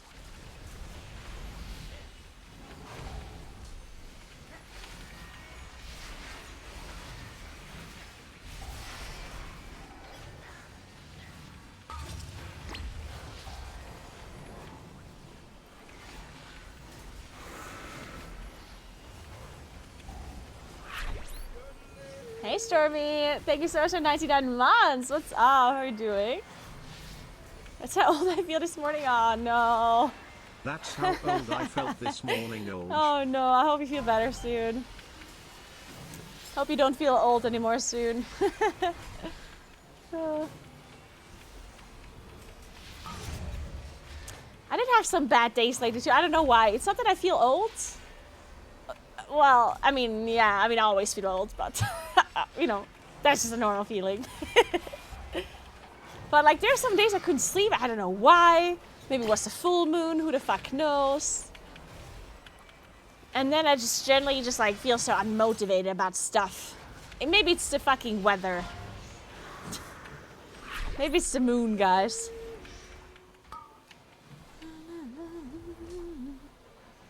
Even though it hasn't been full moon for like a week.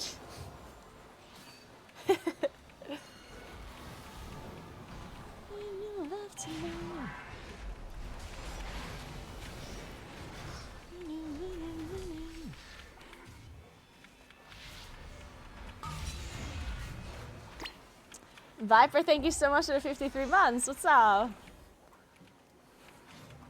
Thank you, thank you, thank you.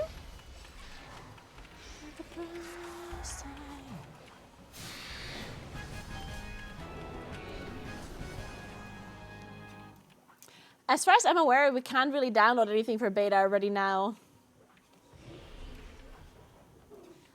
As far as I know, you can't really pre-download anything.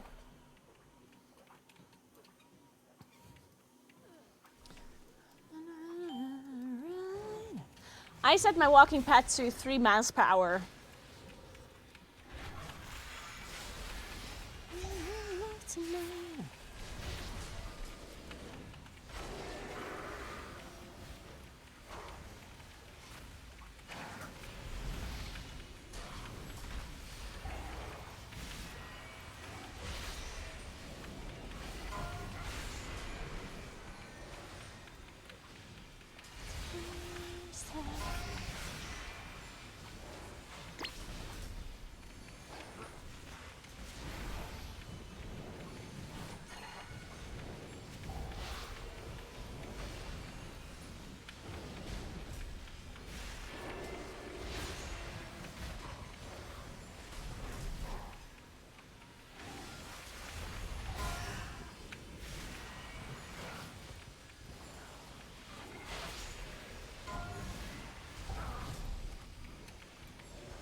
Don't you get tired of walking all the time? No, I'm good. I'm getting tired of sitting all day. So I'm adding to walking. I feel like the interesting thing about walking is that at some point it just happens. You just kind of do it. Also, like in my room here, it's actually not super warm. It is currently 18 degrees, which is not necessarily like super cold. But if you're just sitting playing video games, it is actually kind of cold. So whenever I feel cold or like slightly uncomfortable, I just start walking and I'll be warm again. It's nice.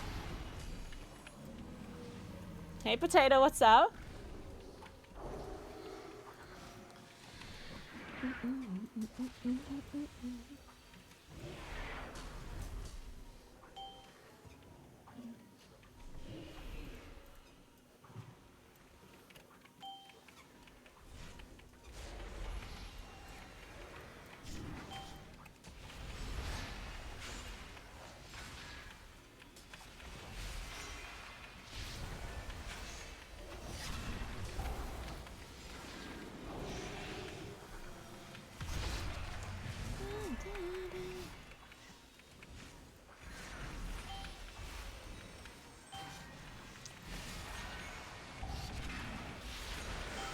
Yeah, it's a hack, guys.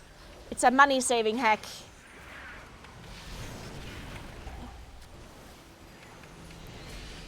If you want to save money on heating, then just get a walking pad and start walking.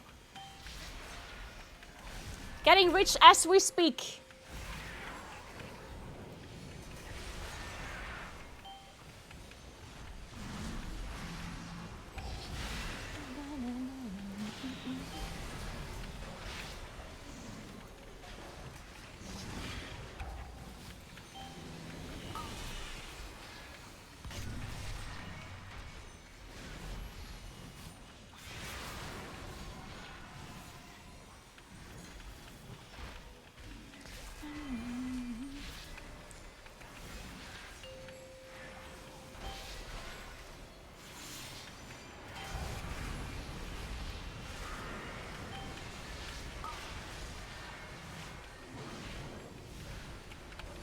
Oh shit.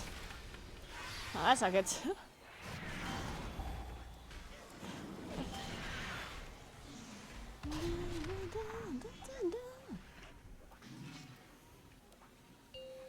Hmm.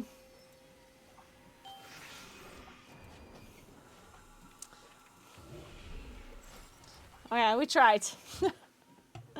No beta yet? Yeah, beta will be in a few hours.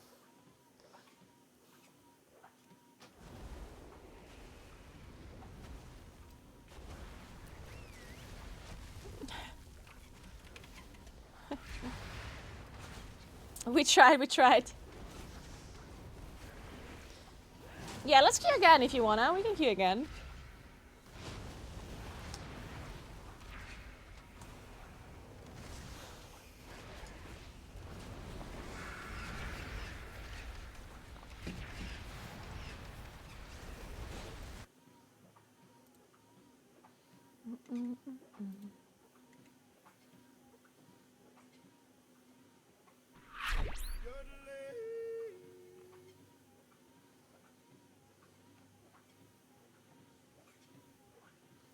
Aww.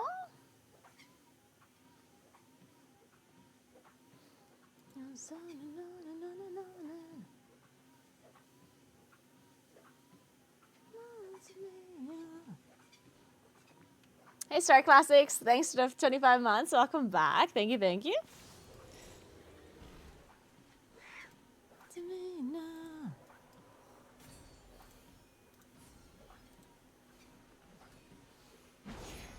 we just swipe into 15? Honestly, I don't know what key level this was. And yes, we did. I think it was a 16.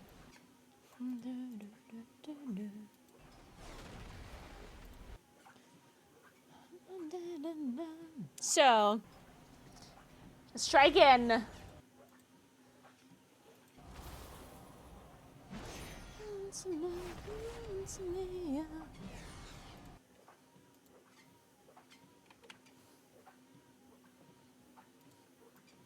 Oh, we need to read the rest of the Thanksgiving pie lore.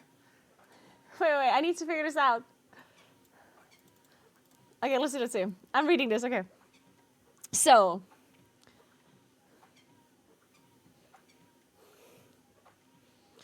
ultimately, the obvious appeal of Thanksgiving won out, and even Texas adopted the holiday, but an artifact of anti-union sentiment remained on the menu on the dessert table. Sarah Josepha Hale, a New England magazine editor who pushed for a national Thanksgiving holiday in the 1840s, and through Lincoln's proclamation, also shared pumpkin pie recipes in her publications, giving the dish its start towards holiday stardom. Okay.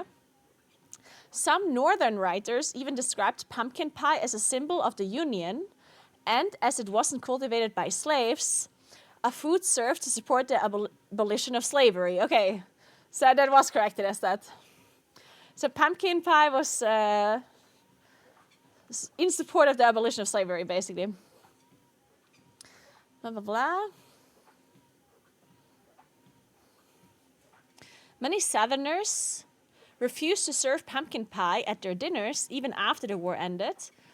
Before the century was out, sweet potato pie, already a popular Southern food, found its way to the Thanksgiving table as a tasty alternative, and pecan pie made inroads in the region as well. And that tradition lasts today.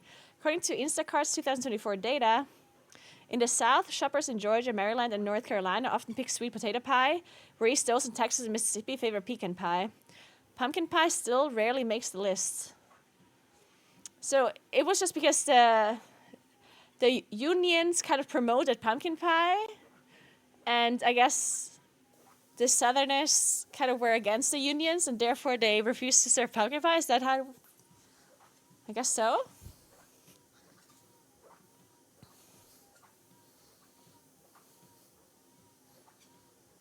Yeah, that's how I understand it.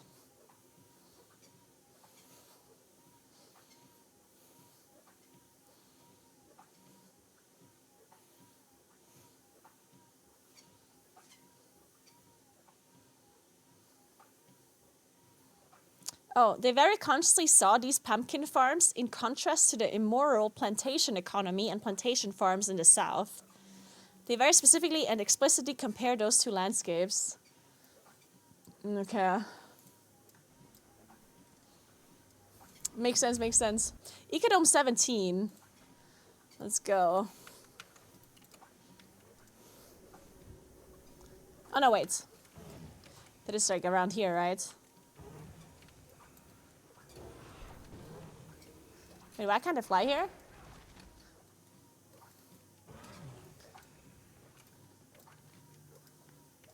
Oh, because I'm in... No. How does this work? How do I zone out of Tassavesh into Karesh? Does that work?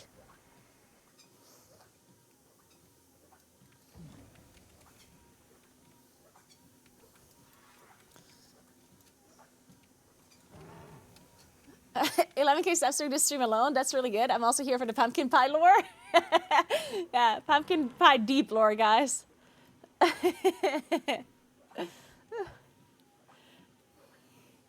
Yeah, I used to walk a lot on my stream. Like, actually, like, a lot. Lately, I haven't been walking that much, but when I got this walking pad, I started out walking like a normal human being. And at some point, I was like, I should walk more and more and more. And at some point, I would just like walk all stream long, really. And then at some point, I did the walkathon. It was a walkathon. It was like a challenge where I walked 100 kilometers in one day, which was crazy. I walked for like 22 hours or something like that. It was insane. Yeah, it was really bad. God, it was actually so bad. But it was. I can't believe I did that. I actually still can't believe I did that. I felt so bad. After like 70 kilometers, I could barely like feel my body anymore. Yeah. It was like each step felt like misery.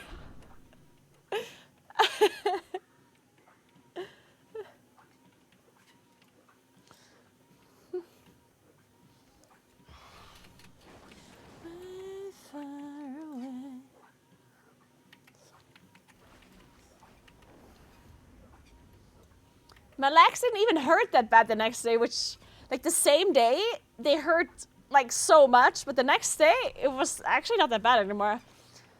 I feel like your leg, honestly, human legs are honestly kind of crazy. Like, the things they can do and how fast they can recover is actually quite insane. Like, the amount of times I felt like, oh my god, my legs are gonna be dead tomorrow, and then it's just nothing. You know when my legs were really dead? After the hike last week. I still have a little bit of, like, my legs are still a bit sore from last week's hike. And that hike wasn't even, like, that insane. I mean, it was kind of a lot, but still. I was so sore for, like, 5 days. It was actually kind of crazy. And last week, when was it? Like, Tuesday? I did a hike. And yeah, it was like a lot of elevation. Like, it was somewhat steep, I guess. I think I forgot how much. I think it was 5 kilometers up and like 1,100 meters of elevation, I think. Or 1,002, I don't know. And I think, honestly, I think a lot of the soreness came from the way down as well. Because when I went down, it was snowy. There was snow. So I couldn't, like I couldn't walk properly. Like, I had to, like even going down was exhausting, right? Because if it's snowy, you need to make sure you're not slipping and, like, I don't know. So, like, the next 4 days, my legs hurt so much, actually. It was crazy. I only remember the snow cactus, yeah.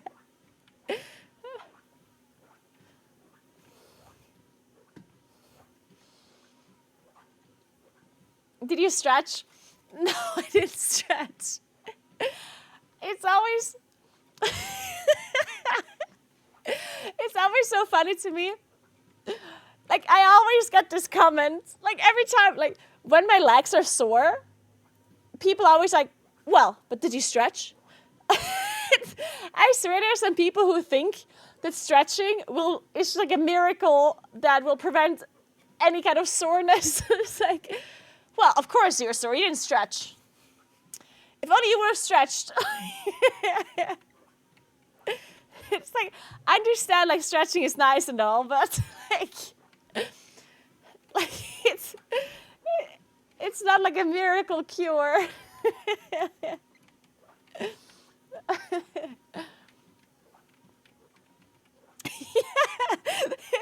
It's like, I have a headache. Well, did you drink water?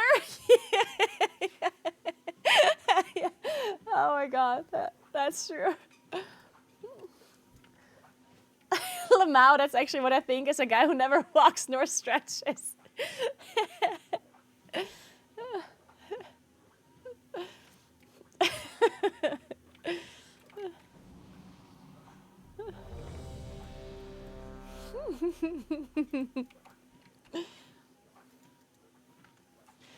It's funny because I'm like, when I went to the gym a lot, I was not actually like the most sore. I was always, I feel like the biggest soreness that always happens for me is like, is the muscle memory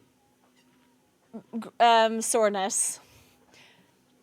Like, let me try to explain. You know when you had certain muscles, but then you didn't use them for a while, and they like deteriorate, like they get smaller, like they, you know, grow back. Your body retains the muscle memory, so like it's easier for you to grow muscles that you had at some point in your life versus muscle that you never had, right? So that's why people that went to the gym at some point or did some other sport for like whatever, and then didn't do the sport for a while, when you then start the sport again, it's easier for you to build those muscles again, right? But whenever I do that, the soreness that I have when this like muscle memory kicks in is crazy. Like, it's actually just insane. 5, I feel like that's like the worst like 2, soreness ever. It's when you do some sort of sport or some like exercise that you didn't do in a while, but you used to do it before. That's always like the 3, craziest soreness ever 1. for me.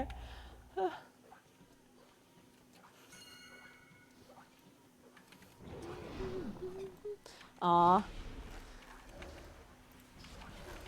The tank was too far for my stampeding roar.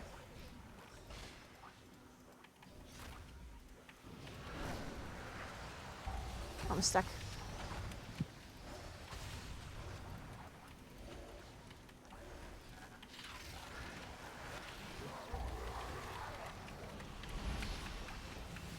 Fuck.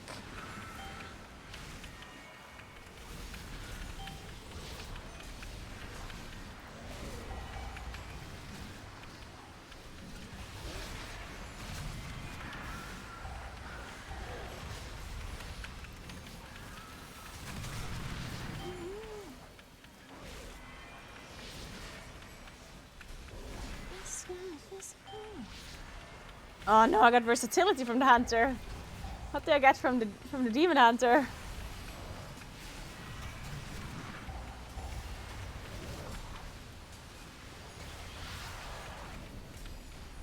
Crit! Okay, well that's just bad and bad. Oh no. Feels bad.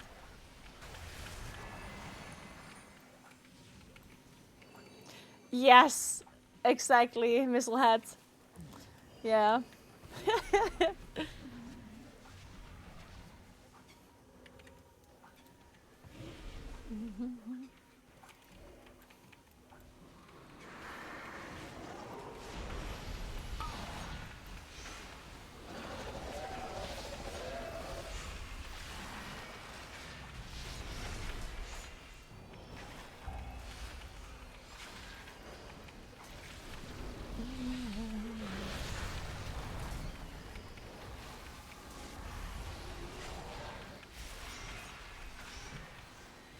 A zipline obstacle course? Wait, what is that? Zipline. What is that?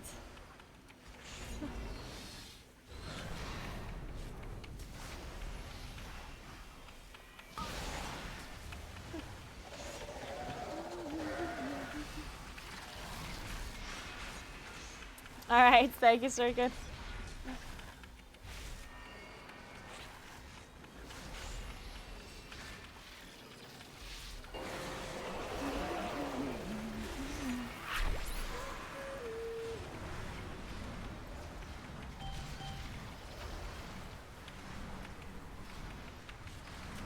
Call.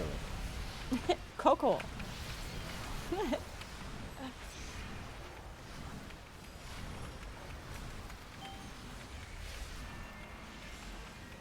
Hey Suhat, thank you so much for 15 months. What's up? How are you doing? Thank you very much. Coco! Coco!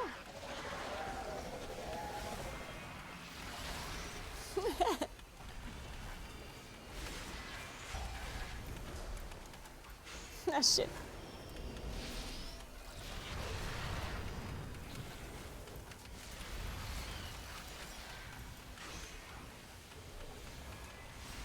And that's some big carry from this from this Havoc DH.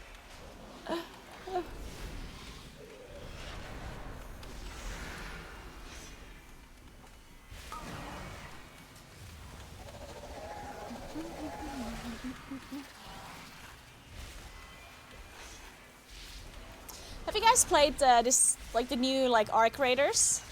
I feel like it's such a big hype right now. Is it that good? Even I was tempted to try it out because everyone's playing it, but it's still a shooter, and I'm just like not good at shooters, and it frustrates me.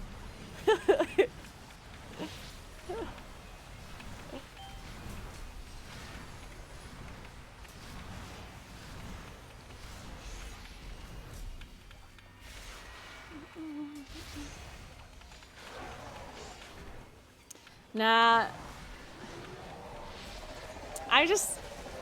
It's not that I dislike shooters, I am just not very good at them. And that frustrates me. And I also get like really, really nervous playing shooters. Like it's like, I don't know, I just can't do it. I guess another bad thing about me and shooters is that I have really, really bad like orientation. I have like no sense of orientation. And I feel like in shooters that's pretty important. Like, not having a good sense of orientation in shooters is pretty like detrimental, like, to your success.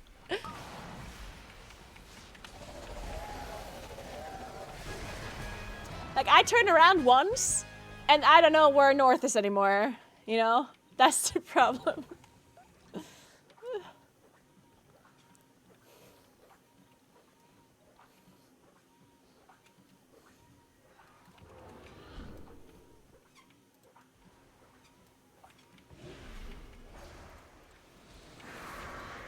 I mean, people always say, oh, but you go hiking, like, but, like, hiking actually requires 0 sense of orientation, because you just follow a path. Like, there's only so many paths that go up the mountain, yeah? There's, like, there really aren't, like, a million different paths, yeah?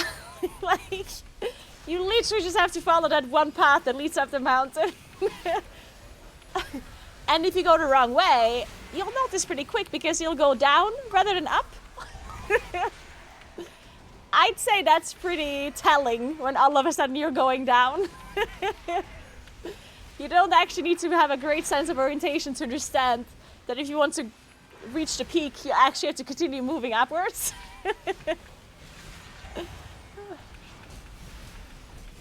Don't need a PhD for that one.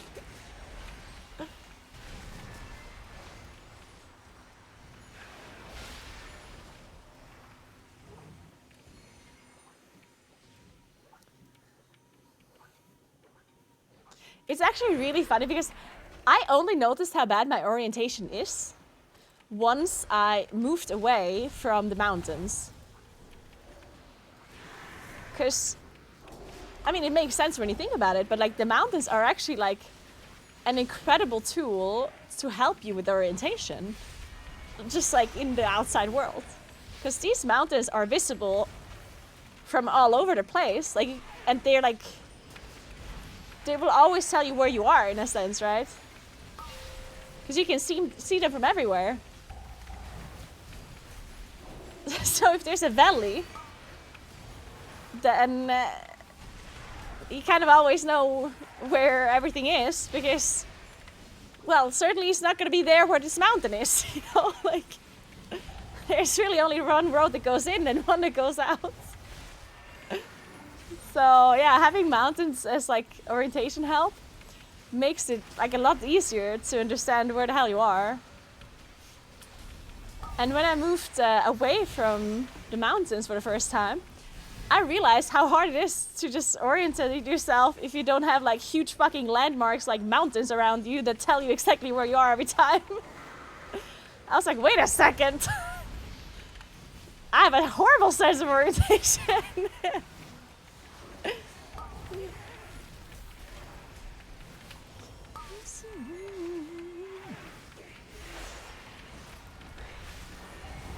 Like when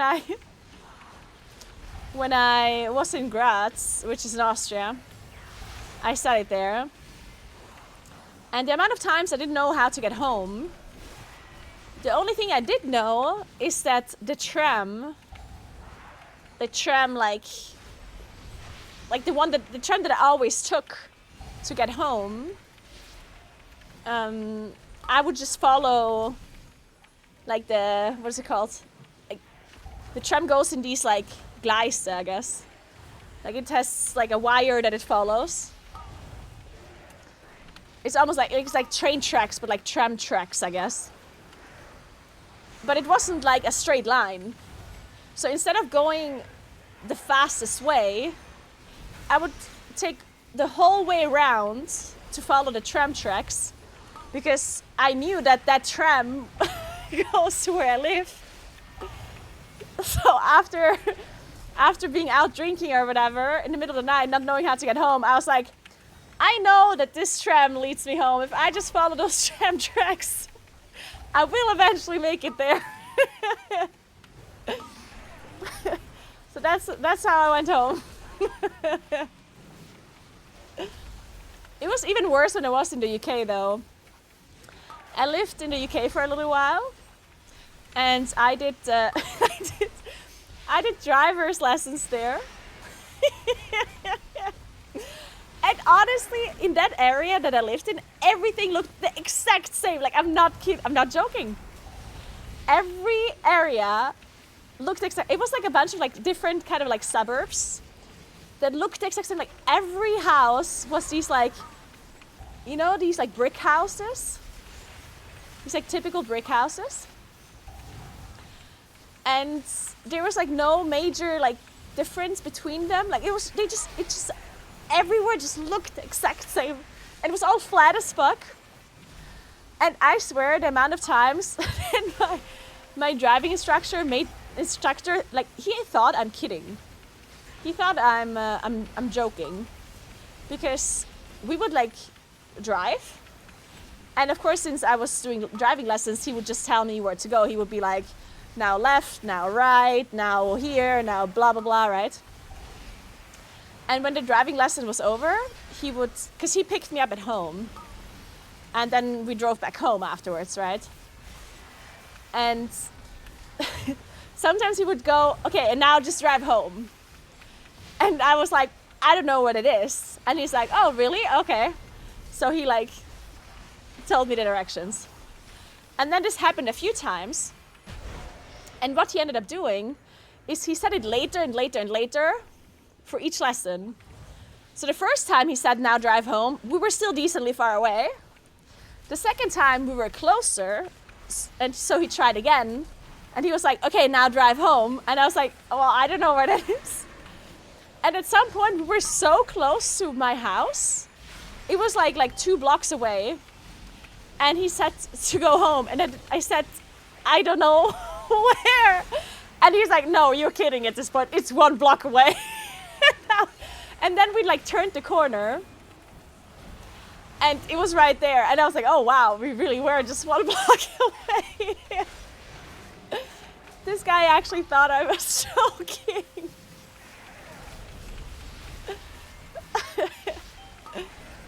Joke's on you, I'm literally just an idiot.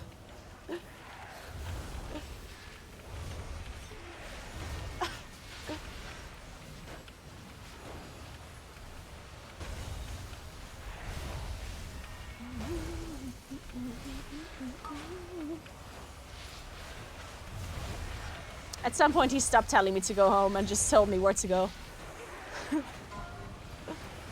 he did learn at some point that it's hopeless.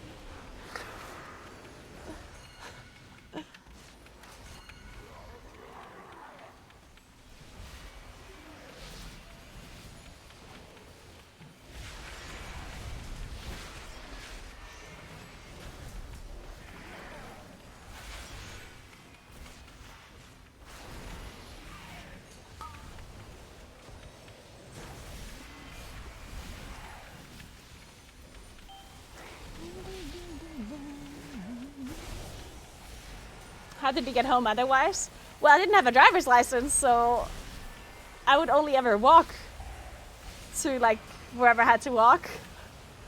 Or take the bus, I guess. And the path that I had to walk to the grocery store and to the bus was through like a park, which I didn't drive. Like, you didn't drive there. You took a different route with the car than when you walked.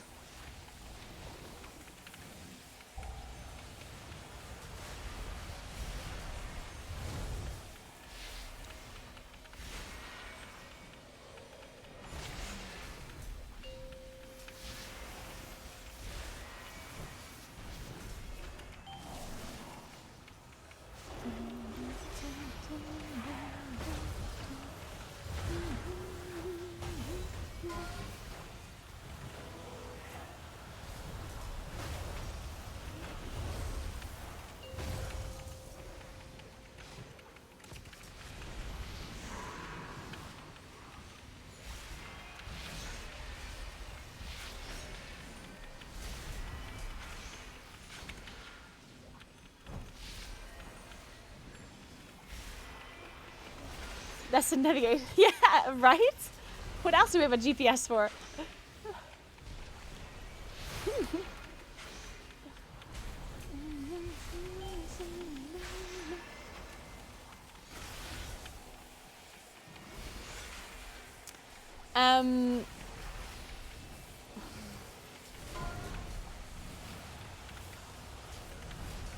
It's Veterans Day in the US.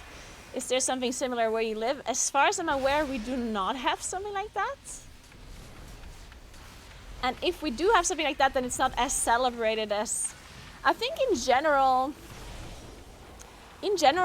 war veterans and like just soldiers in general are like a lot more, like, I guess the word would be like praised than whatever I know from Italy and from like other countries in Europe.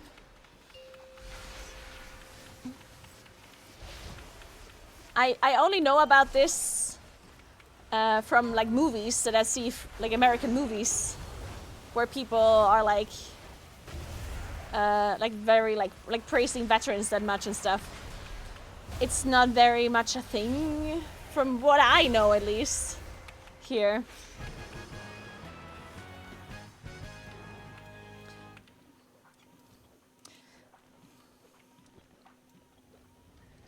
At least not to such an extent.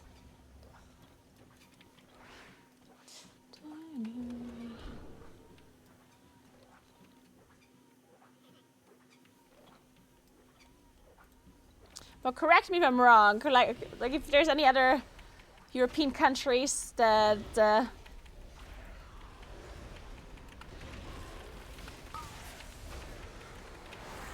do it differently, or like similar to the US or something, then do let me know.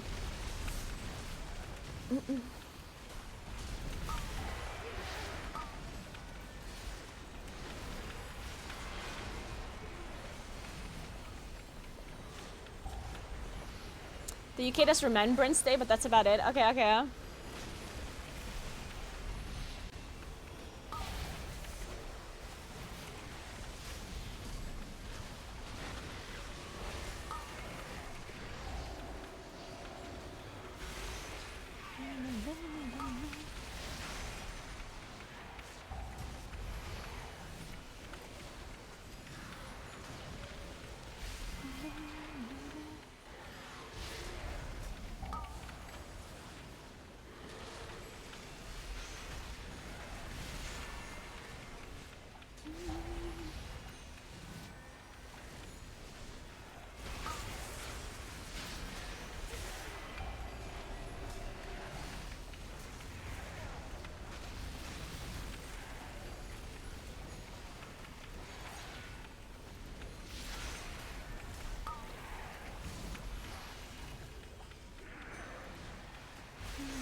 God, it's already getting dark.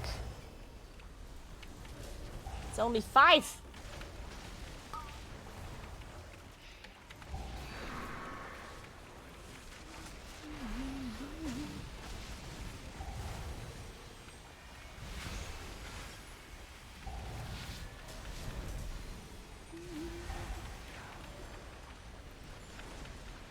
Have you guys seen have you guys seen this, like, what's her name? Sweeney? Sydney? No. Sydney Sweeney? Is that her name? The actress? Okay. Yeah, so apparently Sydney Sweeney did an interview because there was like, this is like some time ago. I think it was last year. I don't know. I don't remember. But there's like some advertisement she did about like jeans, like the jeans, like the pants. And honestly, I don't know exactly how the advertisement went, but basically she said it's nice to have great genes or something. Kind of referring to like her pants, but then also like genes as in like genetics, you know? And people were like apparently like really mad about this.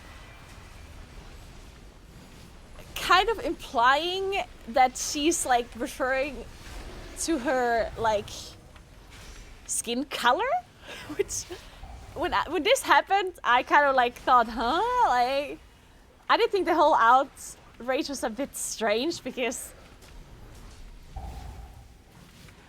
like Sydney Sweeney is just like a very pretty like girl, right? So it's like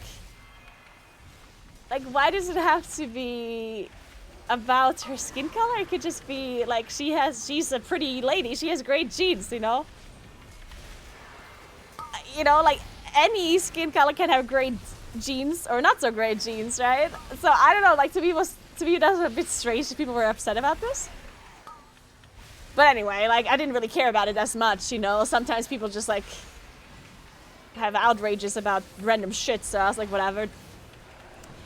But yeah, so I didn't really follow this whole thing anymore. Like I just randomly saw that people were a bit upset about it. It's like, whatever. And then like they did an interview with her about it apparently recently, and she just like gave the most like I don't give a shit answers ever. It was so kind of funny to me how she like talked to the interviewer. Like the interviewer really tried to like fish like a political answer out of her. And they're saying like, oh, so you were like involved in politics kinda with this like advertisement, so what did you think? Like like kind of like tried to fish for an answer. And she was just kind of like, I don't care. And it was so funny to watch.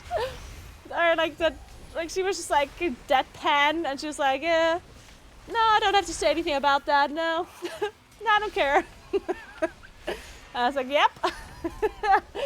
I feel like that should be the answer for this stuff sometimes. Because I think sometimes when people get upset about like, or when there's like outrage about things that really are just not worth.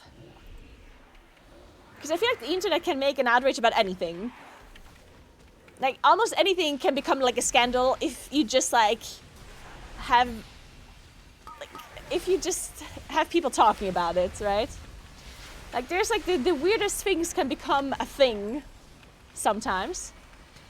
And I think sometimes the best course of action is just to not like give into it and just like fuck, like stoned, you know? Like sometimes it's just better to just not give a comment or not be like apologize for something that you didn't mean that way anyway, you know? It's like, of course you shouldn't be ignorant, like there's a line to everything, right? It depends on what it is, of course. But for stuff like this where it's just like I was like, I don't know, man. Don't feed the trolls. Yeah, sometimes just like I feel like it's the best thing to just not give in to it, and don't always like.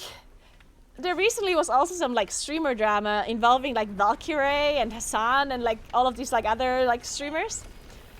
And apparently I didn't like follow the whole thing. Only Oh my god, we have a creeper. survive. Shit. Well, that just kills me apparently. And the one thing that like was the weirdest shit to me was, so Valkyrie, she was involved in some controversy. I don't know, honestly, don't even know why. And she messaged Asmongold about like his opinion about it. And she said that out loud. Like she shared the fact that she had asked Asmongold. And then people were so upset that she had asked Asmongold that she then apologized that she asked Asmongold. And I was just like, what? Like, why do you apologize for asking Asmongold? Like, just, what? Like, stop. Like, I thought it was just so dumb. Like I can't do something. And then, like, I was like, this is just dumb, man.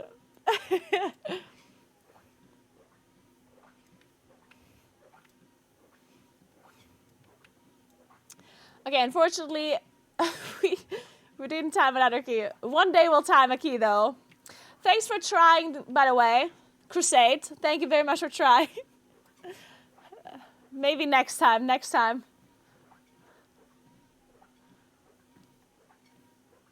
Oh, this is the zipline thing. All right, thank you, Sergey. Well, I'm going to take a look.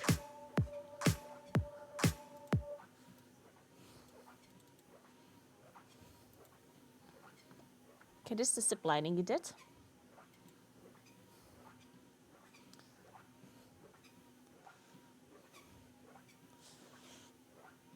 Oh, you have to. Oh, I thought it's like one of these normal zip lines where you just like sit and it goes. So you have to like actually use your hands to like move yourself forward.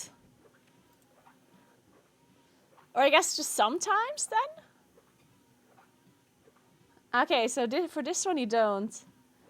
So I guess there's some parts where you have to move forwards and others you don't. Interesting.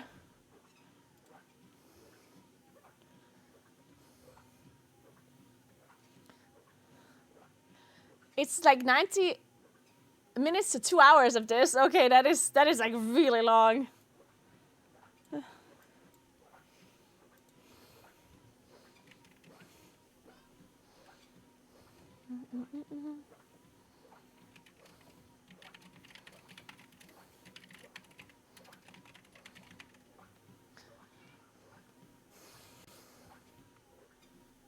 The best part is ziplining over the animal enclosure. That entire place is really fun. Yeah, that does sound amazing. That is very cool. Was that the new and pleasant in this video? Yes.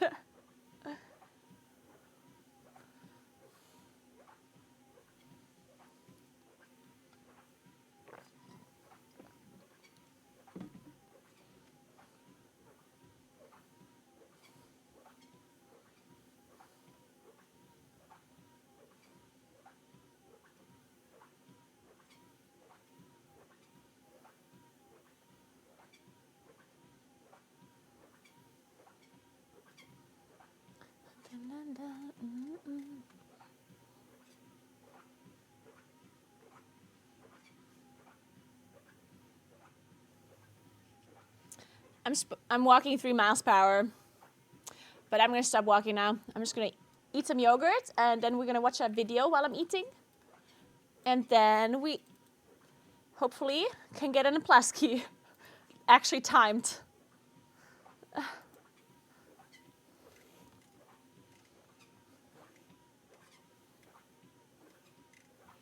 What are we watching?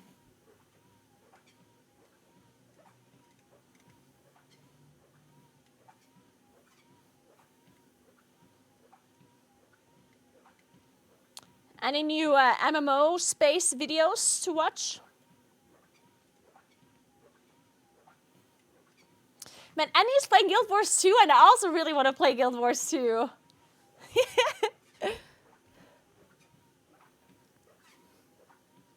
I really want to try. It looks kind of cool. Yeah, they have a new expansion. I really want to try it.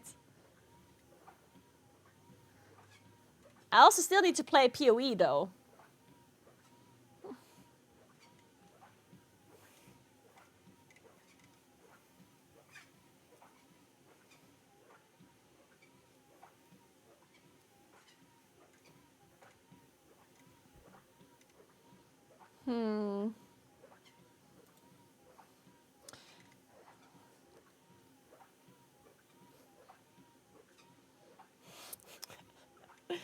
If you don't click this, Dreadnought dies. The Podyssey. Alright guys, we're gonna make sure that Dreadnought doesn't die, okay? Oh my god. For a moment I thought Dreadnought would die. Whole episode until the very end, but then I remembered at the very end, and now I'm recording this afterwards, and we're gonna put it at the front of the video. Maybe, I don't know. It's up to Frank, but if you want to, buddy, I'm recording this for you. I know you're gonna DM me otherwise and be like, hey, can you record a quick thing? But yeah, podyssey.com. You gotta buy some of our merch. Podyssey.com, and yeah, all proceeds go to us. So that's a good cause. Thank you. Hey, welcome to episode 87 of the Podyssey. This week, Ian Hazakostas denies rumors of WoW coming to console, just confirming in my mind that WoW is definitely coming to console. They would never... them lying about it has made me 100% confident. It must be what's happening. You guys agree? That's right. He is 100% making it up. I mean, look, think about it. Why else would they be killing our game? Yeah, that was a whole thing. I honestly... I was a bit confused about this whole outrage. So apparently what happened was that, oh my god, this is a whole thing. It's like this typical Wowhead thing. Wowhead is obviously like clickbaiting as they always do. Fine, whatever, right? But like, they made a post about WoW coming to console because Xbox basically has like an update next year where you can play any computer game on Xbox. Right? So, like, any game that you can play on a PC, you can then potentially also play on an Xbox. Yeah, it's a new Xbox console, right? Which means that any PC game technically comes to console, right? Which honestly was such a smart way of rage baiting people, right? Like, that was actually like a genius thing. But yeah, obviously what happened was that WoW had wrote an article with the title WoW is coming to console, which technically isn't wrong, right? Because every PC game can be played on Xbox next year. But then a lot of people read this title and thought, for obvious reasons, that Xbox is going to make WoW, or that WoW is going to be made for a console, which wasn't true. And then a lot of content creators retweeted the Wowhead tweet, not reading the article, just kind of, reading the title, like literally 99% of all humans do. Like, why read an article when you can just read the title, right? And assume the rest. So anyway, lots of streamers and stuff, like, they retweeted this, and they're like, oh, I knew it, it's gonna be on console, blah, blah, blah. And then it became this whole thing. And then Ian had to, like, officially say that they are not planning on bringing it to console. But then people still just kind of didn't believe that. And now people still kind of say it's going to come on console, even though Ian Hazakostas himself said it wouldn't. So, yeah, very, very interesting timeline that we live in here. So I'm going to eat my yogurt, which, by the way, in case you're wondering, is just normal yogurt with some frozen mixed berries that I warmed up in my microwave beforehand, and then I put some walnuts in it. Why else would they be dumbing down the game and deleting add-ons and, doing all these That's right. horrible things that we've wanted in the game for the longest time? The deletion of it's add-ons, because they want to bring it's for consoles. That order 100%. came down from the very top, from Bill Gates himself. He was like, all right, get those add-ons out of here. We gotta put this on the Xbox. I know people are really upset about the add-on stuff. I'm not happy about some of it. But why do they want the reason that all of this is happening to be because WoW is going to console specifically so bad? Like when the news came out, which the news was I believe the only way to look at it is the new Xbox is just basically going to be like a little PC. Mhm. That's it. That's the entire end of the information. And then people are just like, nope, it's WoW. They're making it. Microsoft owns Blizzard. Blizzard is making WoW for their new Xbox. Ian does an interview. We're not doing that. That's what he says. We're not doing that. That hasn't been the thing. Why? And then he's even like, why would we lie if we were doing that, we would announce it'd be a good thing. We'd be happy about it. We'd be trying to bring people into the fold. And then people are like, well, he's making that up. He's lying. He has to. Mr. Microsoft told him to lie, which is a lot of like, I know conspiracy theories are a thing, but like, I just don't know why specifically in people's mind there has to be incentive or motive, right? Like people really want it to be true. That's like a thing with conspiracies, right? Like if there's not a lot of evidence leading to something being true, but people keep saying it's a thing, that means there's some reason for them. It benefits them for it to be true. Why does it benefit anyone for it to be true that the conspiracy of it being made for console is real? Because if you're somebody, Well, so okay, Dorky, you take your so theory. it's mixed, right? Yeah. So first of all, it buys in so well with the conspiracy. For one, they had one button rotation release, right? Okay, like that's like somewhat of a red flag, but not really, right? Like we're not completely sold on it. Mhm. So it starts with a one button rotation, then it goes on to the game being simplified. Like, wait, what? Why would they simplify the game, right? Like, why would they prune the game? And then the add-ons are getting removed, and then the Xbox thing is happening. So it's like 4 points draw to a line, and that line kind of draws to Ion lying his fucking ass off, and that Yeah. they're actually coming out with console World of Warcraft. And people fucking hate consoles or console players, like whichever one, right? Like I've seen it myself. I've seen so many comments in various streams and Reddits and like wherever social media where a bunch of people are like, "Oh, I'm not doing a fucking key with a filthy console player," because like in their minds, a console player, the only thing that's possibly worse than them is a mobile player, someone who plays mobile games, because like the idea that you have to play with some simpleton in a M plus or raid scenario just fucking sucks, right? And they want to use this as a way to be like, all right, Blizzard got acquired by Microsoft, and because they're under Microsoft now, they're trying to make money, right? Like, what matters more than money? So obviously, the conclusion is they're trying to ruin the game for that we love for money for the console players. That's the whole conspiracy.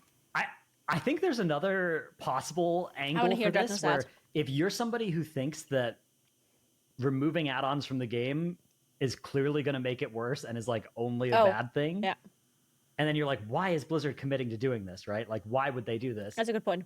It's not to make the game better. I know it's not going to make the game better. It must be because they're getting it ready to go on console. That would make sense, right? Then all of it would Okay, make sense. yeah. I think that might be what's because going on. Yeah, I do think that a lot of these conspiracy theories, I mean, this one is not like a super big conspiracy, right? But I guess that's where most conspiracy theories are coming from, is that people do not understand the simple explanation properly. Like, usually there is a simple explanation that makes a lot of sense, but people do not, like, it either doesn't make sense to them, or they don't understand the simple reason, or there's just like a bigger picture or whatever. So what Drato says makes a lot of sense. Like, people don't see a universe where having less add-ons or the game being simpler is like a good thing ever. I think they just cannot see a reality where having a simplified version of World of Warcraft would ever be a good thing for anyone, right? Which obviously that's not true. Like, obviously having WoW be simpler is good for many people, and many people would kind of want this to be a thing, right? But to a lot of players, that's just like incomprehensible. And human beings in general have a hard time understanding things that they themselves do not feel the same way of. Like, it's hard to understand other people's thoughts and feelings generally, but for some people it's even harder. Like, for some people it's like impossible to have like a different viewpoint. It's like, I think this way, therefore everyone else must think this way too. It's impossible that anyone can feel differently about this.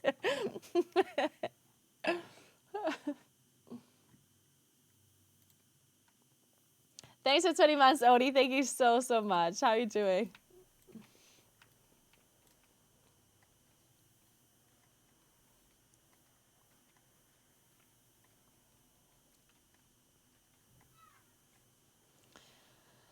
What did you put in your yogurt? This yogurt was just normal, like, Greek yogurt with frozen berries and walnuts.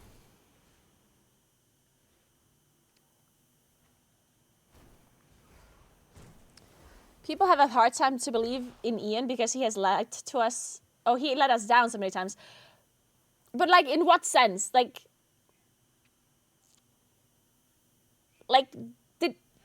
did Ian ever, like, straight up lie?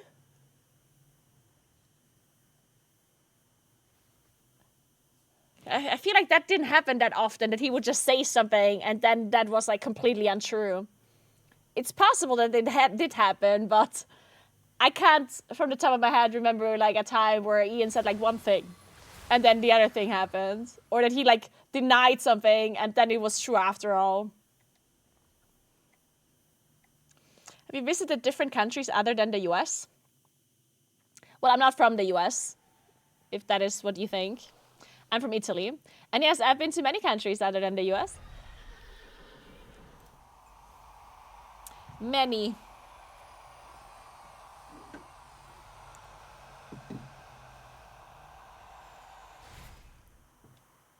So, let me try and find another dungeon.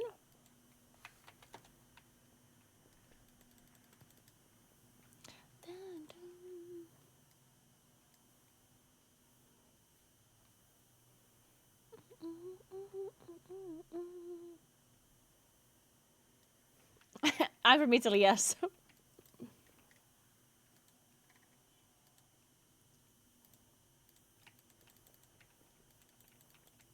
Cara's from Great Britain. She wishes.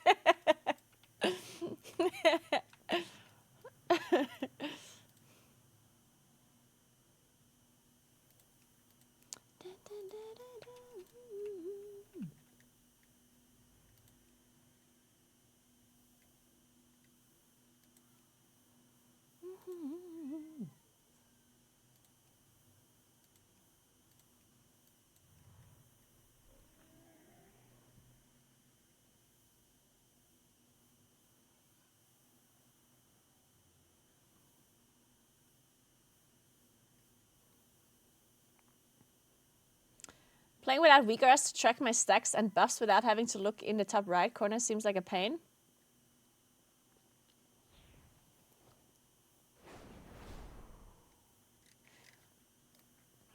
Wait, what do you mean?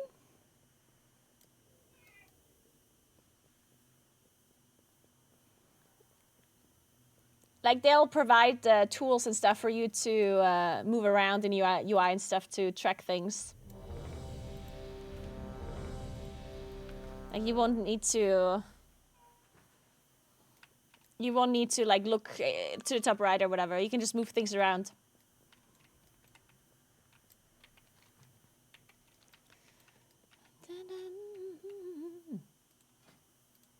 Shit.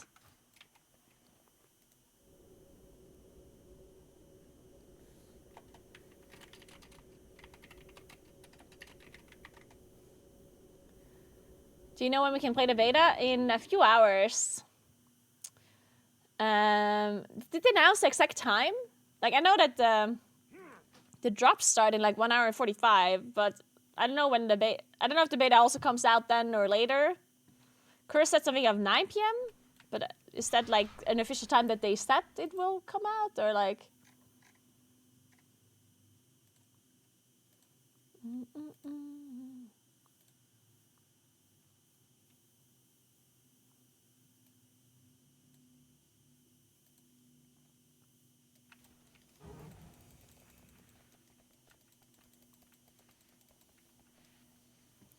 Oh, there's a countdown for beta in the launcher? Okay, well, can you tell me, can you tell me the timer? Oh, 3 hours, 43 minutes.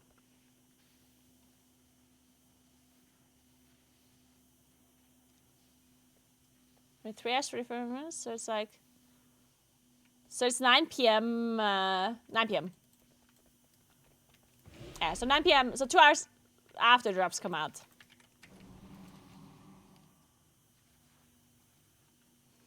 Yeah, the cooldown manager is probably what most people will use for buff tracking. I don't know, I still have to look at it because I haven't really played around with the like new interface and stuff. So yeah, I don't know. I still have to figure out how to do my own UI. I'm not necessarily looking forward to like relearning all of that stuff, but yeah. No, I still haven't watched K-pop Demon Hunters. Oh man, I need to watch it. Yeah, I really want to watch K-pop Demon Hunters. 5, I know, Hannah, I know. 3, 2, 1. It's really good. Like, actually, do you think I can convince David to watch it with me? 5, 4, 3, 2, 1.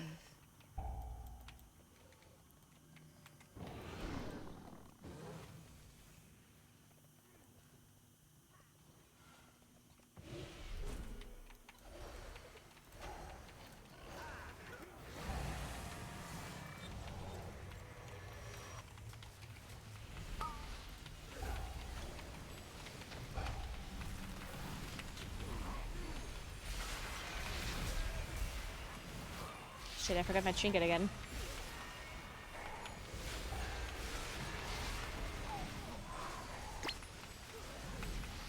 Who's gonna give me mastery? The Red Paladin or the Dev Evoker? I'm gonna try the Dev Evoker. Haste. Well, okay. Haste is actually fine. The Red Paladin gives me probably some random shit.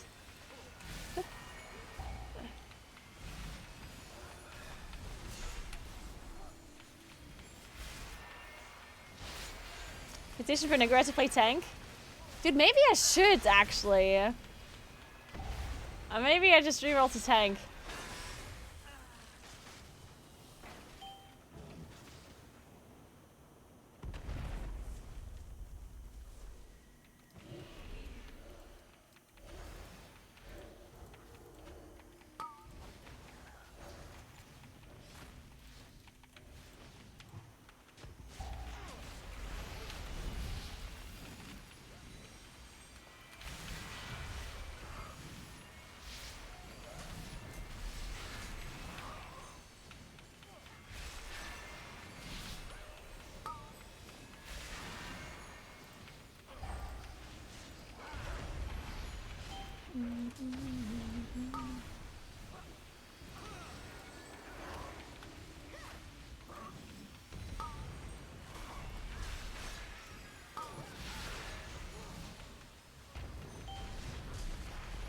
Imagine Naguura doing high keys as a tank.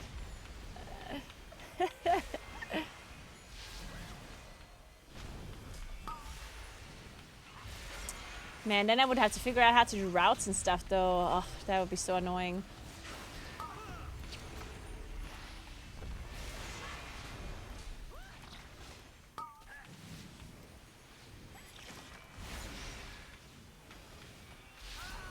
Oh, I'm definitely not going to heal.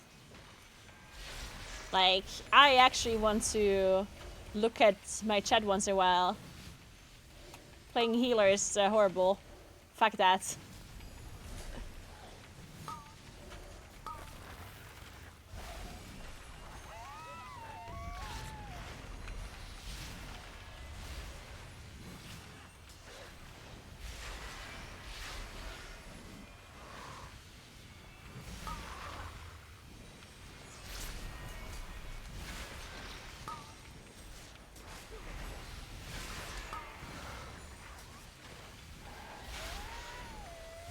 Are you playing 15? Why not?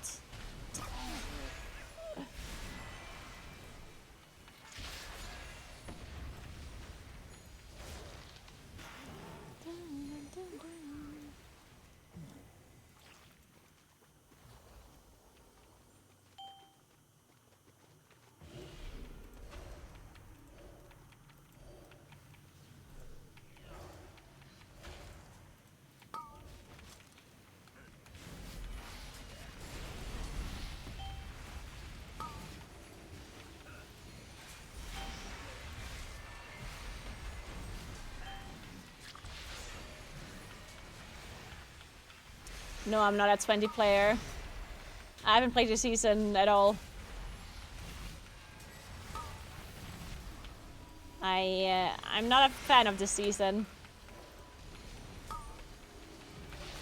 Or really this expansion, to be fair.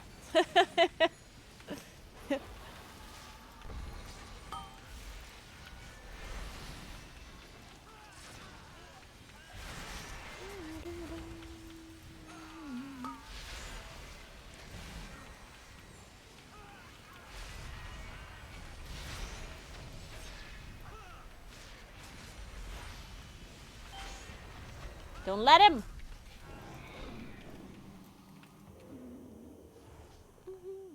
I remember one time a tank pulled like this architect pack with this architect pack, and it was a decision, yeah. It was certainly a decision to do that.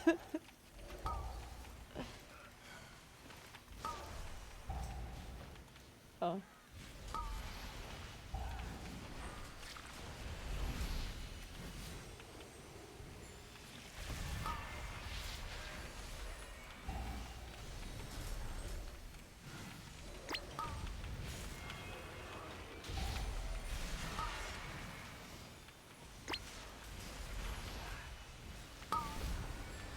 I don't know why, but I'm bored of the War Within. I don't know why.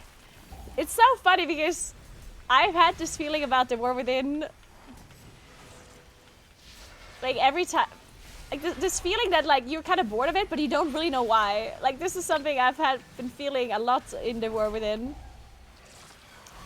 And I was sitting there like contemplating. It's like, you know, maybe it's because of this, maybe it's because of that, maybe because of resilient keys, maybe because like they removed affixes, maybe because Moonkin isn't necessarily too much fun, maybe, you know, like I don't fucking know, maybe because I'm not raiding anymore, I don't know.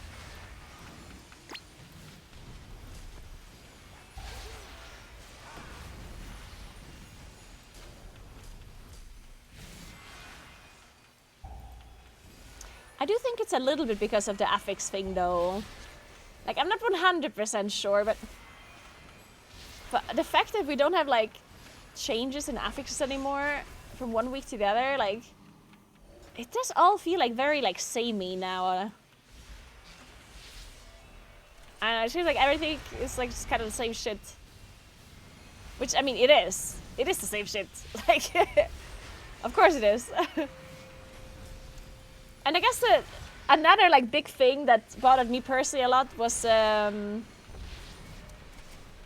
hyper boost and the belt and the cloak.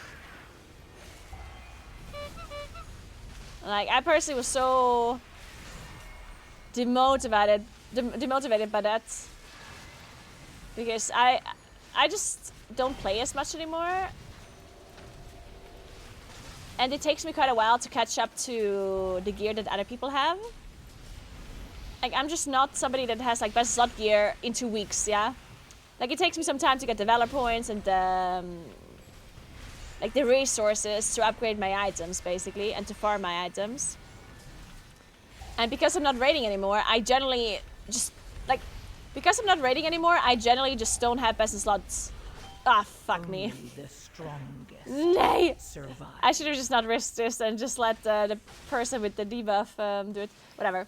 So yeah, generally when I don't raid anymore, I don't have best in slot gear anymore in general, right? Because obviously if you're not raiding, you don't have access to some of the really good gear.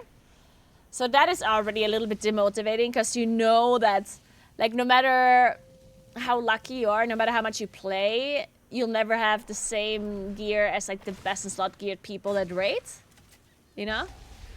And that to me is already like pretty demotivating. But then on top of that, it takes me quite a while to upgrade all of my gear because, you know, I don't play 24/7 anymore, so it just takes me some time. And then for me, it was also the fact that like once I finally managed to get like my full upgrades, then they added hyper boost. And then I was missing item level again, you know? Like, finally, when I caught up to, like, most other people's, the item level on higher key levels, then they added the hyper boost, and then the same shit happened again, that everyone else managed to gear their characters much quicker than I did. And then I was just always behind. And every time I logged in, I was like, fuck, I still need to upgrade my gear. Like, my gear's still not upgraded, look. Like, I'm still only 715. And I still have, like, stuff that is just not upgraded. And it's because, like, I'm just so demotivated to log in and to play. Because I know that I'm just, like, not as good as other people. And it takes me forever to, like... you know, it's like it's a cycle, I feel like. It's the cycle of... For me to enjoy the game, I need to kind of have the same gear as everyone else. But to do that, I have to do things that I don't enjoy. And I don't like doing that either. So it's like, yeah. And then I log in, like, for example, today. I've been streaming for like 6 hours now, and I've done dungeons basically the whole day. But I finished one dungeon. And it wasn't even high keys that I'm doing, right? Like, it's not that I'm doing like 20 keys or whatever.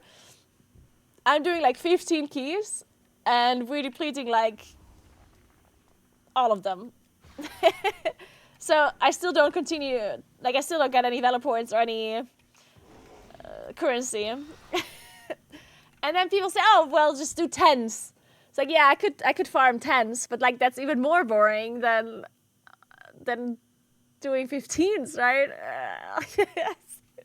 I don't know, like it feels like a struggle.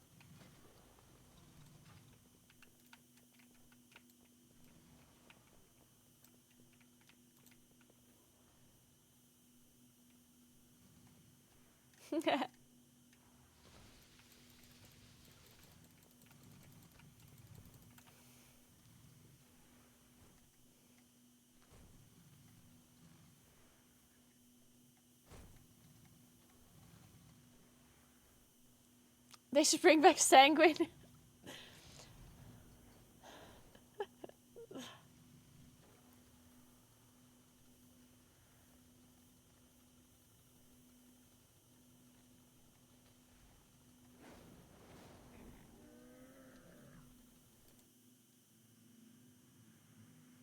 But you'll have affixes in the tents, surely you'll love them.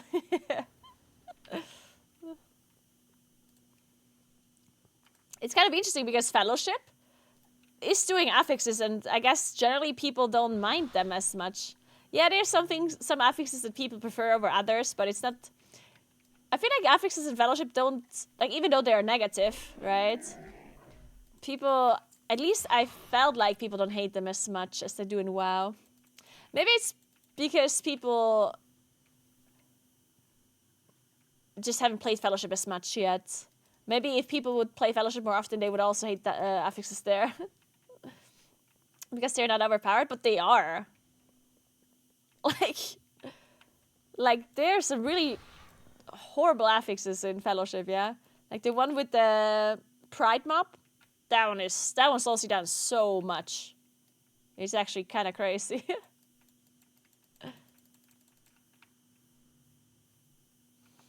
Did you play New World? Yes, I actually did play New World. New World was interesting because I kind of enjoyed it, but I kind of didn't. For me, New World was this thing where I did have the urge to play, but I just couldn't get myself to like the combat as much. I really liked the gathering part of New World. Like, I really liked professions there. It felt very satisfying to do gathering in New World. I really liked it. And I also like generally liked the questing and like the way New World worked. But it was a little bit too PvP heavy for me because I'm not like a super big PvP player. And I also just really didn't like the way combat worked that much. It's not that I hated it, but I was also just not the... Yeah, I don't know. It's not... It wasn't... It's like one of those things where I enjoyed it, but I didn't get hooked by the game, you know? I feel like I have that a lot, where I play a game and I'm like, okay, this is fun. And I'm enjoying it, but then... You know, I didn't wake up every day. I was like, yes, I'm going to play New World today, you know? It's like, yeah, it's fun, but like, eh. I remember cutting wood for hours. Yeah. Yeah, they also cut wood for hours. That was fun.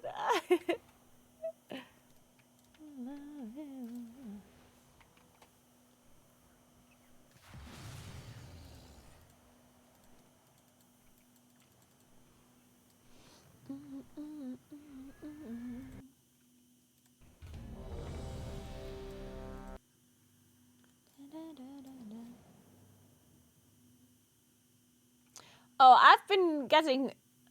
I was hooked to multiple games, like properly hooked. And when I say hooked, I mean addicted. I guess that's what I'm trying to say here. But yeah, there's... I mean, WoW obviously is like the #1 game that I was like addicted to the most. But I definitely have been addicted to other games too. Like League of Legends, for example. I really, really liked FF14 as well. When I did Savage Trading, that was really fun. I also really, really like Fellowship.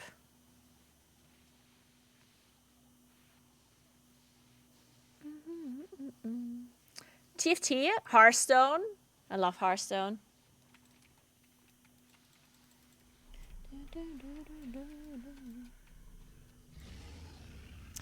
I actually really liked Lost Ark, actually. There was something about Lost Ark. I do want to play Lost Ark again, though, at some point. Like, I played a little bit of Lost Ark, and I did enjoy it. I feel like with Lost Ark, the problem that I had, the main issue that I had with Lost Ark was that I didn't have any plan. How's it so cold in here? I don't get it.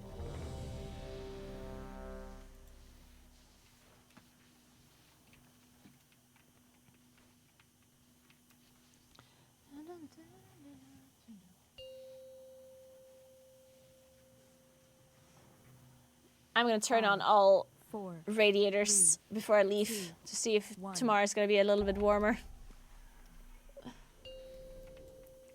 Lost Ark is kind of dying. Oh, really? 5, 4, 3, 2, 1. I did think Lost Ark was really fun. I kind of needed to have like a...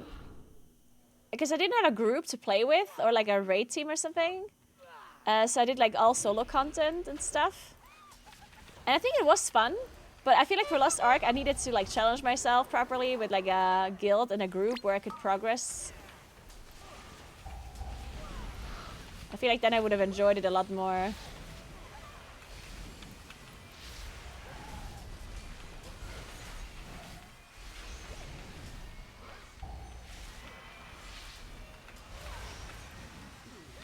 And somebody earlier asked if I would join like the German hardcore, like classic hardcore event. Sorry, I'm sure the person that asked about that is not even here anymore. But yeah, the German content creators or German Twitch streamers are starting like an OnlyFans kind of German event at the end of December. But like there's two problems with this. Number one, even though I do understand German, my stream is not German. And obviously, if you're in an event like this, then you would be interacting with other streamers and stuff. And since it's a German event, you would be speaking German, right? And then my viewers wouldn't understand much, which I think is... I just don't think that's great. Even though I would generally love to join like another OnlyFans event, and especially in a little bit of a smaller scale, because one thing that was a little bit... like for me, the last time I did the OnlyFans, there were so many like streamers and so many big streamers part of this event. For me, it was a little bit intimidating to like try and do stuff with other people because there was just like so many people and it felt like everyone is trying to like network and everyone's trying to like integrate themselves, and it was like such a big thing. I felt like it's too big for my comfort level, you know? Like I didn't feel super cozy to like interact with people and stuff. Like I don't know, it felt like it was a bit too much. Not that I didn't enjoy it, like I did enjoy it, but it just became this like huge event where every streamer was like one of like hundreds almost, you know, and it was like, yeah. And then there was like so much drama and so much stuff that I don't know, like... I was a bit intimidated by the scale of it. So that's why I would actually love to do a smaller event with like only German streamers. That would be really cool. But as I said, it being German is for sure not great. And in addition, I'm also going on holiday at the end of December, which is probably the exact time where this is starting, this whole event, I guess. Like, I'm going on holiday end of December for like 10 days or so, which might be the exact time where this all happens.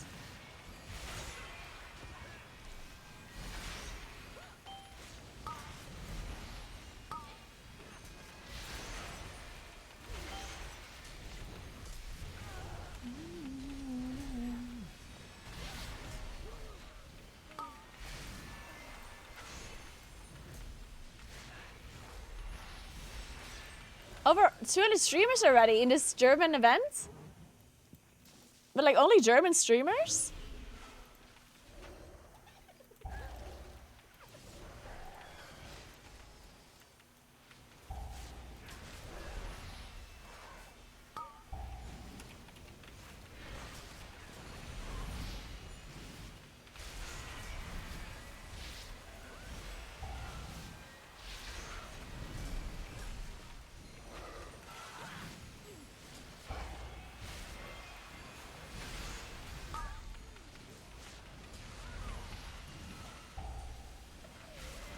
Interesting, okay.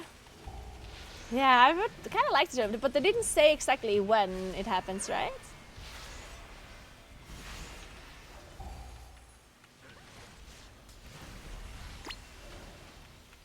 Oh, the 27th. Oh, fuck. Wait, that's literally like the exact day where I'm leaving for holiday.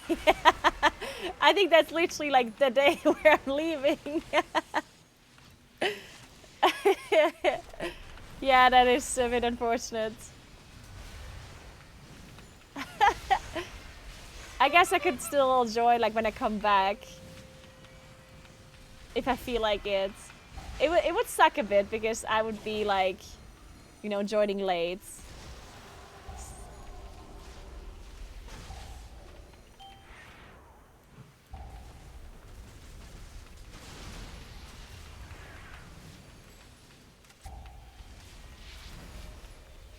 But yeah, I still think the German thing in general is just a problem. Oh, I could have walked over there. Oh well.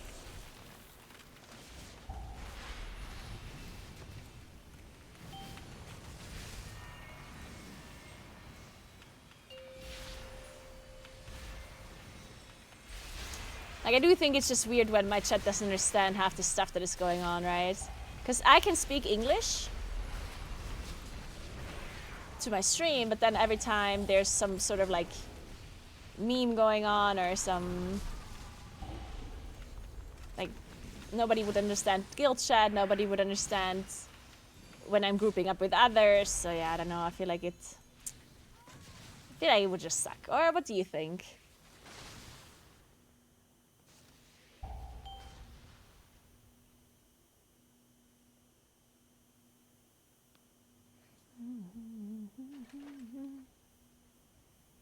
I guess we need to learn German. Well, if you all learn German, then we can do it. That's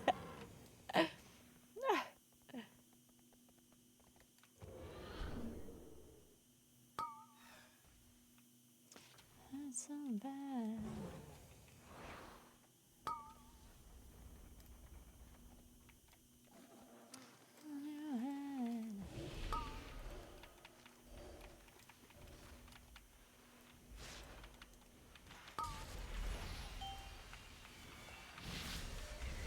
Casual Duolingo streams incoming. Oh man.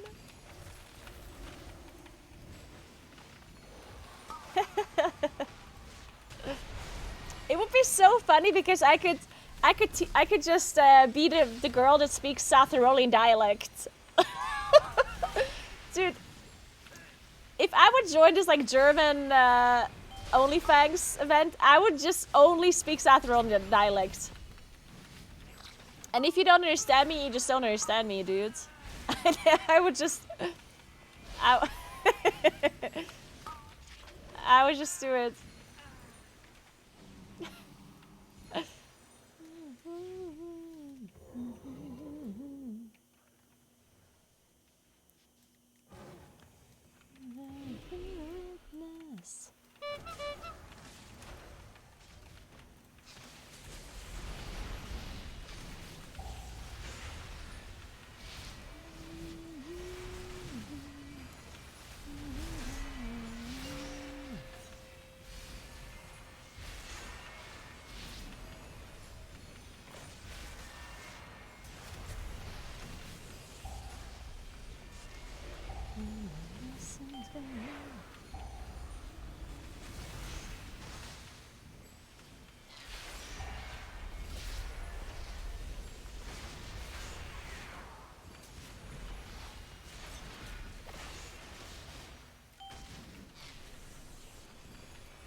They would be lost after Hoi Hoi already. Probably.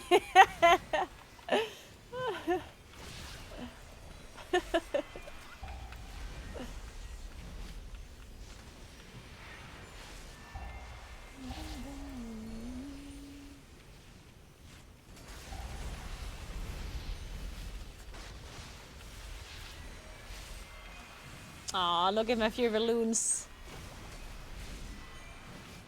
Feels bad.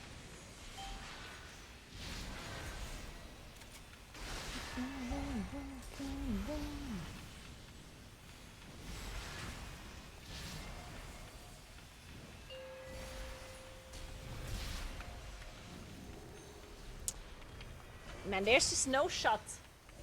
Dude, I need to check the radiator. Like, these radiators turn off earlier than 6 p.m. There's no way. They must be turning off at 5 already or something.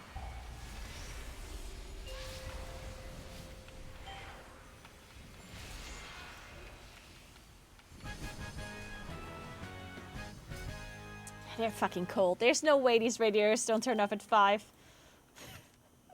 This is messed up.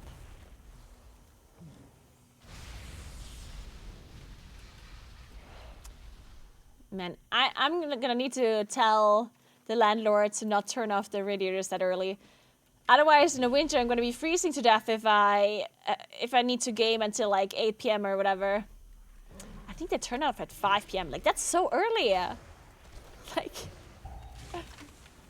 usually it's fine. Like, let's say the radiators turn off at 6 p.m. and I stay until 8. That's okay, right? Because in 2 hours it doesn't get like super cold. But if it turns out at 5, like that's too long.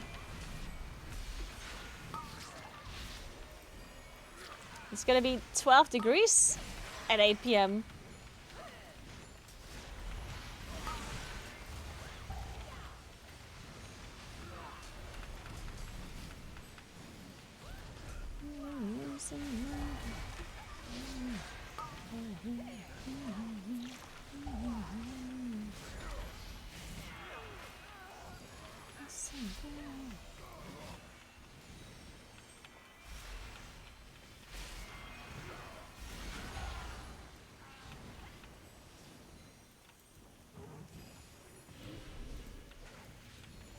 I think it was just generally a little bit cold today.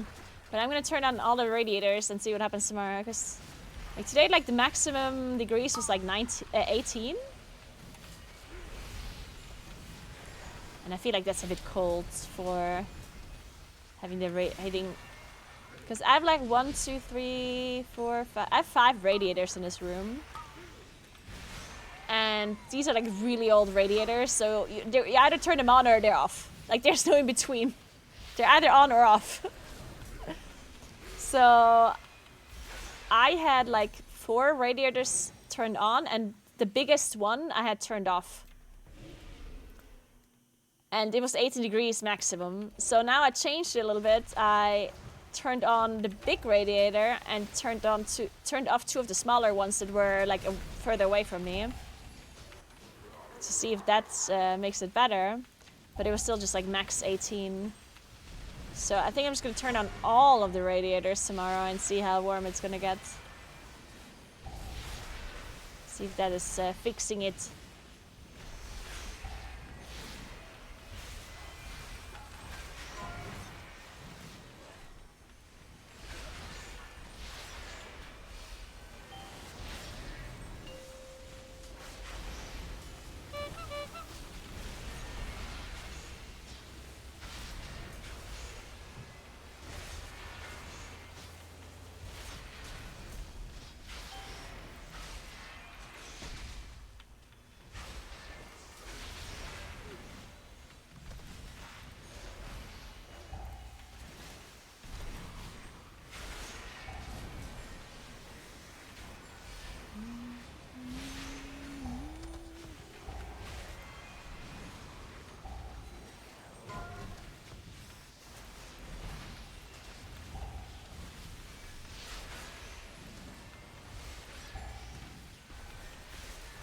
Oh really, SWMP, oh god.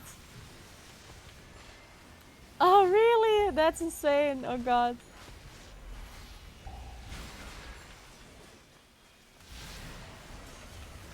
And the whole heating system in this place is so fucking old.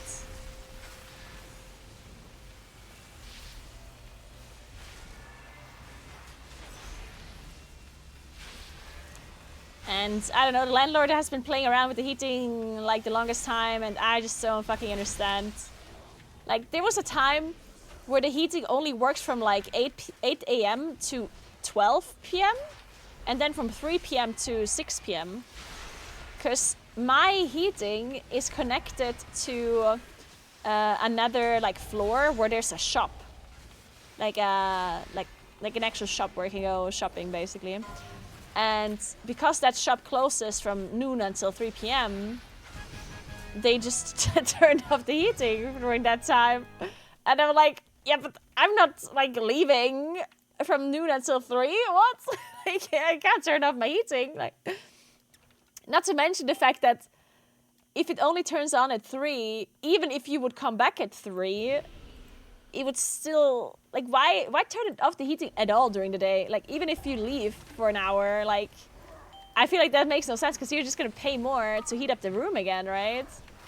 Like, that, to me, that makes 0 sense.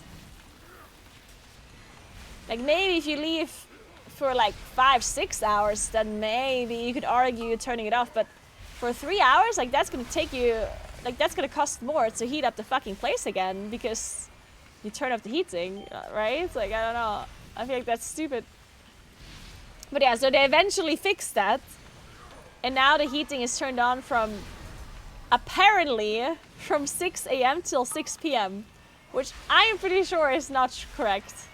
Like, these radiators, when I touch them now, they're just like warm-ish.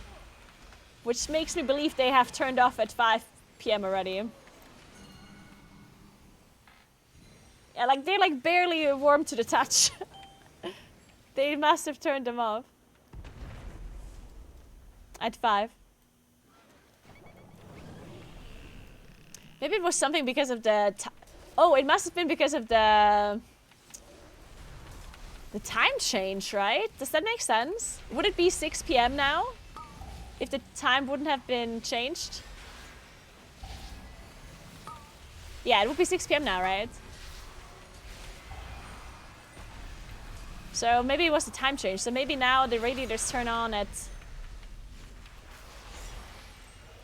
I guess they go from 5 a.m. to 5 p.m. now. Potentially.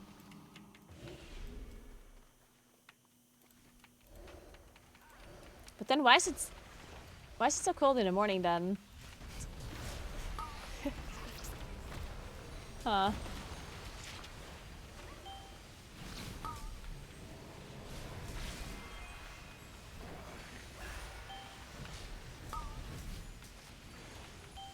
What did you just say, Anubis? I'm not sure that sentence makes sense. It's always cheaper to not heat for a time, unless you have heating, which is cheaper at some points. Okay. Oh, you're saying that, you're saying if the heating costs fluctuate throughout the day?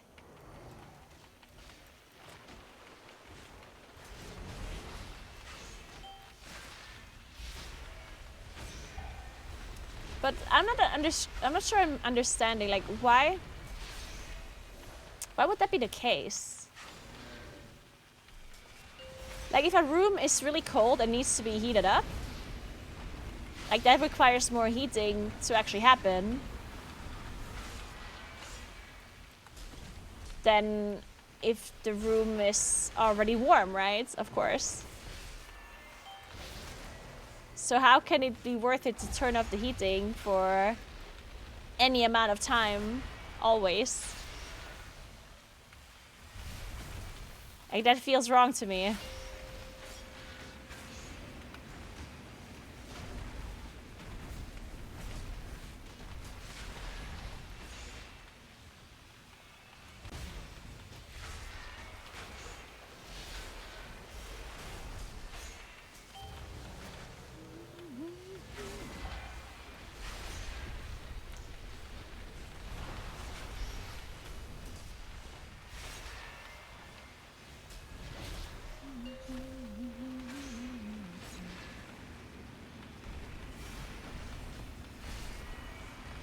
Help!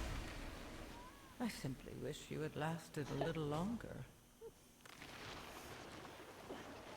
You're arrested 40.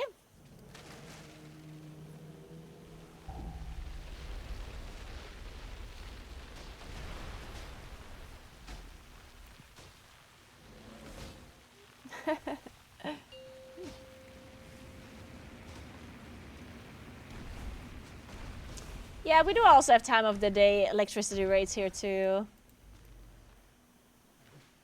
But we don't heat with electricity, of course.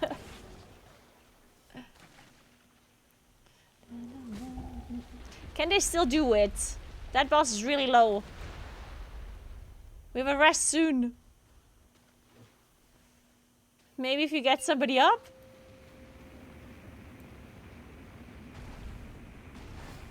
Oh god.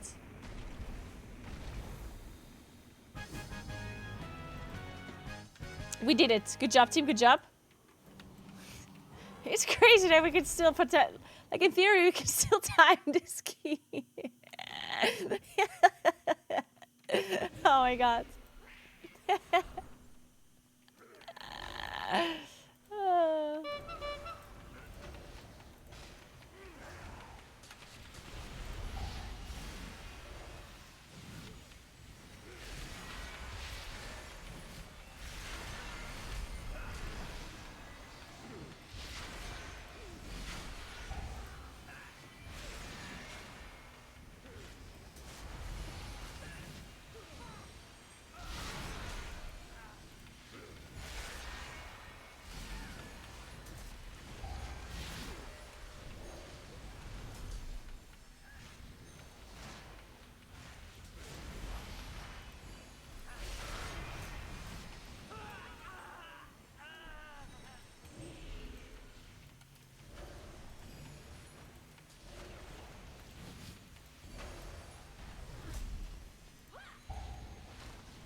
Man, this is the hardest key of my lifetime, and it's a plus 12. Just nail biting. It feels like I'm in the MDI. Should I narrate the rest of this dungeon as if we're part of the MDI, guys?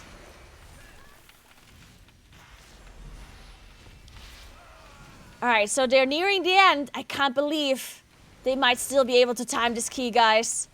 There's 8 minutes left. They still have to kill this jump starter, though. Let's see. They have 1 battle rest left, but at this point, I think if somebody dies, it's just gonna be over. We'll see. The jump starter so far is going pretty well. Let's see if they manage to get all of the interrupts on these electricians. Any cast going through could mean death with the AoE damage from this jump starter as well. Looking at the enemy forces, it looks like they might actually need to play the double jump starters in front of the boss as well. Which I don't know if they'll have the time for that, guys. I wonder if this was actually the planned route, because I think they're going to go overcount with these two jump starters here. Maybe they didn't plan on playing this, but they must have missed something. With all of the deaths and the wipes earlier, they must have forgotten to play one trash pack. Now having to play these double jump starters might be a little bit rough for them with so much incoming damage and all of this area of denial. Look at that. They're trying so hard to focus down one of the jump starters to lower the damage a little bit onto the group. But it's taking quite some time. Down to 7 minutes now. I think they might still have it. Bloodlust is ready. They can save it for the boss. They might have been used. They should have maybe used it for these jump starters to play it a little bit safer. But looks like they are playing it for damage. So now they just have to send it whenever all cooldowns are available. Looks like Naguura doesn't have her cooldown still on her Moonkin. So I don't know if they should be sending those cooldowns on pull. Looking at the rest of the cooldowns, they don't have Ascendance available either from the Elemental Shaman. Only Pillars of Frost. No Breath for the Frost Decay here. So they should be delaying the Bloodlust a little bit. First AoE is coming out. They are pulling the boss with 6 minutes left. I think that should be enough for them. As the boss now is engaged. First AoE coming out. Everyone looking pretty healthy. Let's see.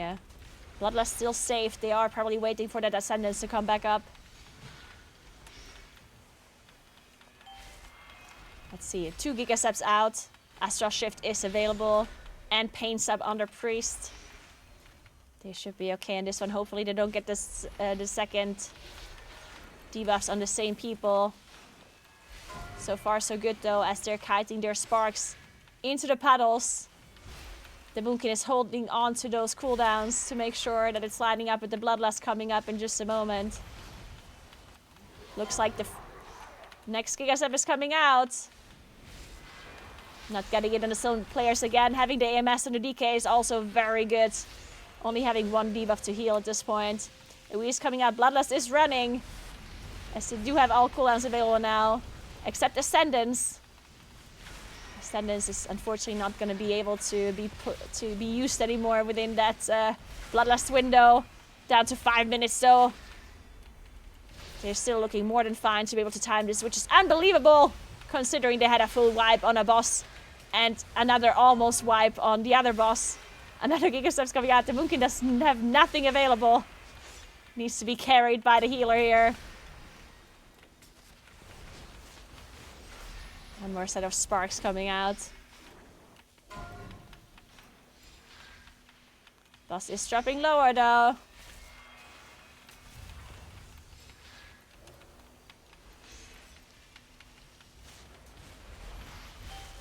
One more Giga Step. No pain. Oh, the priest did go down. They have a battle rest available to get them back up. Looking good, looking good. I think they have recovered. That was the last battle rest to come through though. And we have an AoE as well with the priest not getting the time to set up. The priest is very low. We'll see if they manage to survive. They do not. Last charge going through. The boss is really low though. They might be able to finish this without the healer. This is so close. Look at the boss. No healer alive. Can they do it?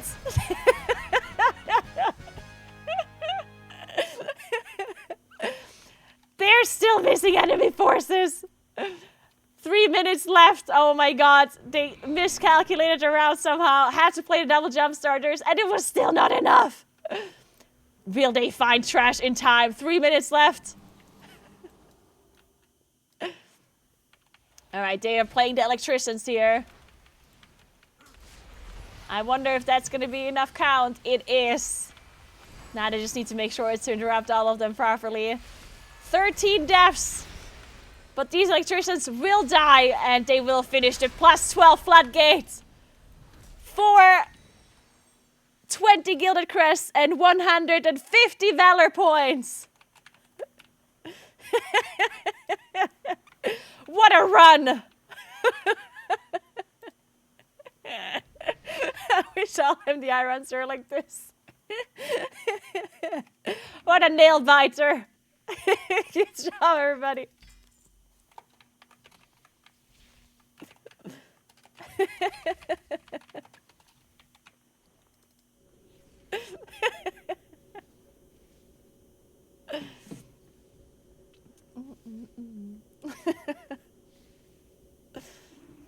He did not follow the Dratnos route, yeah. Absolute cinema. Honestly, I should just narrate all the content I do like this. It feels much more epic.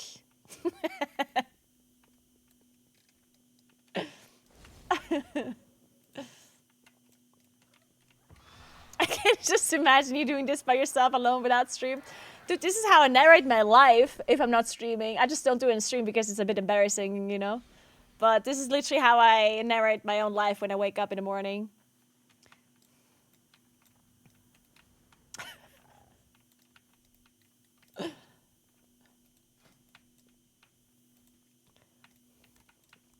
Looks like she's waking up.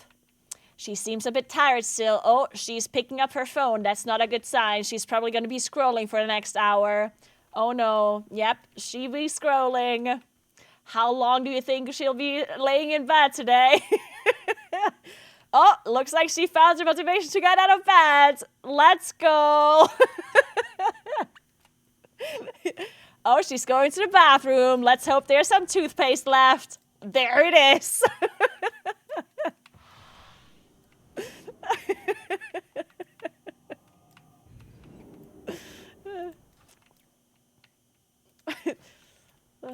Oh no, looks like looks like she's out of bread today when she really wanted the Nutella bread. Well, fuck. She's going for the toilet in a hurry. Will she make it? At next dinner, you should randomly start narrating David eating his food like this with no context. Please let us know how he reacts. Looks like he's going for the next bite. All right, he's going in, guys. From his reaction, he looks like he's a bit surprised. Not sure by what. It might be the taste, or it might be my narrating. We will find out once he is swallowed.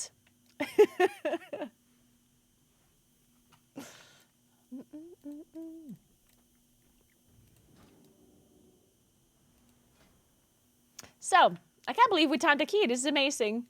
We can get some valor points. Can upgrade some stuff now.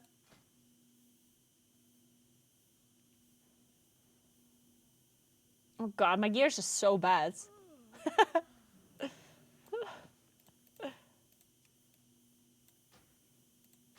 Oh, I forgot that this is not fellowship. Like, I was clicking the upgrades, you know? Like, holding down my upgrade button.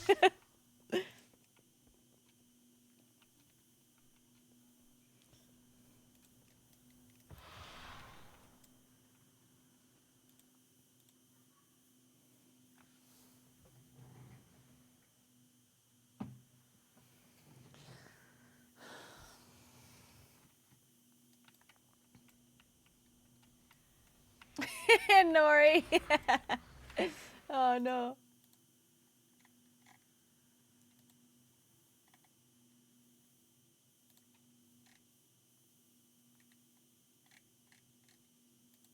Okay, I'm gonna get some water. And then we play another dungeon. We should do another low dungeon so we can actually finish it so I can get some valor points. Be right back one moment.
So,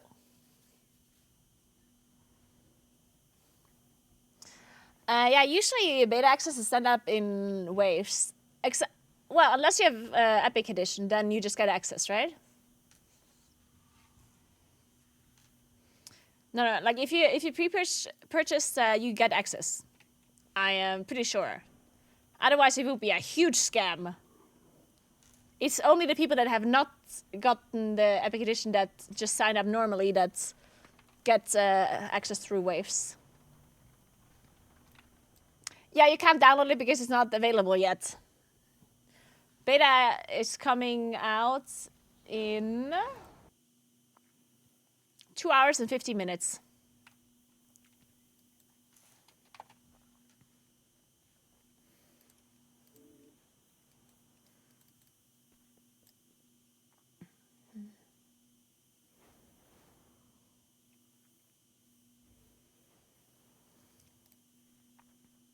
In which version does Moonkin get good in PvP/PvE? In which expansion you mean? I mean, Moonkin was already kind of... I mean, Lich King Moonkin was already played in Wrath of the Lich King. I remember playing Moonkin on Yakuza Run Zero Lights. It's also decent in, like, the raid after that one.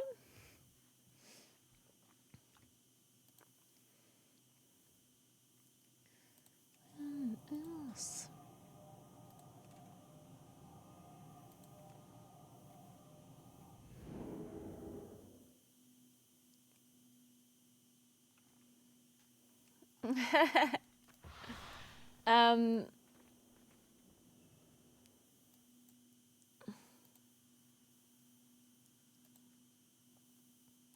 I'm assuming it's not that... Well, actually, I don't want to, like, make shit up, but usually it's not, like, a super big download because it just takes part of your files from, like, your regular retail. So if you have retail downloaded, then it's not going to be, like, the biggest download ever. I did just download alpha earlier, and it was, like, really fast. But I also have really fast internet, I guess.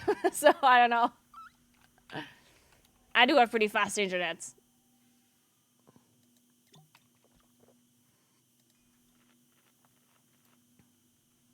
But I don't remember how much gigabytes it was.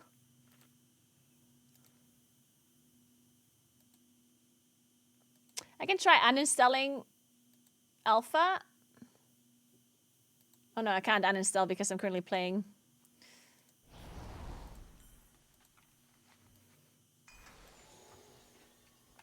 You were in Tuscany last week? Nice. Tuscany must be kind of nice right now with the sun being a bit lower. But I guess it's like... I think the best time in Tuscany might probably be like early spring. Where the sun is also still a bit lower. But things are like blooming and stuff. I guess nowadays everything is a little bit like... Actually, I don't know. Maybe it's nice? 5, Oh, it was incredible, 4, really. 3, Because the time when I went to Tuscany, like, it was pretty too. But because it was, like, the middle of summer, the sun was always really high. And I feel like the nicest time is when the sun sits a bit lower and it creates, like, shadows and, like, a little bit of structure across the hills. Which didn't really happen that much. Like, it only happened at, like, at the end of the day. Hey, G, thank you so much for the raid. Welcome in. Hello, everybody. What's up, what's up, what's up? Hope you had a nice stream. And what did you guys do today? Welcome, welcome, welcome. Make sure everybody gives Study Time a follow. She does a lot of IRL streaming as well.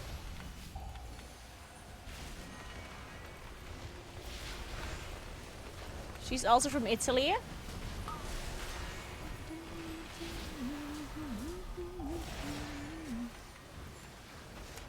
Wow.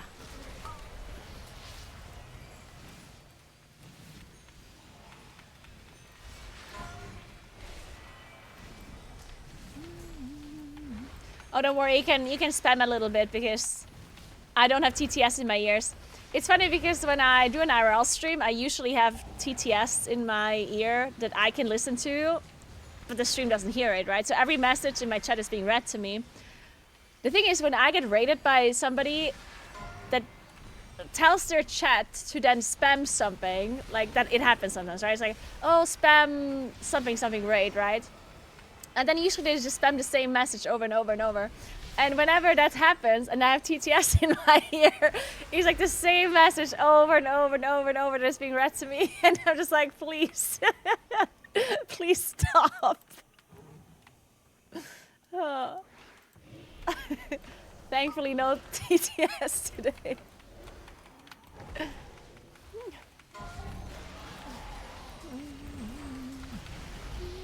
Ow.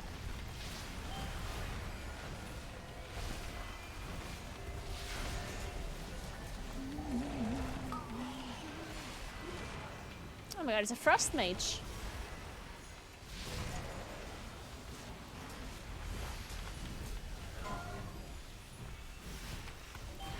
Drops are alive, really?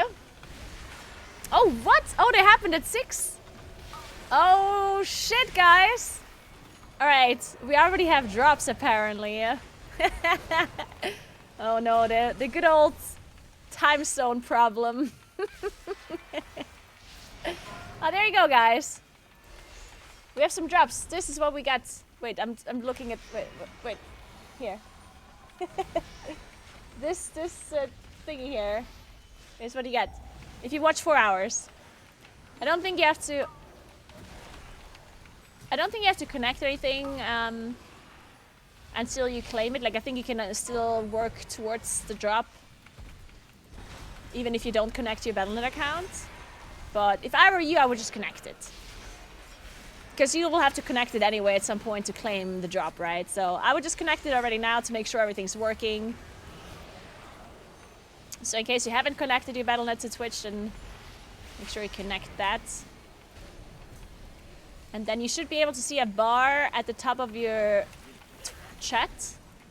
If you look at the top of your Twitch chat, you should be able to see like a bar that's moving. And it's going to be working towards that drop.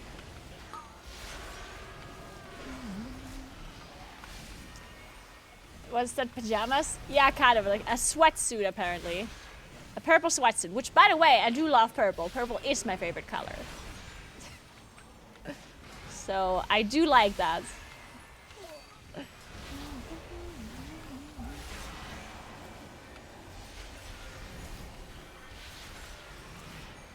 Considering how much I like purple, I actually have a pretty big lack of purple clothes in real life. I do have a lot of purple, like, workout clothes, but not like normal ones, you know? Not like everyday clothing. I have a lot of green stuff. Not purple, though. That means I need to buy more purple clothes. Clearly.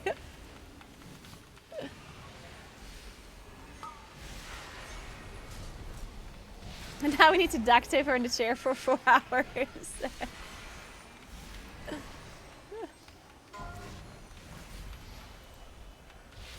Wow. Well, I guess I'm astral locked. Whatever will I do now?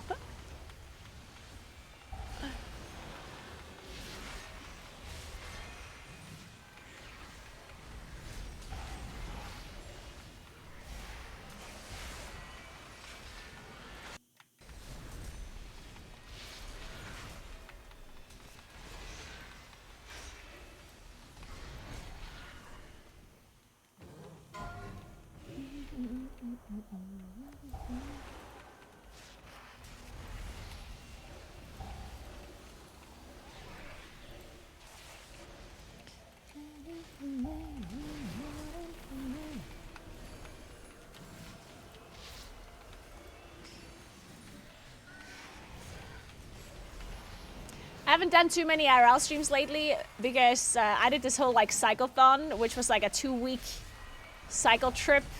I did this in September, October, and I'm still kind of tired of it. I did do some IRL streams. Like last week, I went on a hike up to a mountain that actually had snow on it already. So I was hiking through the snow, which was really cool, actually. It was full of snow. But then it was so sore the next day. Not just the next day, like it was literally like 5 days. I was like I could barely walk.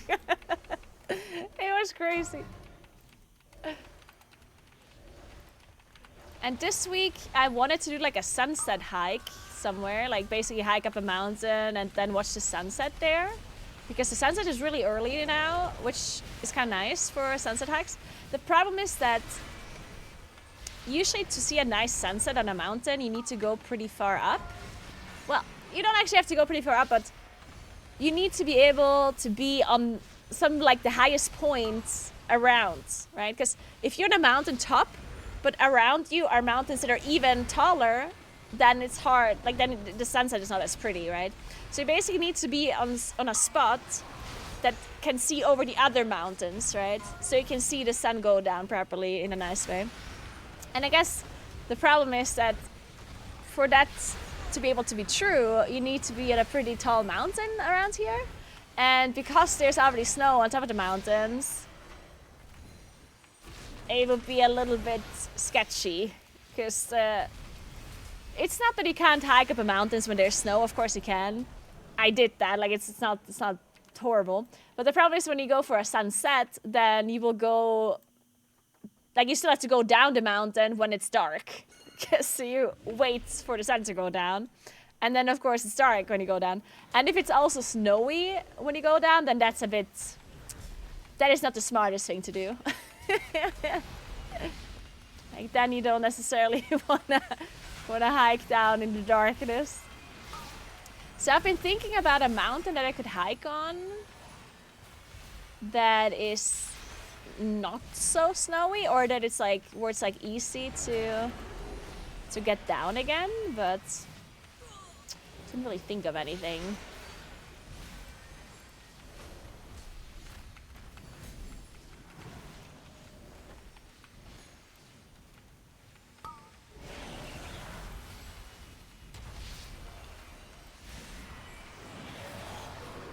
I think Spikeburden would make sense.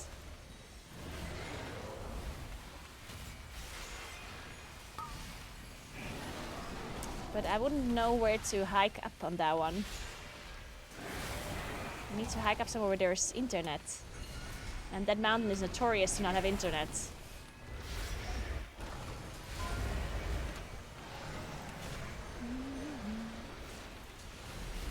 I don't know why I'm starfalling on this one singular map here. Don't ask.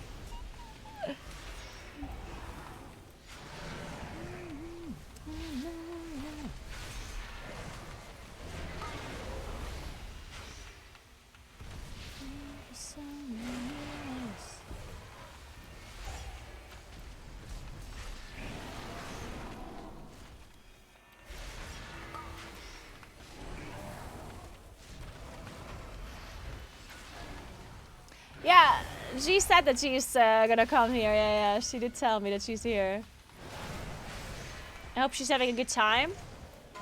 I did ask if she had a hotel with a spa, and she didn't. Feels bad. No sauna. This time of the year without sauna. It's also like an interesting time because most places are closed around this time here. Like a lot of restaurants are closed, and a lot of like this is generally like this like kind of like transition time between summer and winter where like the skiing resorts aren't open yet, but the cottages that are open in summer, they all are closed already. So it's like it's hard to find something to do at this time of the year actually. So most people just go for sauna stuff. Just go wellnessing. Because that always works.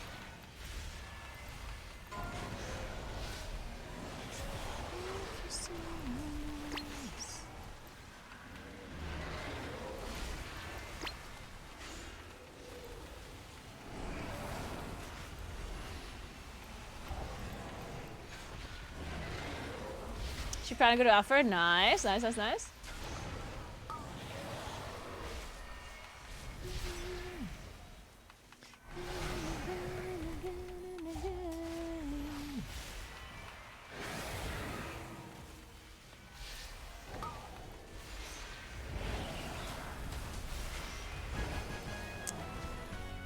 Dude, so far so good. I can't believe I'm in a dungeon and we don't have any deaths so far. Holy.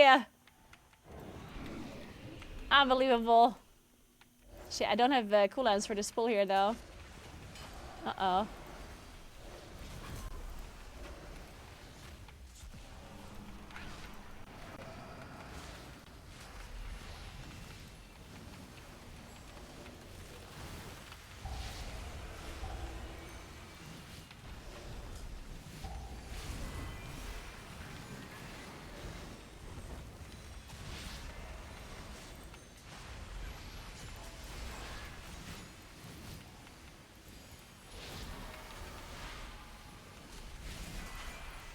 Alright, so far so good. It's okay, my group had CDs. I didn't need cooldowns for this, we're all fine. When is beta? In 2 hours and 35 minutes. Hey Kira, what's up?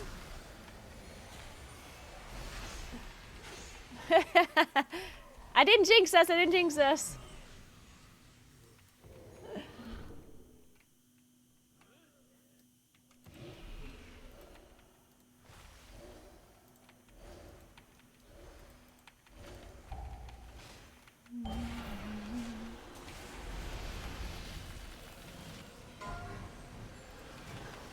Oh.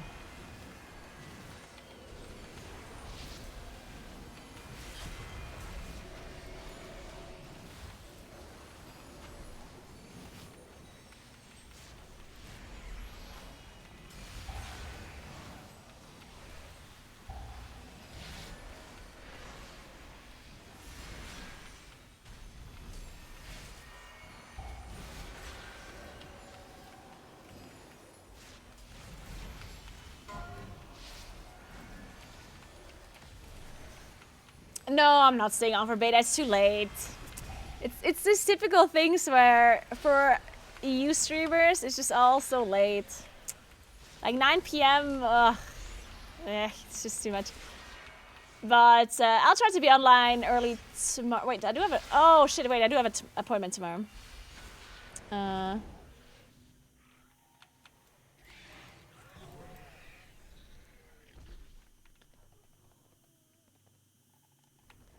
I do, and yeah, I think it's at 10. Okay, whatever. After my appointment, I will play beta as early as I can tomorrow. I do have to get a digital. It's so stupid actually. I need to sign an official document with a digital signature that I have to officially get and pay for. From the government, approved signature basically. And I just recently learned that you have to pay for this signature, right? For them to verify that it's you and stuff.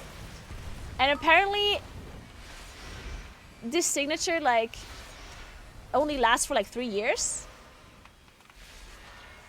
And then apparently things that you have signed with this official signature will not be valid anymore when it's over.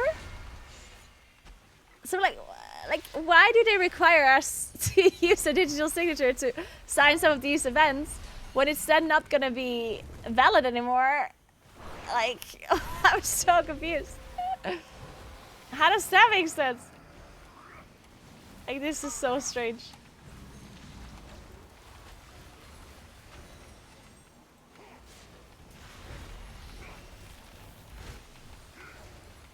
You have that too, really?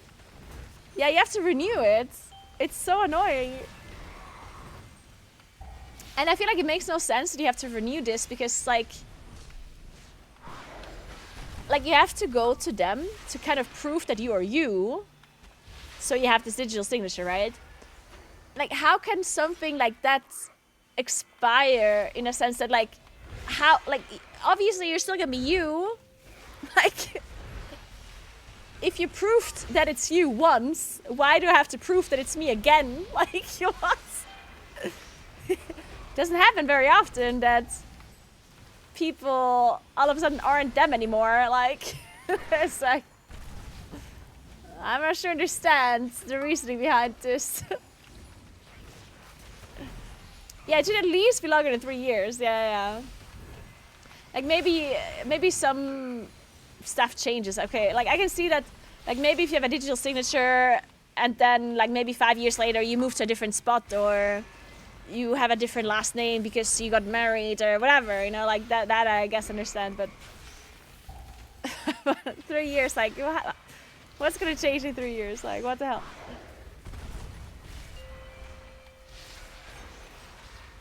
But anyways, I have to do that tomorrow.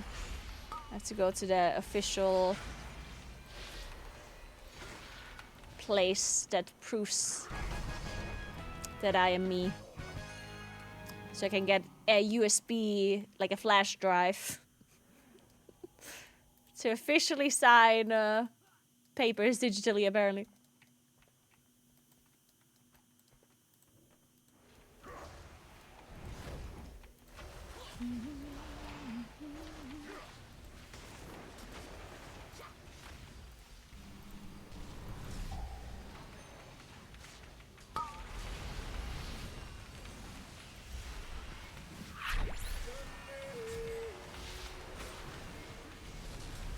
Hey Will, thank you so much for 11 months. I appreciate that so much. Thank you.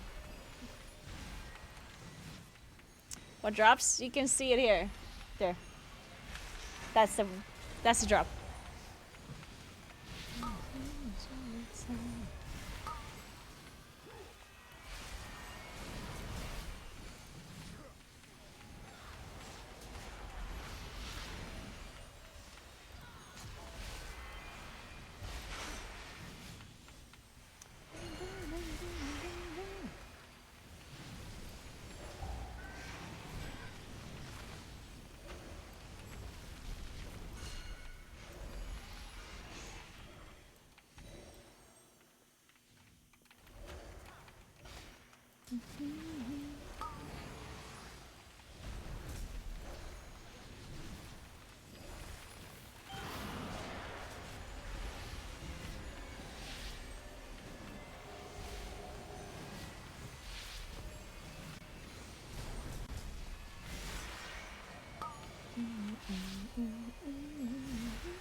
Speaking of, okay, we spoke about this like 3 hours ago. I don't know why I just said speaking of, but 3 hours ago we spoke about Thanksgiving and pies.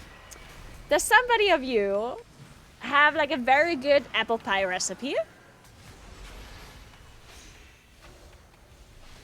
I don't want it to be like super sweet, because I guess some American recipes tend to be a little bit on the sweeter side. I'm looking for an apple pie that isn't like super sweet. If anyone has like a good recipe for that, I would be more than happy to take it. It's also nice if it's maybe like a European version of it.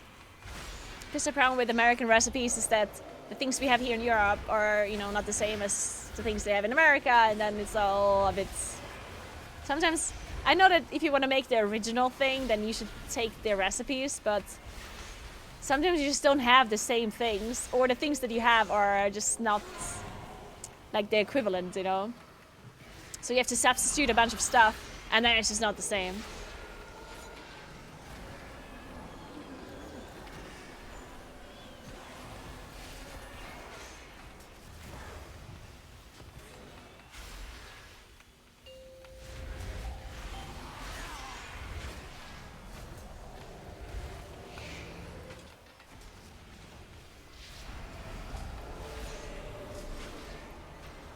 Really, Sananas? Nice! Alright. Well, I would love to have the recipe of your grandma. That would be amazing. And it's not like super overly sweet either, I'm assuming, yeah? Nice, very cool. I'd be super down. Yeah, grandma recipes are amazing. Speaking of resubbing, it was about 6 months since I last subscribed. Hey, Disaster! Welcome back. Thanks for 5 months. I appreciate that. Thank you so much. Thank you. Best apple pie I ever had was made by a bakery from a local store here. Not super sweet, but nice and tangy. Nice. That sounds cool. I'm guessing they won't give away their recipe, huh?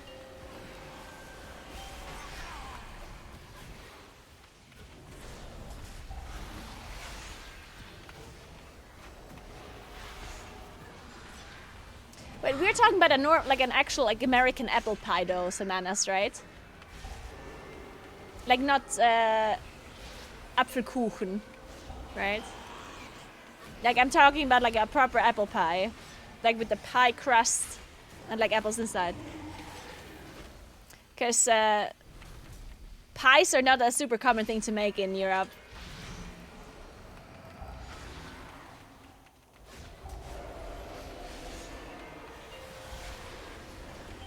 At least not like the American pie version.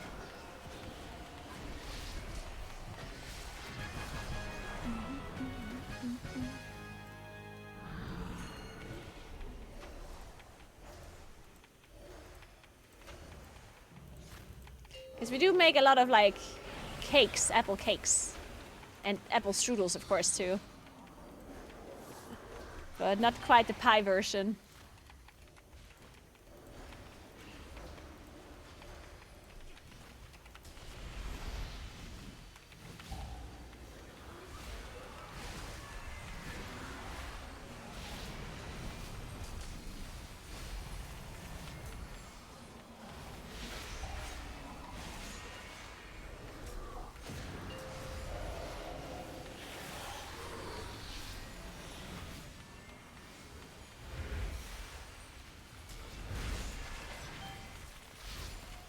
Nice, we got it.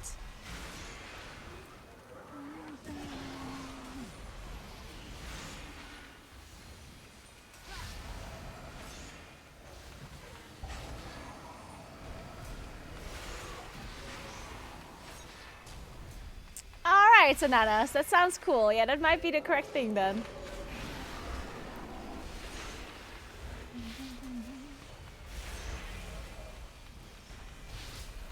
I might be able to find a recipe if I ask around. Nice, Timbo.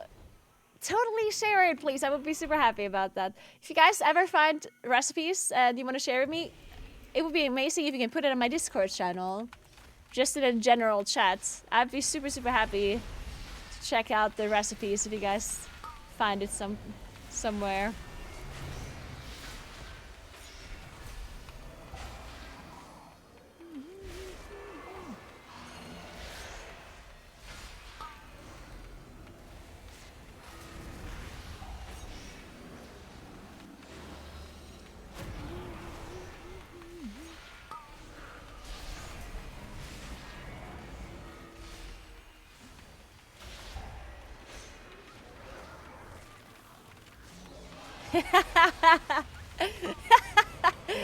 True, Calandra, I do remember that.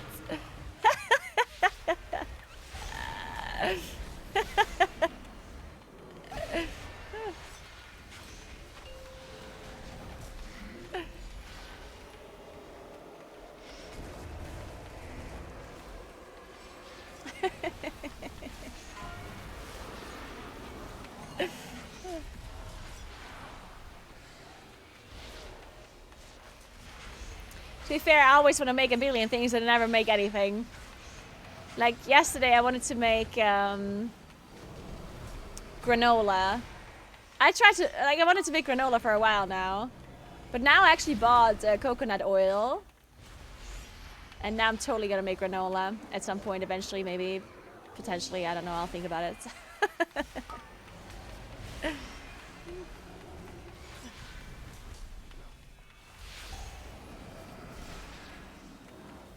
Several made it and liked it? Nice, nice, nice.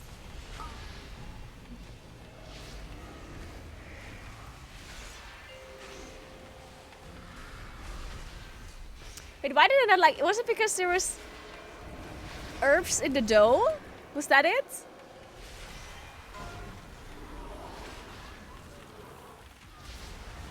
I don't remember. What is it that I didn't like about it? It had dough seasoning. Okay, yeah. That must have been it. That must have been it. The dough seasoning is what put me off.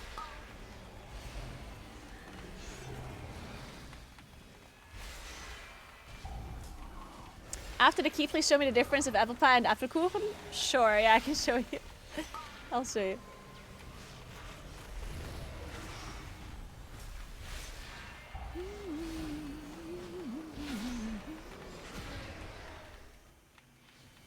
Oh, and they didn't tell me what type of flower. Oh, yeah, true. True. Yeah, because generally in America, your flower is different than ours, and we have like all types of flowers, and it's kind of important which one you use. Yeah. Yeah, true. I remember that.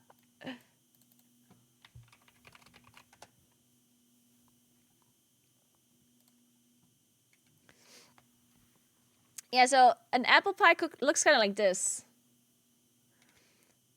It's basically just like you have like a round dish usually where you put the dough on the ground and on the sides. Then you put the filling and then you put like some dough on top. Like for comparison, I guess let's use like a pumpkin pie. Like this is what a pumpkin pie looks without like the things over it. So again, it's like a round dish, baking dish. You put the dough on the bottom and on the side, and then you put the filling, and that's basically what a pie is. And then sometimes you can put a little bit of dough on top of it as well, depending on what kind of pie it is, I guess. Like peach pie, looks like this. And Apfelkuchen is like, usually the cake is a lot higher. Doesn't have to be, but like sometimes this is apple cake. Or this like is also an apple cake. Like sometimes you just have a lot of cake and little apple, you know? Like that would be like our kind of apple cake rather than the American pie version of it. But then I guess we also have some of these here as well. This is a apple crumble cake, which I do love. Apple crumble is delicious. God, I'm looking at way too many apple pie pictures because I am hungry.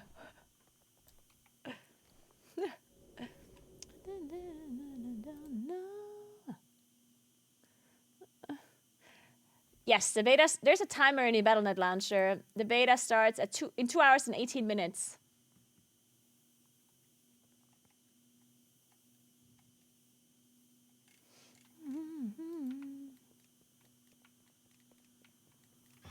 Naguura's pie sponsor seeking. Dude, if I would get sponsored by pie, then holy shit. I don't think there's a pie trademark though.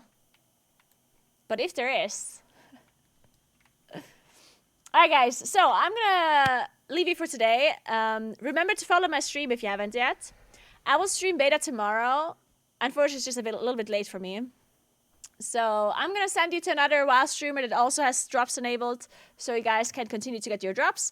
And otherwise, I'll come back tomorrow, so you can continue getting your little drop here tomorrow. Okay? Let me see when I have the appointment tomorrow, so I can tell you when I'm gonna be streaming approximately.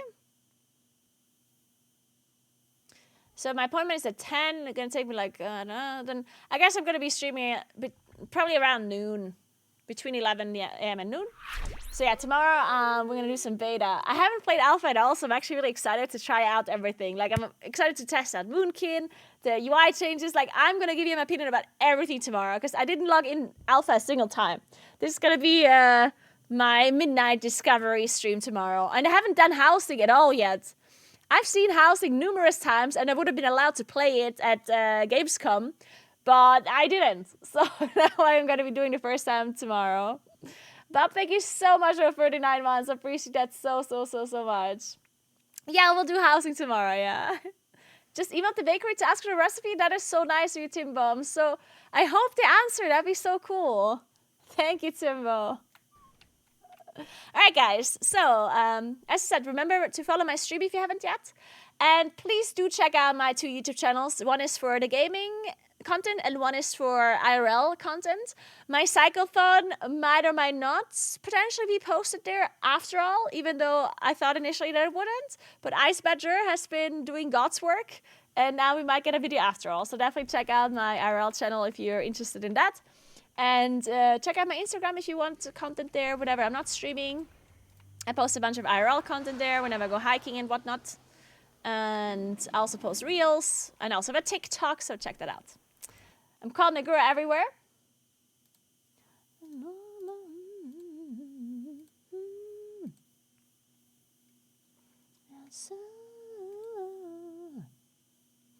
So let us host somebody real quick.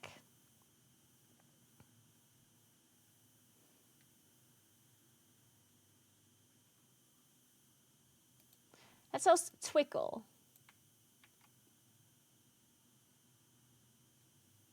Oh no, she's doing hardcore. Fuck. Let me host somebody that's doing retail. For like beta and stuff.